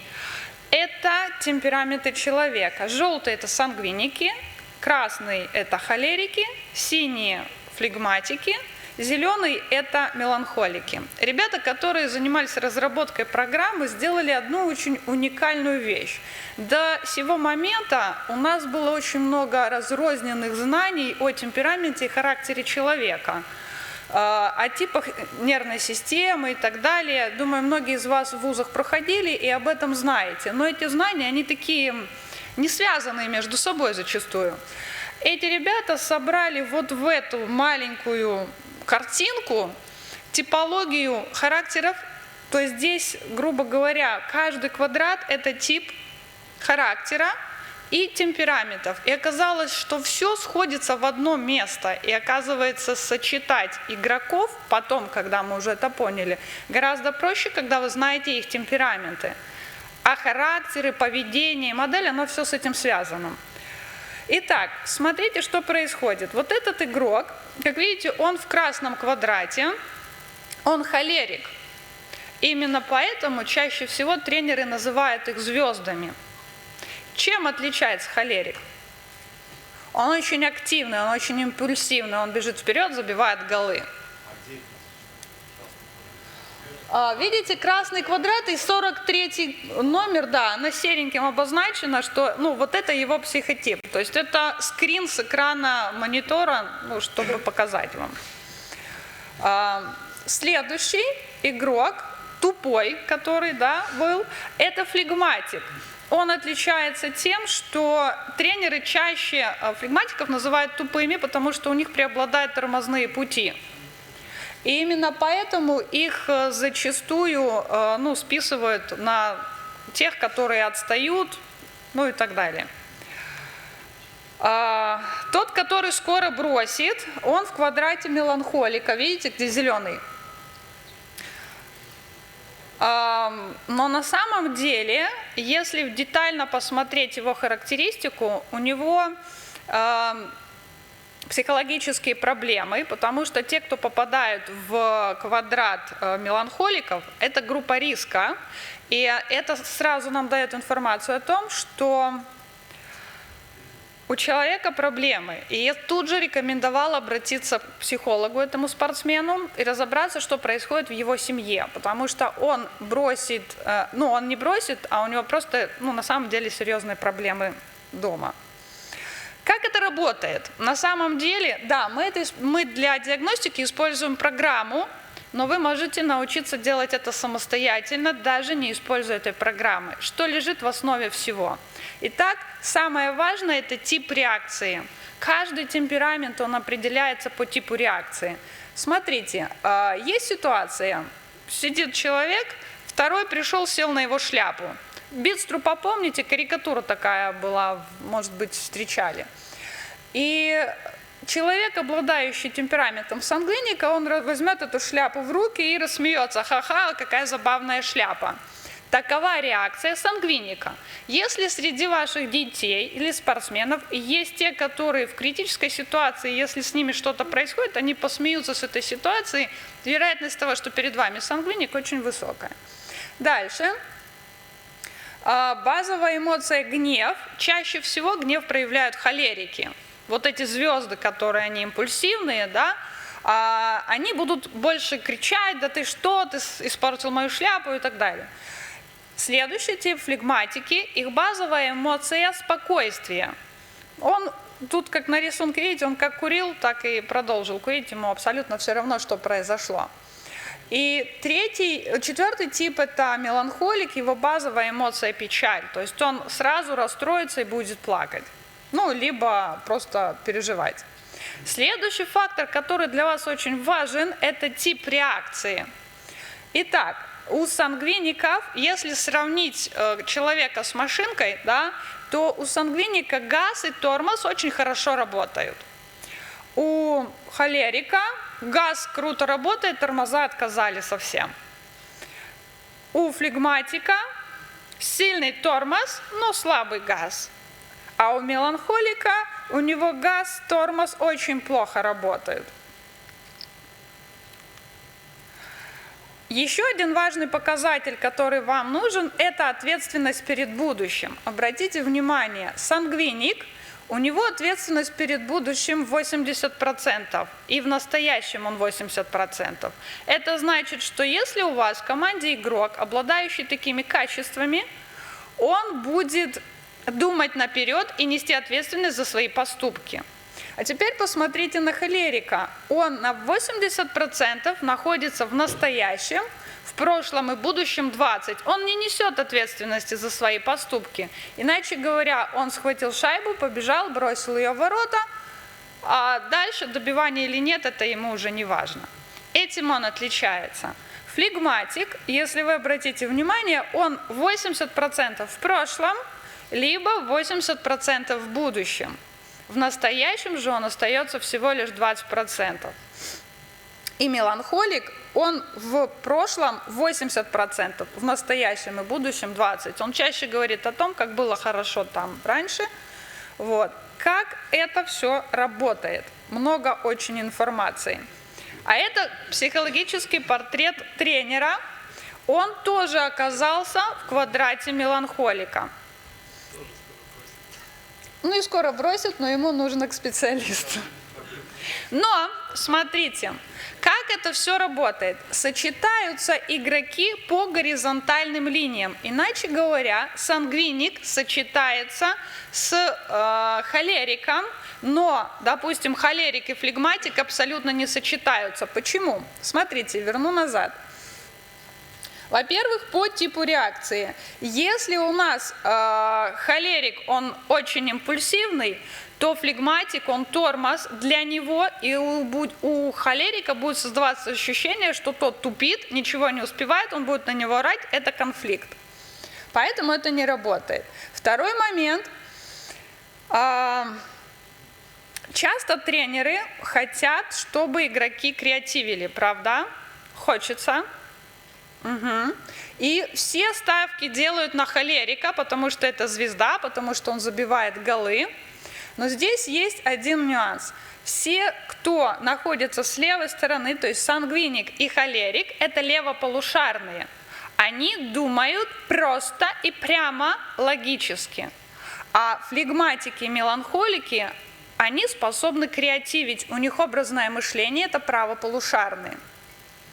Не складывается, правда, потому что флегматики тормоза, как они еще и креативить могут, да? Но на самом деле тип реакции, вот скорость мыслительных процессов и скорость реагирования можно тренировать. Все это возможно. Как это работает? У всех есть телефоны, и у каждого есть интернет, правда?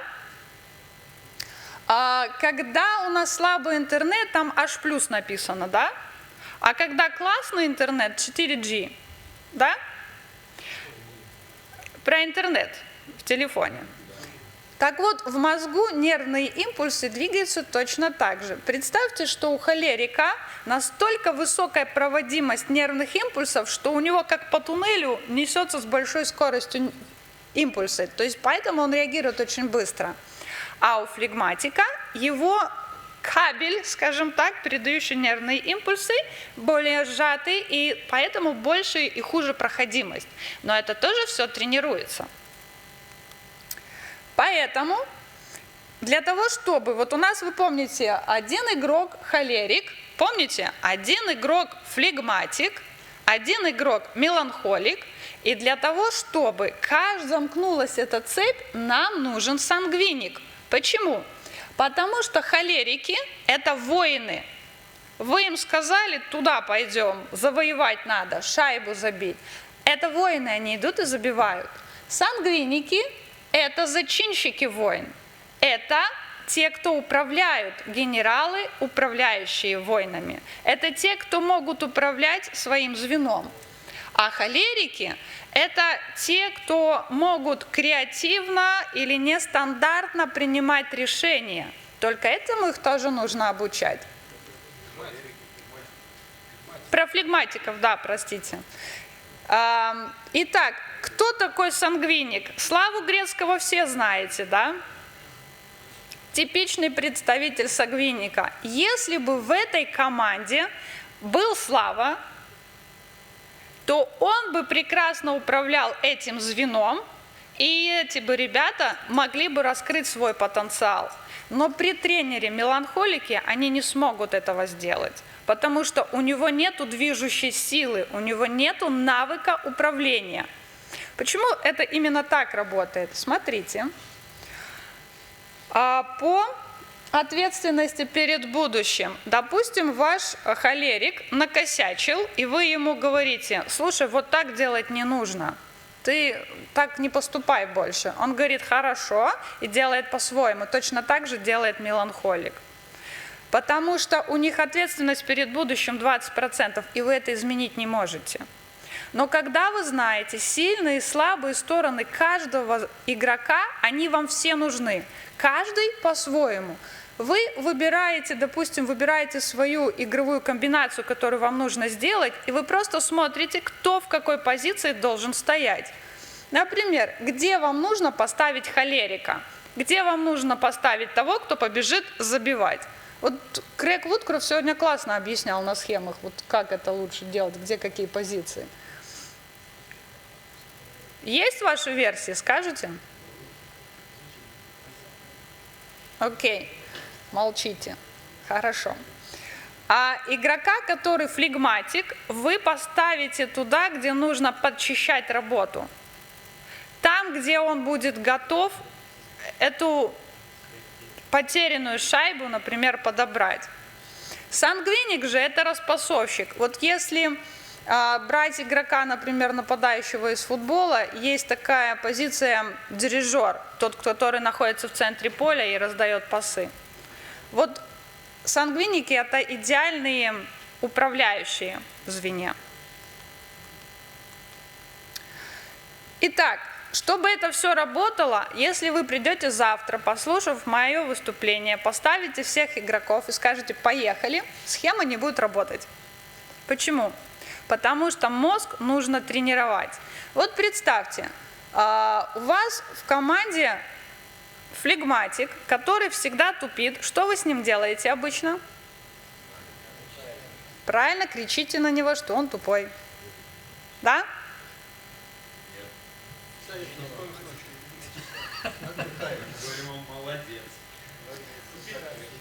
Что происходит с игроком, когда на него накричали, что происходит с ним дальше? У человека есть 3 типа реакции на стресс. То есть, когда тренер кричит, это стресс в любом случае. У человека есть 3 типа реакции. Дать в морду, сбежать и притвориться мертвым. Ребенок тренеру в морду дать может? Нет. Сбежать с тренировки? Ну, вряд ли. Там еще родители стоят. И ему что остается? Притвориться мертвым. В этот момент блокируются мышцы. Ничего личного, это физиология. Просто идет блокировка мышц. Часто дети жалуются: у меня ноги такие ватные, непослушные. Так выглядит страх.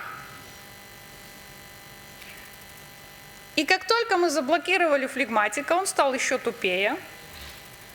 И результат он не показывает. Чтобы флегматик начал креативить, это нужно тренировать. Мозг нужно тренировать постоянно, иначе он деградирует. Как тренируется креативность? Сегодня об этом тоже говорили. По чуть-чуть, пазлами обучать, разбирать с ребенком схемы, объяснять ему, как поступать. И самое важное, если вы не хотите вырастить солдата, вам нужно задавать ему вопросы, чтобы он учился с вами вместе рассуждать. Один из моих методов, который позволяет тренировать мозг, это игра Square. Может быть, вы когда-то где-то видели в Инстаграме или на Ютубе, я эту методику выкладываю.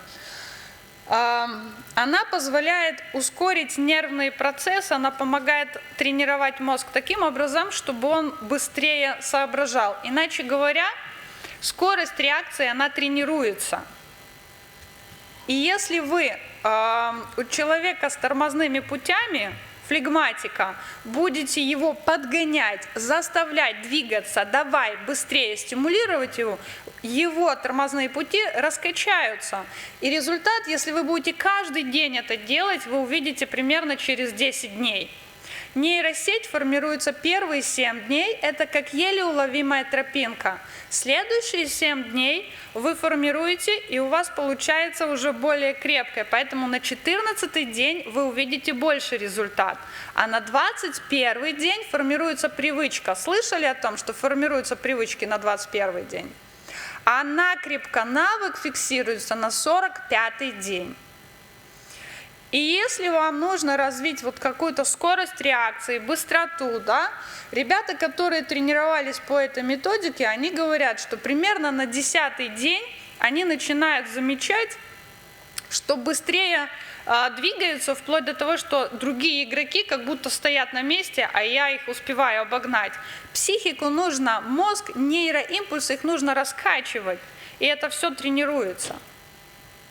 Таким образом, вы, флегматика, можете раскачать, заложить ему креативную базу, то есть разбирая с ним схемы. Чем часто грешат флегматики, когда с ними начинаешь разбираться, они говорят, ну так там только один вариант можно было, там по-другому нельзя было, я не вижу, как по-другому можно в этот момент сыграть. И это частая проблема, с которой сталкиваются дети. И с ними нужно садиться и разбирать, а как еще можно было поступить, а что еще можно сделать, чтобы они искали эти варианты. Еще один момент, как, возвращаясь к теме вот про темпераменты, как вот это все научиться распознавать без программы. Кто-нибудь из вас слышал про число Данбара? Очень часто Курпатов отсылается к этому. Не слышали?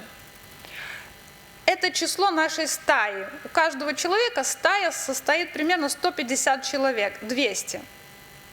Наша буферная память способна запоминать около 200 лиц. Если их больше, идет стирание. Как это работает? Для того, чтобы вы стали внешне различать, например, холериков, что перед вами холерик, вы должны в свою буферную память загрузить 200 фотографий холериков. Ну, 150 минимум. То есть вы должны просмотреть такое количество фотографий. Либо через вас должно пройти такое количество детей импульсных, чтобы вы сразу, о, это холерик, а это флегматик. Но основные подсказки, куда смотреть, я вам дала. Это скорость реакции, тип реакции, то есть как он реагирует, гнев, радость и так далее. Да? То есть такие маленькие подсказки. И дальше вы просто смотрите, кто в вашем звене сейчас вам нужнее. Воин, управитель, капитан, да? Тот, кто может быстро сориентироваться на местности, либо меланхолик, они чаще хранители, то есть они могут максимум удержать то, что есть. Все. И исходя из этого, вы просто на свою схему выставляете тех игроков, которые вам нужны. Есть вопросы по этому? Мы уже к дискуссии перешли, Екатерина? А? Мы уже к дискуссии перешли? Ну, я по той части хотела сказать, ну, все, да. Это про следующую. Хорошо. Смешанные типы. Да, смотрите, я вам сейчас покажу. Классический вариант. Да. Правила в жизни, они все смешаны. Смотрите, я вам покажу. Видите циферки вот эти все? Это все типы. Все, что в сером, это смешанные типы. Единственная точная классификация, вы когда-нибудь сталкивались с Майерс классификацией соционики? Не сталкивались? Обычно по этой методике отбирают персонал на работу, во всем мире. И здесь в этой схеме заложены самые основные 1, 3, 15, 17 – это основные характеры человека. 5, ну по углам, вы поняли, все остальное – это смежные. Да, да. И вы смотрите, если он промежуточный, допустим, вы обнаружили, что человек в четверке, такое тоже может быть. Чаще всего у вас универсальный солдат. Это означает, что, смотрите, правополушарные, то есть флегматики и меланхолики, да, они могут креативить. Не обладают качествами идентификаторов. Да. И это будет смешанное. И еще один нюанс, который хочу вам заметить, это те, которые находятся в правом полушарии, это тактики. Это тоже важный момент. А в левом это стратегии. Вот основная масса тренингов в мире, да, по достижению цели, иди вперед, добейся, они написаны стратегами для стратегов. И если ваш ребенок либо сангвиник, либо холерик, и вы ему говорите, получай кайф от того, что ты делаешь, наслаждайся процессом, он не понимает, о чем вы говорите. Для них важно, вижу цель, иду к ней. Но если ваш ребенок флегматик, тот, который в синем или в зеленом, и вы ему говорите, так, тебе нужна цель, иди к ней, он не может играть, у него все разваливается, ничего не получается. Если вы флегматику скажете, иди к цели, тебе надо гол забивать, да, у него все развалится. Флегматика настраивает по-другому. Ему говорят, иди выполни хорошо то, что ты умеешь, насладись процессом от того, что ты умеешь и что у тебя классно получается, и забьется гол. Чаще всего такие игроки говорят, когда они спрашивают, как ты гол забил? Да не знаю, само как-то получилось. Это не важно. Это не важно, что он в настоящем на 20%. Я говорила про ответственность. Для флегматика 80% в будущем – это показатель ответственности игрока. Для него очень важно выполнить то, что он умеет делать. Это и есть ответственность. И это замыкает его на том, что он делает. А вот вопрос про флегматика очень классный, потому что их нужно периодически контролить, напоминать, что ему делать, потому что из-за того, что у них в настоящем 20%, они часто выпадают из контекста. Например, если вы сангвинику сказали, куда бежать, что делать, вы можете его не контролить, он четко будет делать, он еще вас проконтролирует и еще других игроков. Но если у вас холерик в красном, да, квадрате, его постоянно контролировать надо. Он все время будет косячить, он будет делать по-своему, он будет забивать так, как ему хочется, но его нужно держать в рамках. И если мы говорим о взрослых, то бить рублем. А? Что? Можно я вашу дискуссию включусь, Саша, если вы немножко перебиваете? То есть, если вопрос, поднимайте руку тогда, хорошо? Холерика, ему просто нужно ограничивать, ну, например, если это ребенок, вы за проступок, ну, поясняете ему ответственность. Детей нужно приучать к ответственности, да? Ответственность для ребенка – это, например, посадить на скамейку, либо еще какой-то другой способ, которым вы обладаете, да.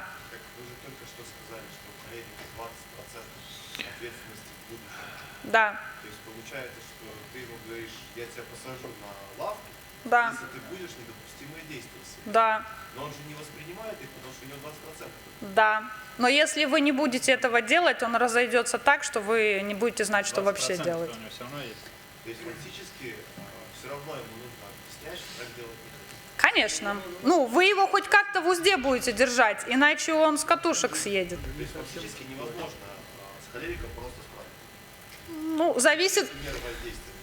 Смотрите, это зависит от того, в какой он части красного квадрата находится. Если он 29, 30, 31, можно, потому что он ближе к сангвинику, там больше процентность будет. Но если он 43, 44, 45, нет. А 45 это уже ближе к психопатам туда. Да. Какие у нас меры воздействия на них есть? На кого? Если мы... О холериках? Да, в нижней трети. Если мы говорим о взрослых игроках, рублем, они очень хорошо понимают.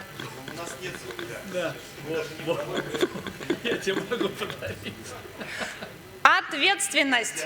У детей ответственность. За поступок ответственность. И вы выбираете меру, по которой он поймет ответственность. Не физическое наказание, а ответственность за его поступок. Хорошо, а как нагрузка на холерика влияет? Вот когда его загружаешь, то есть холерики это начало, вот когда у них эта быстрота преобладает, они начинают, а потом это все заканчивается, и уже практически к концу матча они уже не нужны. Там нужны уже флегматики, как вы говорите, организаторы, которые заканчивают матч. Да. Коллеги, у нас буквально 10 минут, поэтому я бы все-таки попросил подождать 10 минут еще. Это было бы правильно. Спасибо. Смотрите, опять-таки, зная их степень, то есть холерик – это тот, кто все дрова в топку вкидывает сразу, костер горит быстро, а потом все. Вы все правильно говорите, так оно и работает. И вы с учетом этих игроков, вы знаете, что вам сейчас нужно того, кто побежит, быстро побегает, а здесь эти. Вы, когда знаете все эти показатели, да, вы можете этим управлять. Вы понимаете, что в этот момент времени вам вот этот нужен, а в этот. А еще классно знать, кто вы сами. И тогда вы будете знать, что, например, вам, вот как этому тренеру, о котором я рассказывала, если бы он знал, ну, точнее, он сейчас уже знает, да, если бы он знал, что он меланхолик, у него нет управляющей функции навыка встроенного, и ему нужен игрок, то есть капитан команды, тот, который возьмет на себя эту функцию. И он просто сообщает тому, а тот уже рулит. Таким образом управление происходит. Есть такая система САС, да? Соматика адреналиновой группы. Это все от адреналина. Вот адреналин выбрасывается у холерика. Да. Вот смешанная группа – это постоянная, которая может от начала до конца как бы вести эту игру.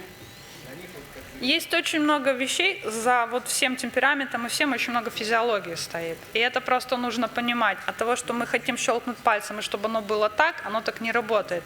Но когда мы знаем все эти нюансы, мы понимаем, как это сочетать и в какой момент что с этим делать. Ну, в принципе, все. Единственное, что я хотела вам просто на затравку показать. Последняя разработка, над которой мы сейчас колдуем с айтишниками, тренировка мозга. И мы сейчас разрабатываем продукт «Синхронизация команды через нейрофизиологическое упражнение», когда команда сможет, сейчас новая идея, ну, в мире вообще глобальная, Team of Teams, когда команда сама понимает, что ей делать, как ей делать, и не жесткое управление. Вот мы сейчас занимаемся как раз вот разработкой такой игры, через которую на подкорку будет записываться вот эта модель поведения, как это делать. Вот. То есть персонально мы уже это обкатали, проверили на айтишниках. Почему мне очень нравятся айтишники, я с ними работаю? Во-первых, это возможность проверить, что взрослый мозг тоже тренируется, и он тренируется. И почему айтишники? Это девелоперы в основном, а это флегматики. То есть это группа выживших, взрослых, которые смогли сохранить свою креативность в жизни. И вот с ними очень интересно. Я через них получаю вот эту информацию. Вопросы есть еще? Да. Пожалуйста. Самый активный вопросозадаватель. Да. У нас сувениров нет, Саш, тут незачем работать. Просто так, если только для себя. Пожалуйста, спасибо. А где водичка? Две, да. Вопрос, то есть я, может, что-то не понял. То есть по вертикальным линиям мы формируем пятерки, да?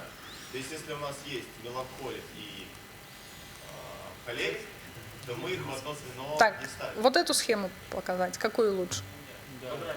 Квадратики? Ну, давайте. Окей. Да. Смотрите, если вам нужно, так случилось, что вам надо холерика и флегматика ставить в одно звено, связующим к ним обязательно должен быть сангвиник. Он как переводчик для них. И еще один важный момент. Важна разница полюсов. Смотрите, ну, если бы вы пользовались этими тестами, допустим, да, если у вас холерик в 43-м, очень сильный, а флегматик в 19-м, допустим, то холерик будет дестабилизировать вашего флегматика, и он не будет у вас спокойным, он психом будет. Он будет нервничать и психовать, потому что этот его дестабилизирует. А вот сочетание сангвиника и флегматика очень классное, потому что у сангвиника в настоящем 80%, а у флегматика 20%. И сангвиник может научить флегматика быть больше в настоящем. Он его выдергивать будет постоянно. И он поможет ему этот навык развить. Если у нас нет сангвиника. Ну, тогда вы свою схему подстраиваете таким образом, что вы даете где-то выбежать холерику и где-то на доработку флегматиков поставить. Для вашей школы я уже придумала тренинг, специально будем сидеть и по схемам разбирать игроков. Меланхоликов?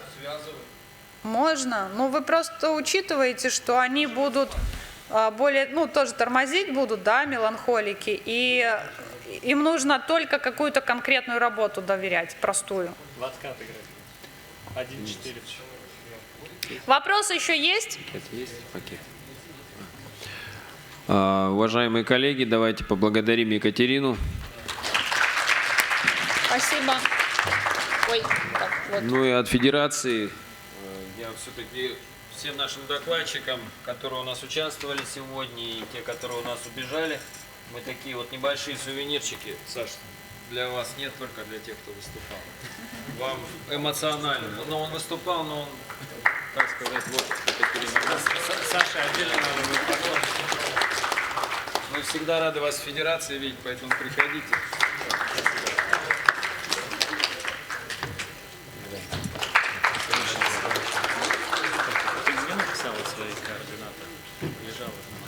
Я хотел бы поблагодарить всех, кто участвовал сегодня в семинаре, в дискуссии. Я так понял, что последний доклад у нас, наверное, тот вариант такой. Тут надо дальше еще заниматься развитием психологии, потому что мы поняли, что вопросов больше, чем ответов, да, наверное. Так, вроде как есть что-то, да, надо его цеплять, а как это сделать? До мозга добрались. Да, до мозга добрались, но это самое главное.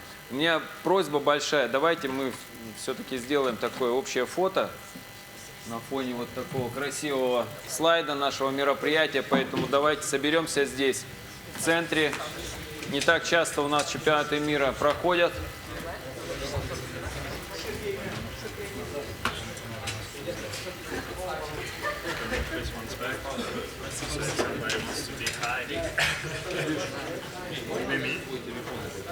У нас только все поубежали.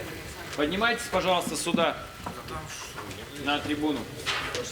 Президиум, вернее. Я стесняюсь.